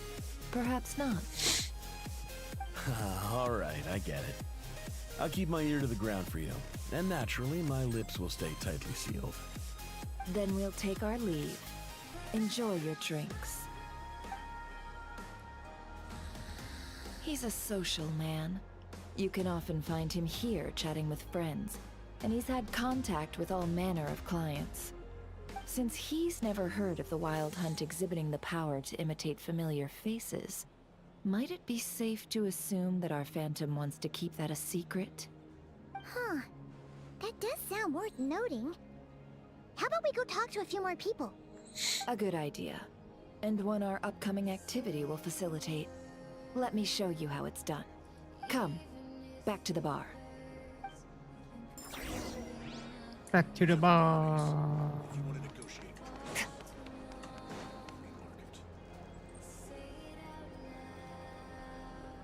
Thank you for waiting, everyone. The roulette showdown is ready to begin. Finally! Come on, let's go try our hand. That was a goofy ass laugh. Joining us, new girl? We'll pass. No, you won't. The one who'll be mixing the roulette special has to take part. Those are the rules. But Never say anything again. Let's go with it. Sign me up. Since we have a new friend with us today, let me go over the rules in brief. The wheel before you is divided into an inner and outer circle. Participants must take turns to spin the pointer of the inner circle. Whatever beverage it stops at, our lucky contestant will drink. The drinks are divided into juice, tea, and alcohol, with that last further divided into 3 levels by intensity. Spin your way to a non-alcoholic beverage, and you'll score no points. Otherwise, you get 1 to 3 based on alcohol content. During a round of drinking, one participant may choose another with less points than them and pose a question, Angle. which the other party Appreciate must the then answer. follow. This sounds like it might favor those who score higher, but push your luck and you might not recall any answers you were given the next day. Beats the purpose, wouldn't you say? And that's why the person mixing the Yeah, I drinks guess has it's to take Angeli. part. You know, just in case they Icy? decide to pour heavy, then sit back. Sorry and if I watch got the your name show. wrong. Not that our newcomer looks like the drinking type. Either way, looks like we're in for a show. Anything you drink will be replenished. And additionally, I have decided to sponsor a grand prize for this grand occasion. A single serving of Dark Horse. Dark Horse. Do my ears deceive me? A chance to drink Dark Horse and not cry? Dark Horse. Guess we'll have to take part now, huh? Indeed. The Dark Horse could be yours to enjoy, so long as your luck holds. And so long as you can remember its taste the day after. And if our lucky winner can drain the whole serving in one go, they will gain the right to ask everyone a question, regardless of their score. High risk, high reward. That's gotta be some strong alcohol. Now, if there are no other questions, let us begin. Allow me to get the ball rolling. Intensity 3. Looks like I'll have to put my back into it today.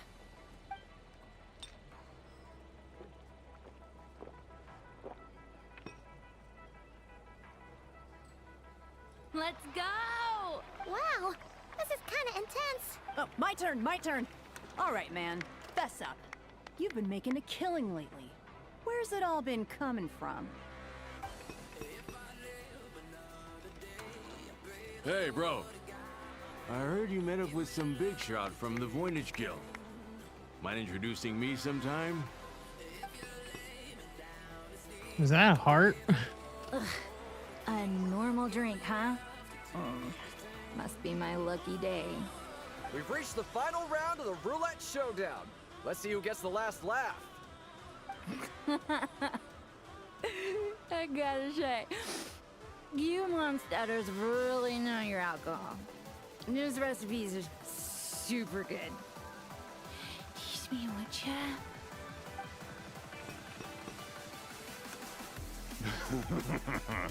I was wanting to ask about your wife. Your wife. What? Was he asking to cuck or something? Nevers been maintaining an ever so slight lead and has been using it to ask ever so slightly probing questions that can't just be luck. I can tell that Dabrawa was lucky enough to survive stumbling into a wild hunt, but Nefer's turn is. You're up. Dark Horse.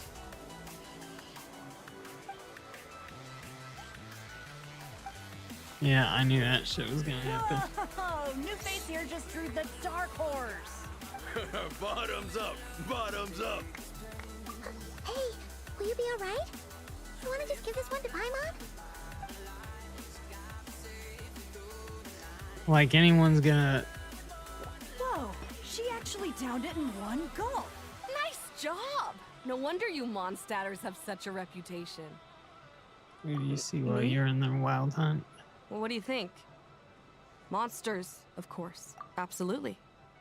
If there was something else, I didn't stop to see it. Just took off as fast as I could. Oh, and guess who showed up just as I'd gotten out of there? Those good-for-nothing rat Nikki, that's who. If my luck had been just a little worse, they'd have found nothing but my corpse. Or whatever was left of it anyway. Either way, there's nothing in there you'd want to see. Even those who've had personal encounter with the Wild Hunt know nothing about the strange phantom we saw. Seems Nefer's judgment was right on I see point. some downcast faces. Why, have we all hit our limit? Says who?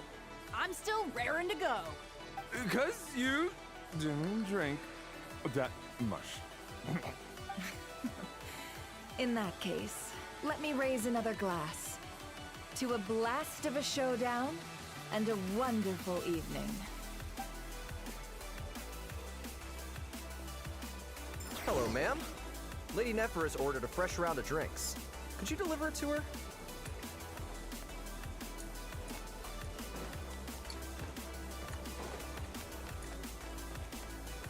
I don't know where she's at. Oh, over here.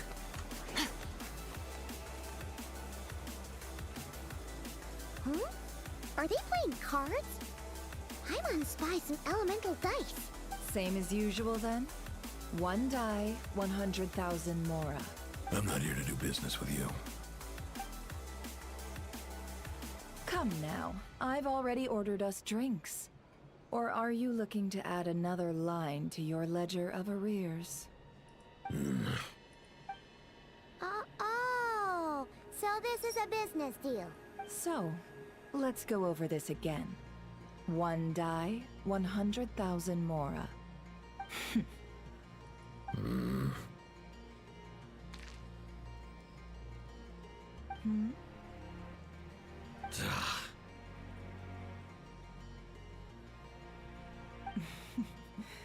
Then we have a deal.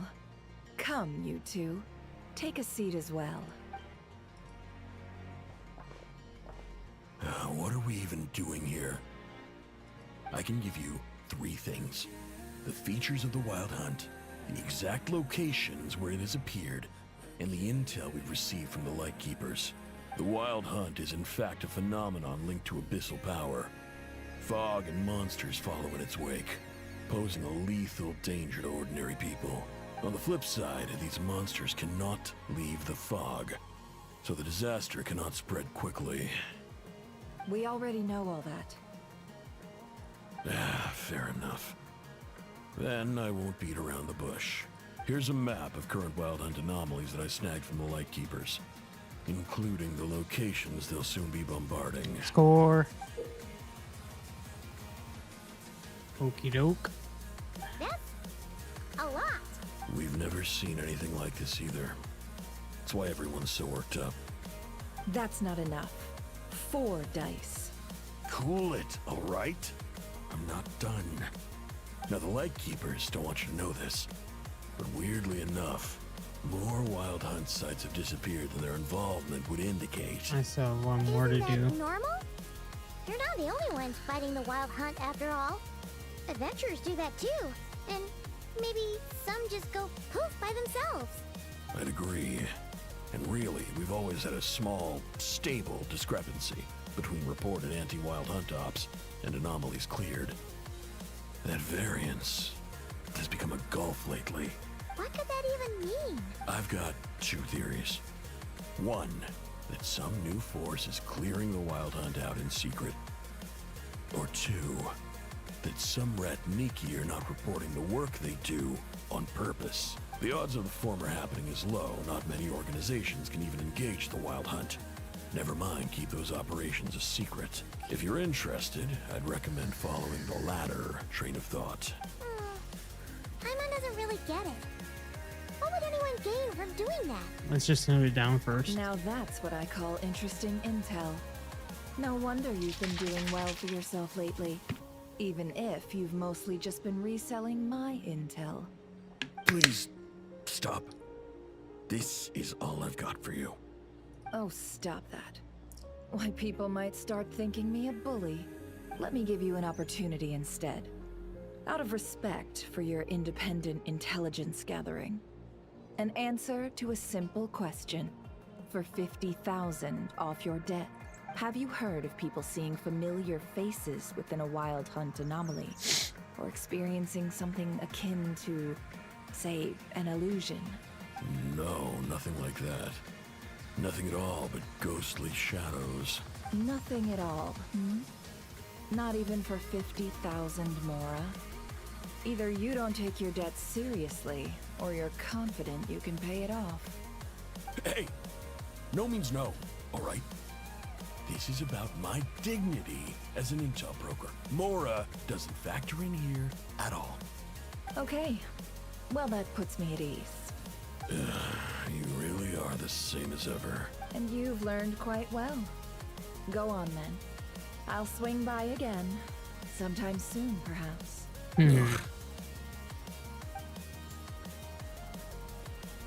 So, you're his creditor? Indeed I am. He's resold my intel quite a few times now, pocketing the difference afterwards. Rather as luck would have it. He would only purchase information from me when he was just about done negotiating with his buyer. So I arranged a little something just for him. A painful lesson, you might call it. Ooh, that sounds... Oh, I was downright beneficent in charging for that betrayal. It was more about the message, really. Good thing we're on the same In team. any case, I believe that's all we'll get here. Let's go through what we've learned outside. Don't make me do the thought bubble thing.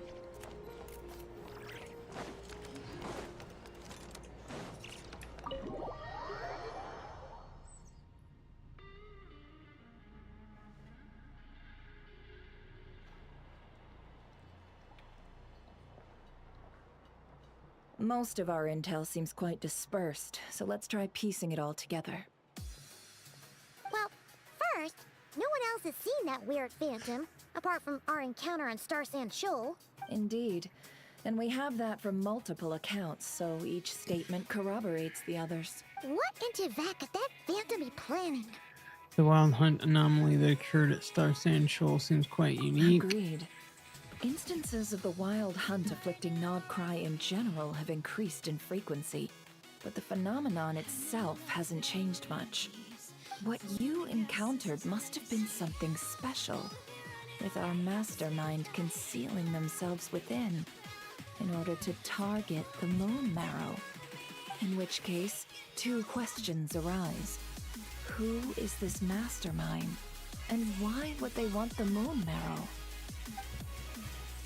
Additionally, that intel broker mentioned that some lightkeepers have been withholding information given the inconsistencies in Flynn's words and deeds. He might be a likely suspect, but let's not share that with Nefer for I'll now. continue investigating along these two lines. We can reconvene again if any progress is made. I'm back! Luckily, the store owner kept the medicine bottle I left on the table safe for me. Here you go. Let's hope they're actually, Yehoda? Take a break. You've earned it. Oh no, I've got work to do later. And anyway, isn't the cannon about to go off? I was watching it the whole way back, praying it wouldn't fire. Not until I got back, you know? Again, lucky me. Huh. So you're interested in that big gun? Of course. I mean, just think about it. Something that size is bound to be comprised of thousands, even tens of thousands of parts, fused in such a way that it can operate smoothly and fire off a supergiant, super strong beam. Isn't that just so cool? I mean, miraculous. Like a miracle created through countless careful calculations. It has been a while since the last time it fired. Go on, feel free to go watch. Work can wait for a while. Thanks, boss. Anyway, y'all wanna come? It'll be worth the while and worth your wait. I swear. Might as well. Fruits of our labor and everything, you know? Woohoo! Let's go! Pretty much going that way anyway. Wow! What a crowd! People seem pretty excited, too. Just goes to show how big a deal this cannon is, huh? Oh, for sure. One shot, one kill, problem solved. Simple and practical. Just the way we like it. And even if that wasn't how it worked, just listen to how it roars. If that isn't power, I don't know what is. Oh, if only I had that kind of strength. Hey, don't think like that. Your skills and smarts have been a big help to us, too. Really? Mm-hmm. Think that? Oh, I'll do my best the next time we work together. For sure. Like she wasn't before. Hey, look! It's starting!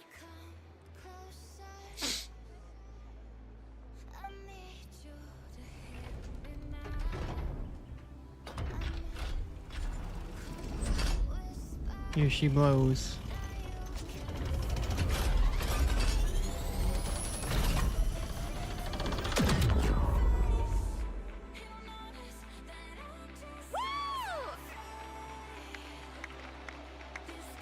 Nice one. Finally, all fixed up. Awesome! Whew. That sure was powerful. And pretty dazzling, too. Perhaps we should use it more That's why often. everyone's been counting on this thing. We'd certainly Surely save the the light wild keepers hunt a whole lot of is running around. I feel so alive right now. Overtime. Ha! It's gonna be a piece of cake. You know, Paimon's been wondering, if you're so interested in machines, why don't you go work for Aino? That's what we call drawing a line between your work and your hobbies. I've got some mechanical talents, sure, but this job I have now, no one can do it but me. Not even Aino or her silly robots. Hold up, I gotta get some new vape batteries.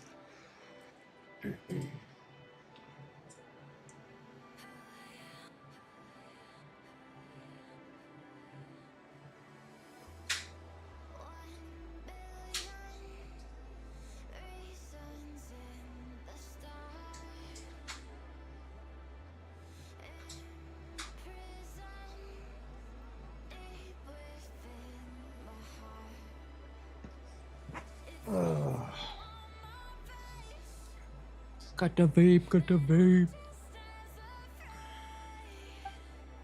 Anyway, gotta go. See you later. Says the person who got salt and medicine mixed up. Looks like the crowd's breaking up as well. Let's head over to Hisi Island. Let's not keep Lama waiting.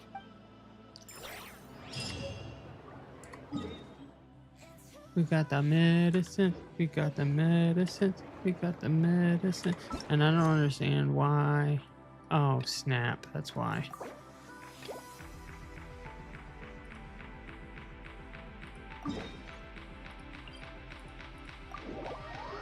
Because we gotta fucking do something else. Curl.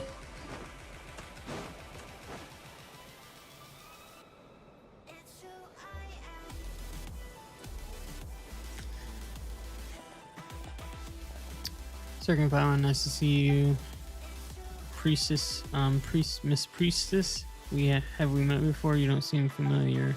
Hey, it's me. Seriously, when I met not long ago, can't you recognize my voice? Oh, it's you. You're the way. Wait, who are you exactly? This starting to sound like some kind of scam.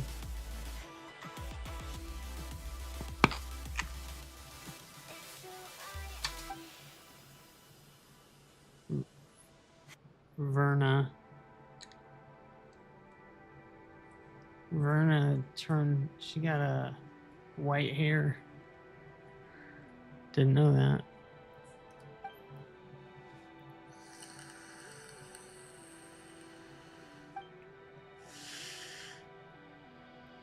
Fine, Priest is more reliable. Isn't that mean? Anyway, it must be the Moon Maiden's guidance at work. How else Could I be so fortunate as to run into both of you at a time like this? Well, we were just passing through. I have a bad feeling about this.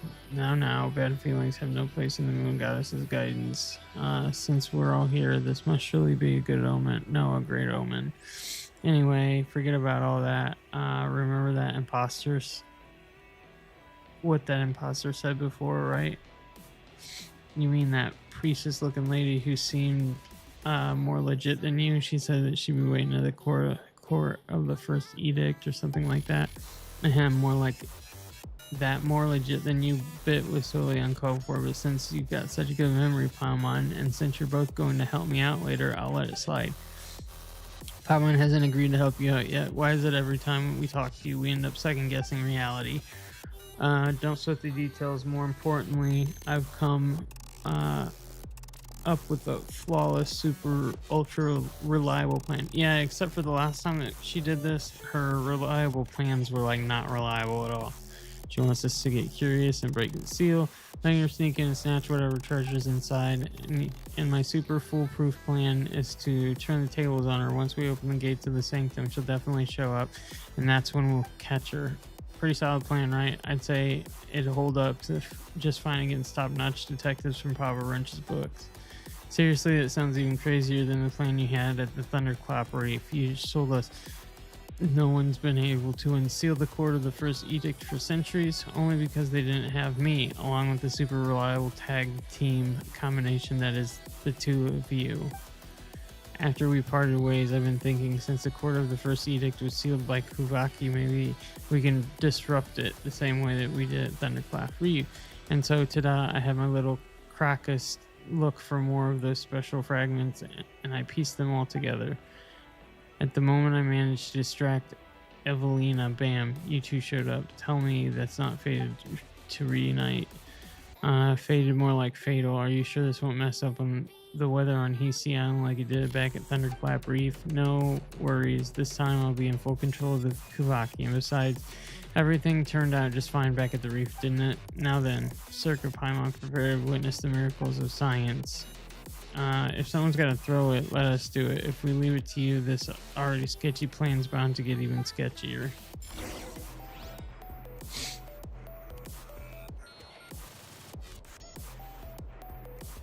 Okay.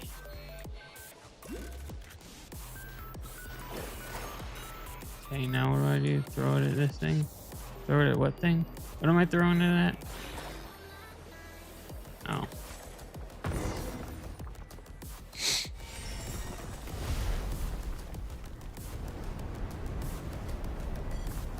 So we've been pretty much just like rebuilding these pillars, I guess. Ba-boom!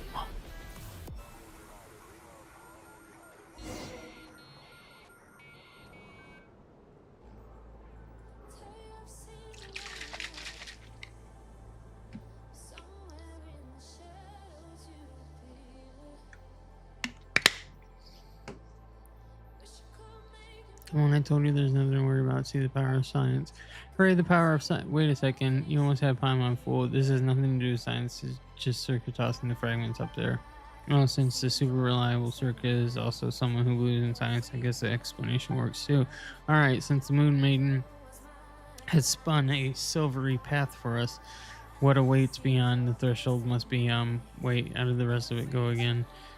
Anyway, since the Moon Lane has appeared, it means our plan is working fine. All we need to do is follow it and the guidance of the Moon Goddess. Yep. Are you sure? Paimon thinks that there's a good chance that the path doesn't lead us to our destination, but rather somewhere higher up. Come on, Paimon, come on. You've got a super reliable priestess and a super reliable adventurer on your side. What's there to worry about? We'd better get moving before the other priestesses show up. I mean, while the Moon Goddess is still showing us the way. Onward and upward.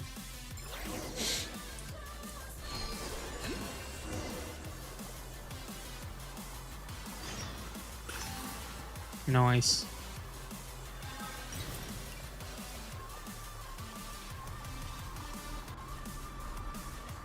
Up, up, up we go.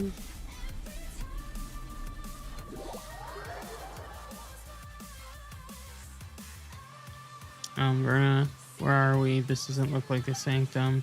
Yeah, it really doesn't. I mean, that's not important. Don't worry. This place has things that resemble moon lanes, so that means Moon Maiden is still guiding us, probably. Let us follow the path illuminated by the moonlight and leave the rest of the world of the moon. That actually sounded pretty priestessy coming from you, Verna.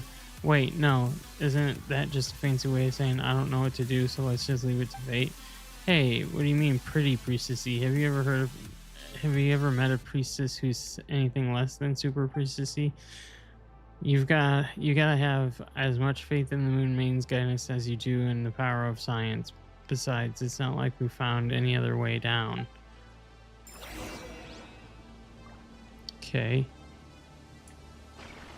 So what now?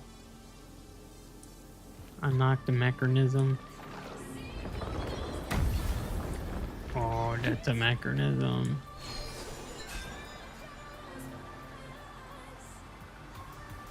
What are we doing?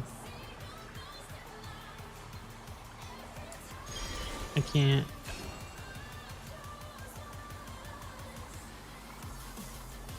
I need to pull more down, I'm guessing.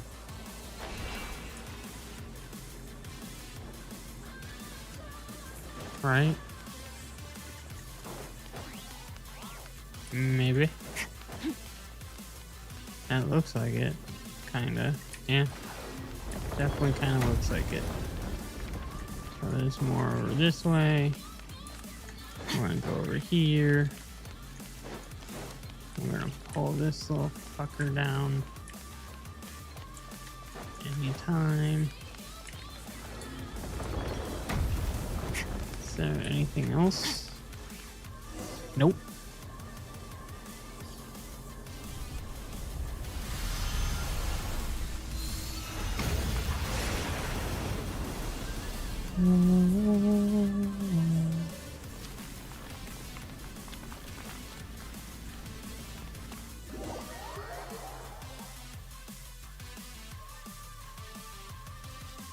And just as I predicted, see, as long as you follow the guidance of the moon gods, everything will fall right into place. Well, if you say so, but are we really sure it's a good idea to open up a place that's been sealed for a century? Oh, it'll be totally fine. You've got the most trustworthy priestess of the Frost Moon Science right here. There's absolutely nothing to worry about. Crota, did you see those suspicious intruders were heading? They took off toward the course of First Edict. Not many places to hide around here, after all. Humph, you two, check on the seal. I'll inform the Lady Moonchanter. Let's see them try getting away. Causing trouble in the sacred lands of the Frost Moon. They've got a death wish. The only way they're getting out of this in one piece is if they're somehow the Lady Kutar herself. Verna, still want to tell us there's absolutely nothing to worry about? Yep, that's right. There's absolutely nothing to worry about. Now that the seal's been opened, all we have to do is set a trap and wait for that imposter to walk right into our hands. I'm sorry, there's absolutely everything to worry about. I should have never messed with the seal. What do I do now? Help me, sir, please. Sobs. Yelling for help like a crybaby doesn't mean someone's magically gonna save your butt. No turning back now. Let's see what's inside. Well, since the seal's already broken, we might as well head in and take a look. But Verna, you better make sure to say sorry to everyone you dragged into this. Lol. Oh, hell yeah. Your hard work is paying off, as it should.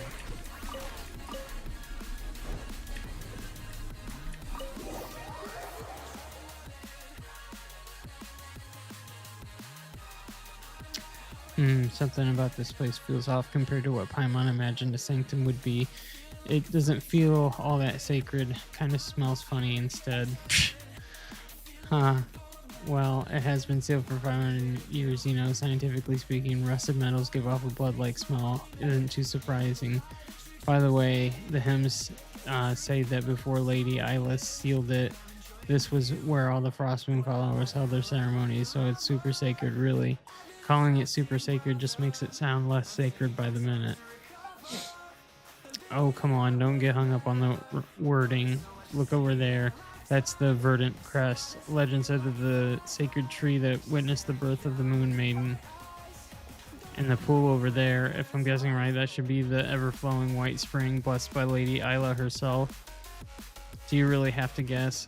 Also, are you sure you didn't just make those names up? Hey, I might be I might be a fairly reliable priestess, but even I've never seen these sacred relics from the 500 years ago with my own eyes. Nor did I ever think I'd get to see something this historically significant. I'm so lucky. All thanks to you, Sir Paimon. Let's stay here for a bit. Just remember to apologize to everyone when we get out. Yes, no problem. I'll do whatever you say. Just standing here in a place Just standing in place does feel like a waste, though. Since we're here, why don't we take a quick walk around? Just don't touch anything. Investigate?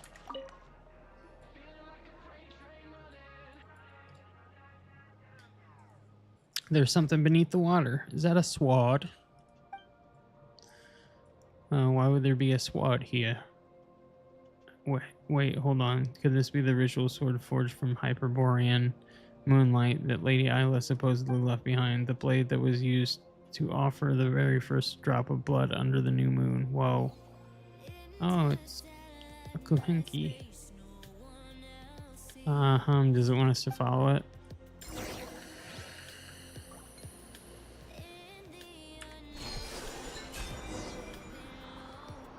Up we go. I want that thing. How do we get it?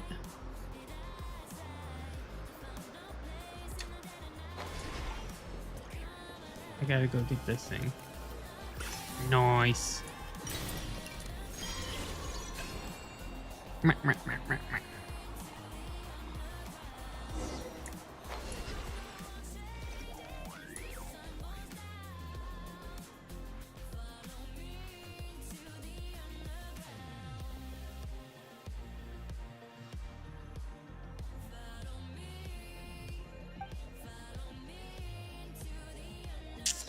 Eek, when did you get here?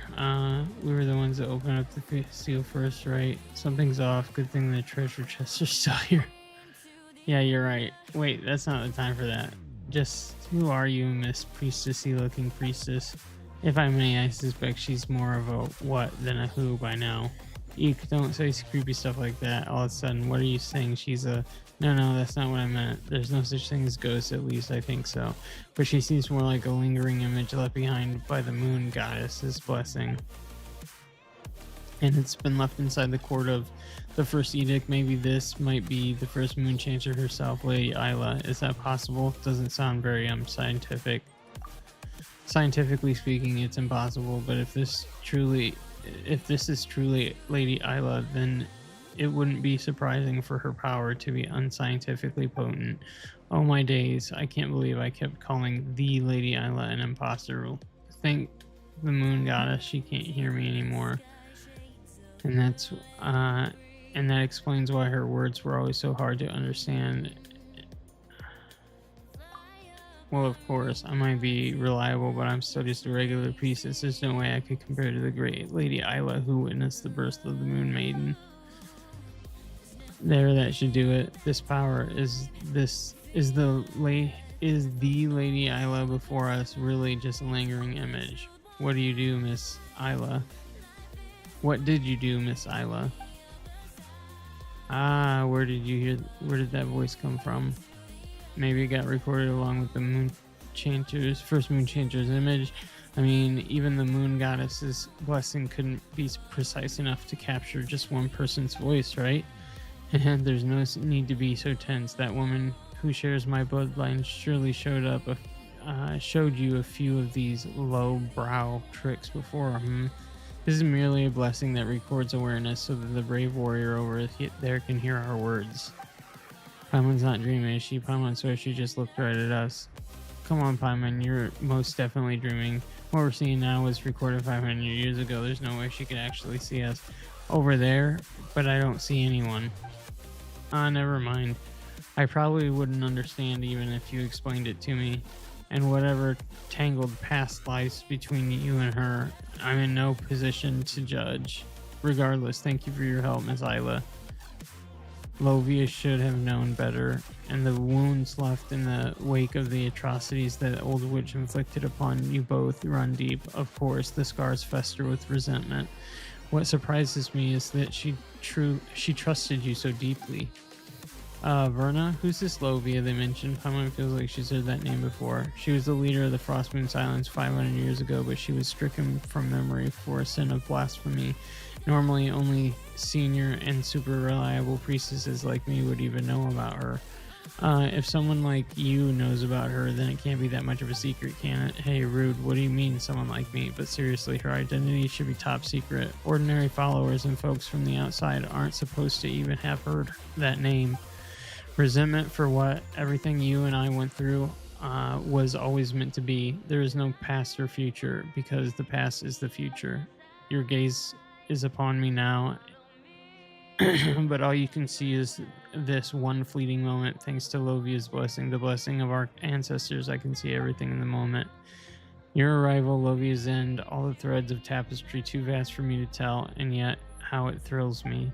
She trusted me because I heeded her every word, and when the lady of the underworld guided my hand to sever her thread, even then she would have rejoiced. As for you, you'll be leaving this place, won't you, Mr. Solove? My role here is finished. The believers outside already hail you as their new prophet, and at last, you no longer need to endure the suffering imposed on you. I still have things I must do. I need to uncover what that mad monk's true intentions. For my fallen friend and for the people of this land, he must pay for what he's done. With Lovia's years of secret correspondence with him as evidence, tracing his steps should be much easier. Once again, thank you for your help, Miss Isla. You still don't know a thing, but that's all right. You will soon enough. I'll take that as an encouragement. To me, it's already happened. Twice shall that serpent fall, first strangled by the flesh of the faithless, then shrinking away before the light you and I ignite together. But you shan't be the one to cut off its thread, because that fate does not belong to you. I don't believe in fate. I'll just do what I can. Then do what you can before the lanterns are lit. I will be waiting. Here waiting for you are the hero meant to protect Elysium. And you, forgive me for drawing you here this way. Your thread simply would not catch in the loom of this subliminary sphere, so I had to guide you with those stones, fitting for they are just as out of place in this world as you are. Verna, what's going on? Are you still sure she isn't talking to us? Well, not anymore. Those stones we saw earlier only fell recently. How could Lady Isla have known about them 500 years ago? By way of apology, I left the last sword forged by the apostle in the Golden City using moonlight in the ever-flowing white spring. After centuries, any blood stains on its blade should have been washed away. Please accept this humble gift. Though your fate remains unclear to me, I choose to believe that you are the hero of this subliminary sphere and the one destined to fell the undying serpent on our behalf. This will probably be the last time that we meet. If you follow the light and find those who share my bloodline, then you will come to understand my words. Are you talking to someone? It's nothing. Now please don't let me keep you any longer. Mr. Slove, I must begin sealing this place at once. It holds no resentment towards Slovia, but our children must not be stained by her sins. That's why the evil and corruption she wrought must be buried. I will seal them all here. This too is a part of our preparation for the birth of a god. We are all tainted by sin. How could we ever hope to behold moonlight in its purest form? She vanished. So, just like back in the Thunderclap Reef, it was Lady Isla who guided us to break the Sanctum Seal. All so you could retrieve the sword she left behind. But Paimon still doesn't get it. Why would Isla give us her sword? And what's this undying serpent stuff all about? We're not gonna have to fight some giant snake next, are we? Let's retrieve the sword first, right? If someone as reliable as Lady Isla said it, there must be a reason. Maybe it'll all start to click once we get that sword.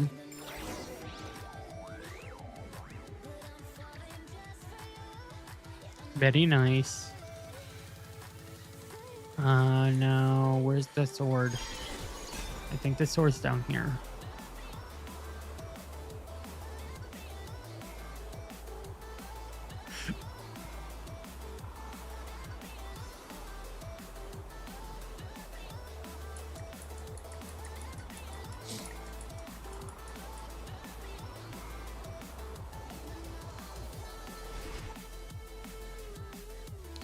So hopefully I can actually use this thing. That would be fucking badass. This must be the sword Isla was talking about, right? How about it? Did you figure anything else? Not a thing. Paimon, quick run. The power in this sword, it's overflowing. What's happening? Hang on. Your acting is terrible. You can't start laughing halfway through your own prank and quit scaring Paimon at a time like this. Looks like we really will have to investigate this whole place, huh? But if we hang around here too long, Aaron Ruth, Uncle Crodo, and the others might find the entrance too. Actually, with all the noise we just made just now, there's probably no one in this whole island who hasn't been drawn this way. Ugh, fine. I guess we got no choice. We've got the sword now. Lady Ally didn't exactly tell us what to do next. Let's get out of here first and figure out the rest later. Give me the sword. Oh, that's fucking cool. Where's it at? Oh, that is so fucking cool. Not bad. Increases elemental burst damage by 20% when the equipping character's energy capacity does not exceed 60 out of 40. Their elemental burst damage is increased. It's got attack.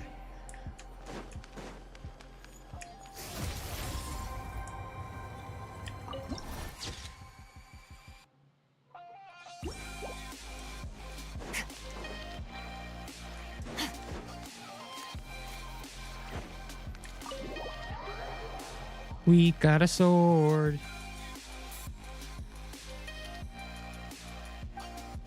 Maybe the noise we made earlier got their attention. They ran off to check somewhere else. I get it now. This must be Lady Isla's divine guidance. Even my luck's looking up now that I'm with someone as reliable as you.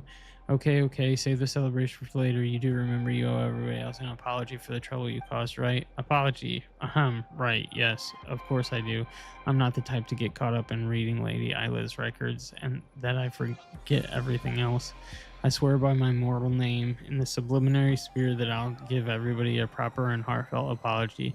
It's just, I'll need to think carefully about how to phrase it first. Oh, and while we were at work earlier, I came up with a super scientific plan. Since we have to apologize anyway, why don't we finish checking out the sanctum first before looking for Lady Lauma? That way we can save time and make my eventual apology even more efficient. Sounds like a plan, I should say. See the power of sciences. Wait, Aunt Rahetar? When did you get here? You scared us. We didn't mean to sneak into the court of the first edict. It's just Verna said. No need to explain. This place may be sealed, but it is not forbidden territory. If Outlanders like you were able to enter it, then perhaps it was the will of the moonlight. Exactly. It's all part of the moon maiden's sacred guidance, just like the poems say. As for you, Vernadska, you're coming with me. The Lady Moonshanter wants to see you in person. Huh? Wait, no, Aunt Rahetar, you didn't just say. As a priestess, you acted without permission, broke the rules, and tampered with taboos. Aside from the outright murder, you flouted every major law we have. Now come. Or would you rather the Lady Moonshanter come fetch you herself? So I'll explain everything later, I swear, but first I'll need... She got in trouble. Before Verna can finish this interview, Rahetar drags her off. Well, she sure dug that grave nice and deep for herself, didn't she? Still, we've got no idea what this Lady Isla wanted us to do with this sword she left behind. If it was meant for us, we might as well hang on to it for now. Looks like a real frost relic anyway.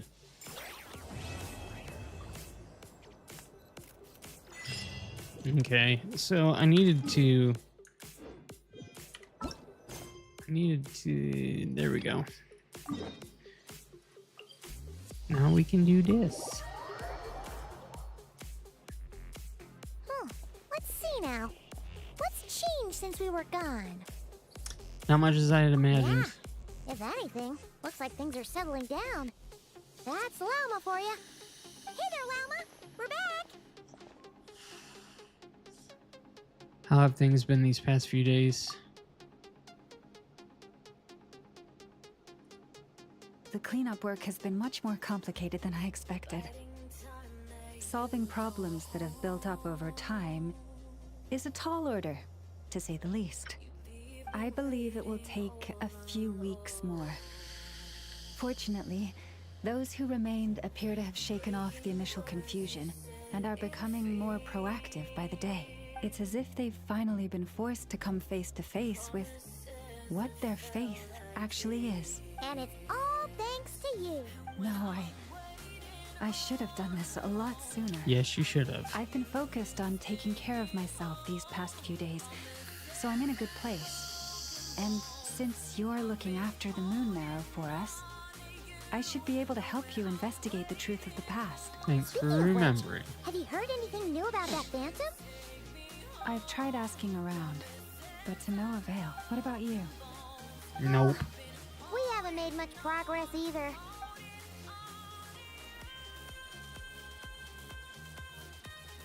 I think I've got the gist of it. Sounds like you've got your work cut out for you too. Don't forget to take good care of yourselves. In any case, please, come this way.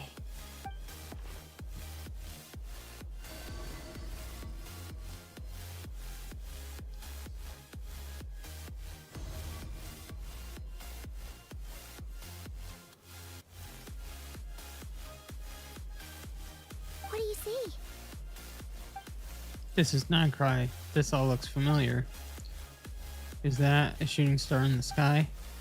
Wait, no wait, that's our spaceship. Is it over already? This appears to have occurred a long, long time ago. The memories I sensed are highly turbulent and disordered. So that is all my power allows me to discern. At least we know now where our spaceship landed in... At least we now know where our spaceship landed in Nodcry near Star Sand Shoal, or so it seems. That matches with what Ether told me, but I want to know more. Luonatar. Huh? What's the matter?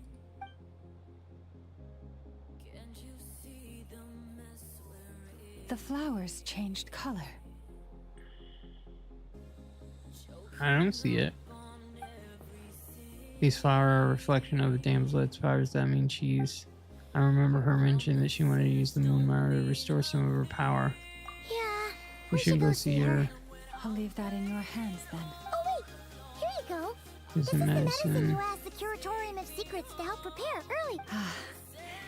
Thanks for coming all this way with it. You've been a huge help. Also, if I may, I have a feeling that Kuthar might be able to help you get a more detailed glimpse at the memories about your spaceship. Oh, that's true. She's the Kutara after all, but we best check if she's doing okay first. See you later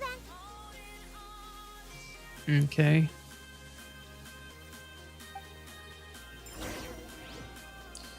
So now we gotta go see the damsel.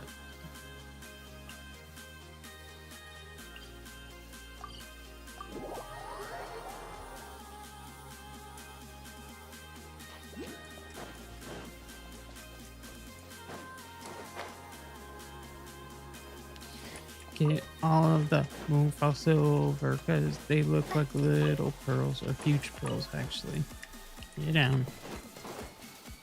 We get one like this, and we get one like this, and then we get one like this, and then we get one like this, and then we get one over here like this, and then we go talk to what's her face, the damselette. Columbina. She doesn't look so good. Sorry for disturbing you, but are you okay?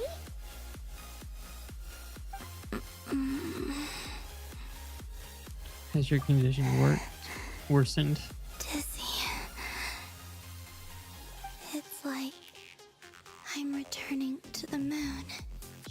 It reminds me of the Japanese fairy tale Kaguya-sama, or Kaguya-hime, Princess Kaguya of the Moon.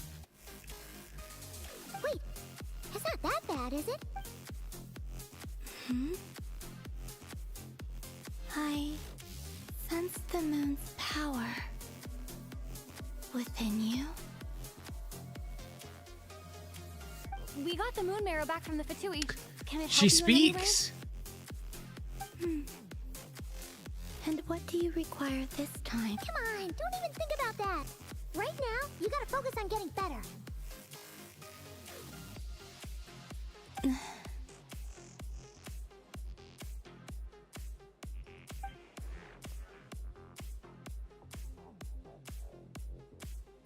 I might need your assistance in the future. Uh-oh. Oh. Very well. Give me your hand. I think I really like her outfit and stuff. She's got like a little bow tie. I don't know. It's just a bow. It's not a bow tie, but it's a bow. And I don't know. I just like her design.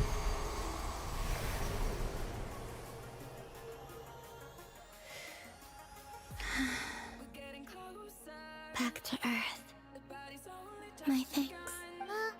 Your feet never left the ground. But anyway, feeling any better? Yeah, but the flowers were all like pale white.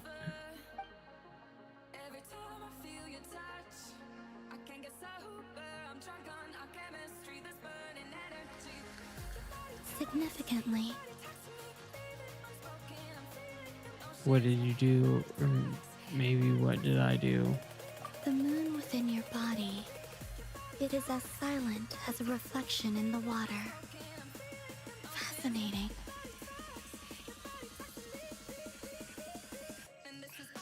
I merely drew forth a ray of its light from the water. Enough to keep me tethered to the ground for now. I think I sensed some other changes as well. That is the moon goddess's favor. All things I come into contact with will bear this mark. It is harmless and will fade over time. Speaking of which, do you want to be the moon marrow's custodian? Now that you've got your power back? It's supposed to be something that belongs to a god in any case, right? It is the remains of Arya, goddess of the eternal moon. So it does have to do with... Wait, what? Did you not know this already? Lama just said it was different from the other fragments, and that she could sense divine power within it. And she is correct. When I drew that ray of moonlight from the marrow, I also drew some memories from within. That is how I know that it belongs to the goddess of the eternal moon. But Lama also saw the past by using the moon marrow. Why didn't she see that? I mentioned that she could only catch brief, blurry snippets. Perhaps is something that only Moon Goddess could sense. There were once 3 moons in the sky, each belonging to a goddess who ruled over it.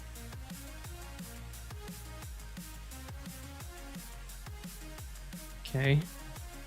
But after the War of Funerary Flame, all 3 lay slain, and 2 of the 3 moons were shattered during the conflict. After Arya's death, her power coalesced into this moon marrow. The iridescent moon's remains have never been found. And while the Frost Moon's goddess died herself, her moon was never broken. As the prophecy stated, this moon would birth a new deity sooner or later. The entity the Frost Moon Scions call the Kutar. I can sense that my power belongs to the Frost Moon, but it lies beyond the false sky, too distant from me. Forget controlling it. Sensing it alone requires immense effort. Oh, wait, let Paimon count this up. We have the Eternal Moon's Marrow with us.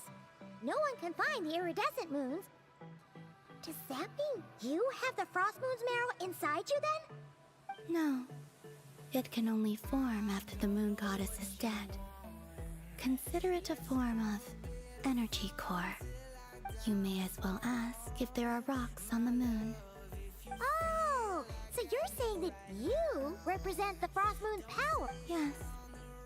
Now, a god with a gnosis is named an Archon. Since you bear the moon marrow, does that make you a moon goddess? That Would you was the not same wish thing. to become one? That's not really the problem here. Also, why are you so eager to pass that title on to someone else? Anyway, never mind this becoming a moon goddess stuff for now. We're asking if we should return this moon marrow to you. I do not desire it. Huh? Nor does it desire to come to me. And what does that mean? When I came into contact with its power, Kind of I rejection, can huh? only guess that this is because I too am a moon goddess. Two moons will not rise at the same Two time, let moons alone will consume not one pass it. another. Stuck with me for now then. You sure that's gonna be okay? Well, I did say that you've hidden its power well, but the damselette sensed it just fine. And it's the wild hunt we're dealing with here, not some run-of-the-mill enemy. If it detects the marrow... The wild hunt?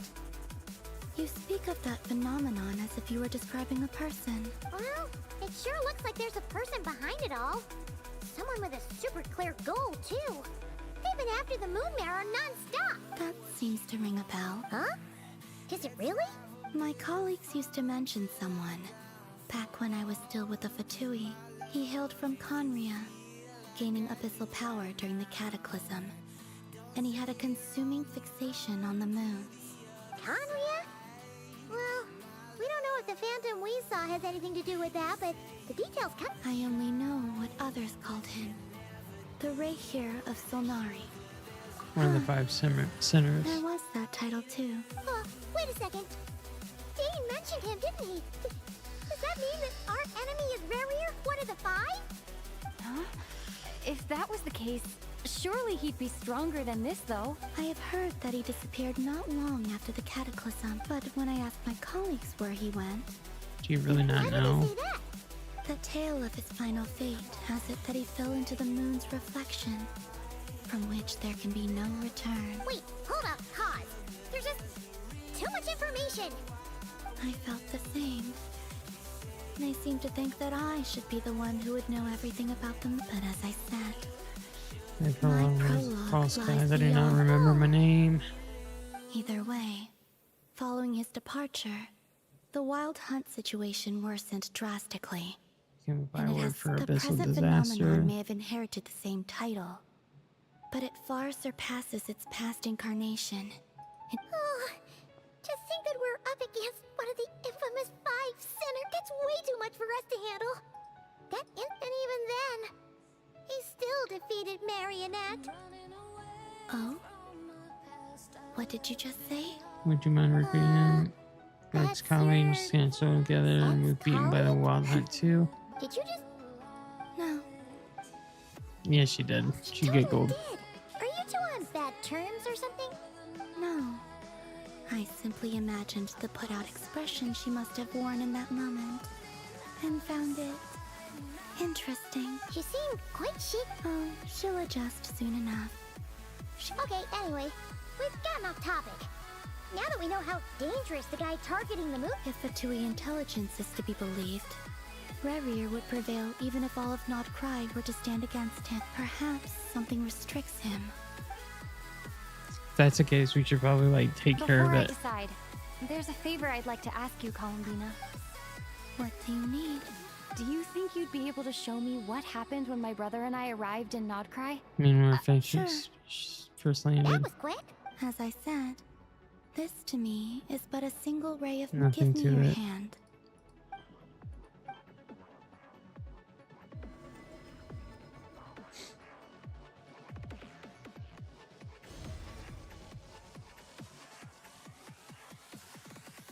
This is where you saw before, only clear. It seems we landed safely at least.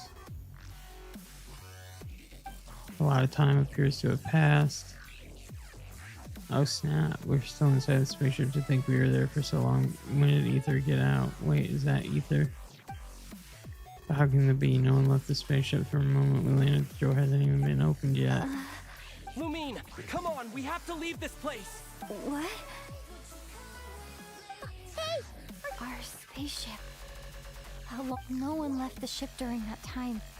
But Ether found me from outside of it somehow. The main story gets even more fucking confusing as it goes. The secrets within memories are like cookie crumbs. Take a bite and they go everywhere. There's something seriously strange going on here. I have to get to the bottom of this, but as Nephra said, there'd be nothing to investigate if not Christ destroyed first. Right. Keep the moon marrow with me. If you say so long, I can't stop you, You but need my help? with I could help you conceal the marrow. We could. Detecting it within you is already no easy task. But I can teach you to further conceal it like this.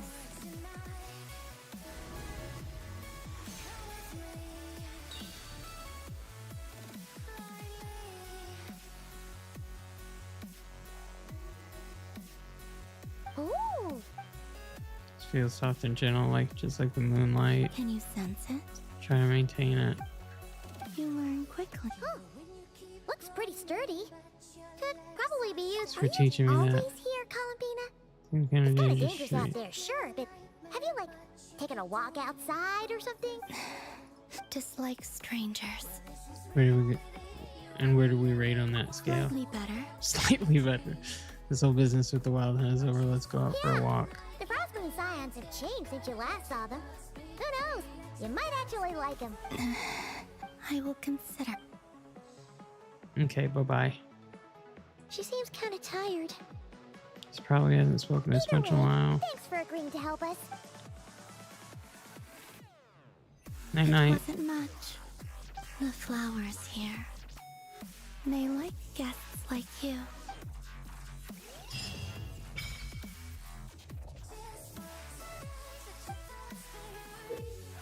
You can visit the Silver Moon Hall from time to time to meet the damselette.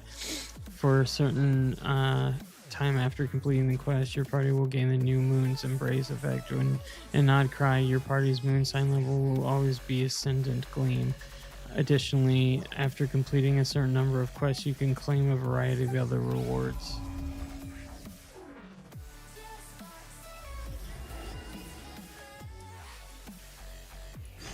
Alright, guys, I hate to say it, but I gotta go eat my birthday lunch with my family. So I will catch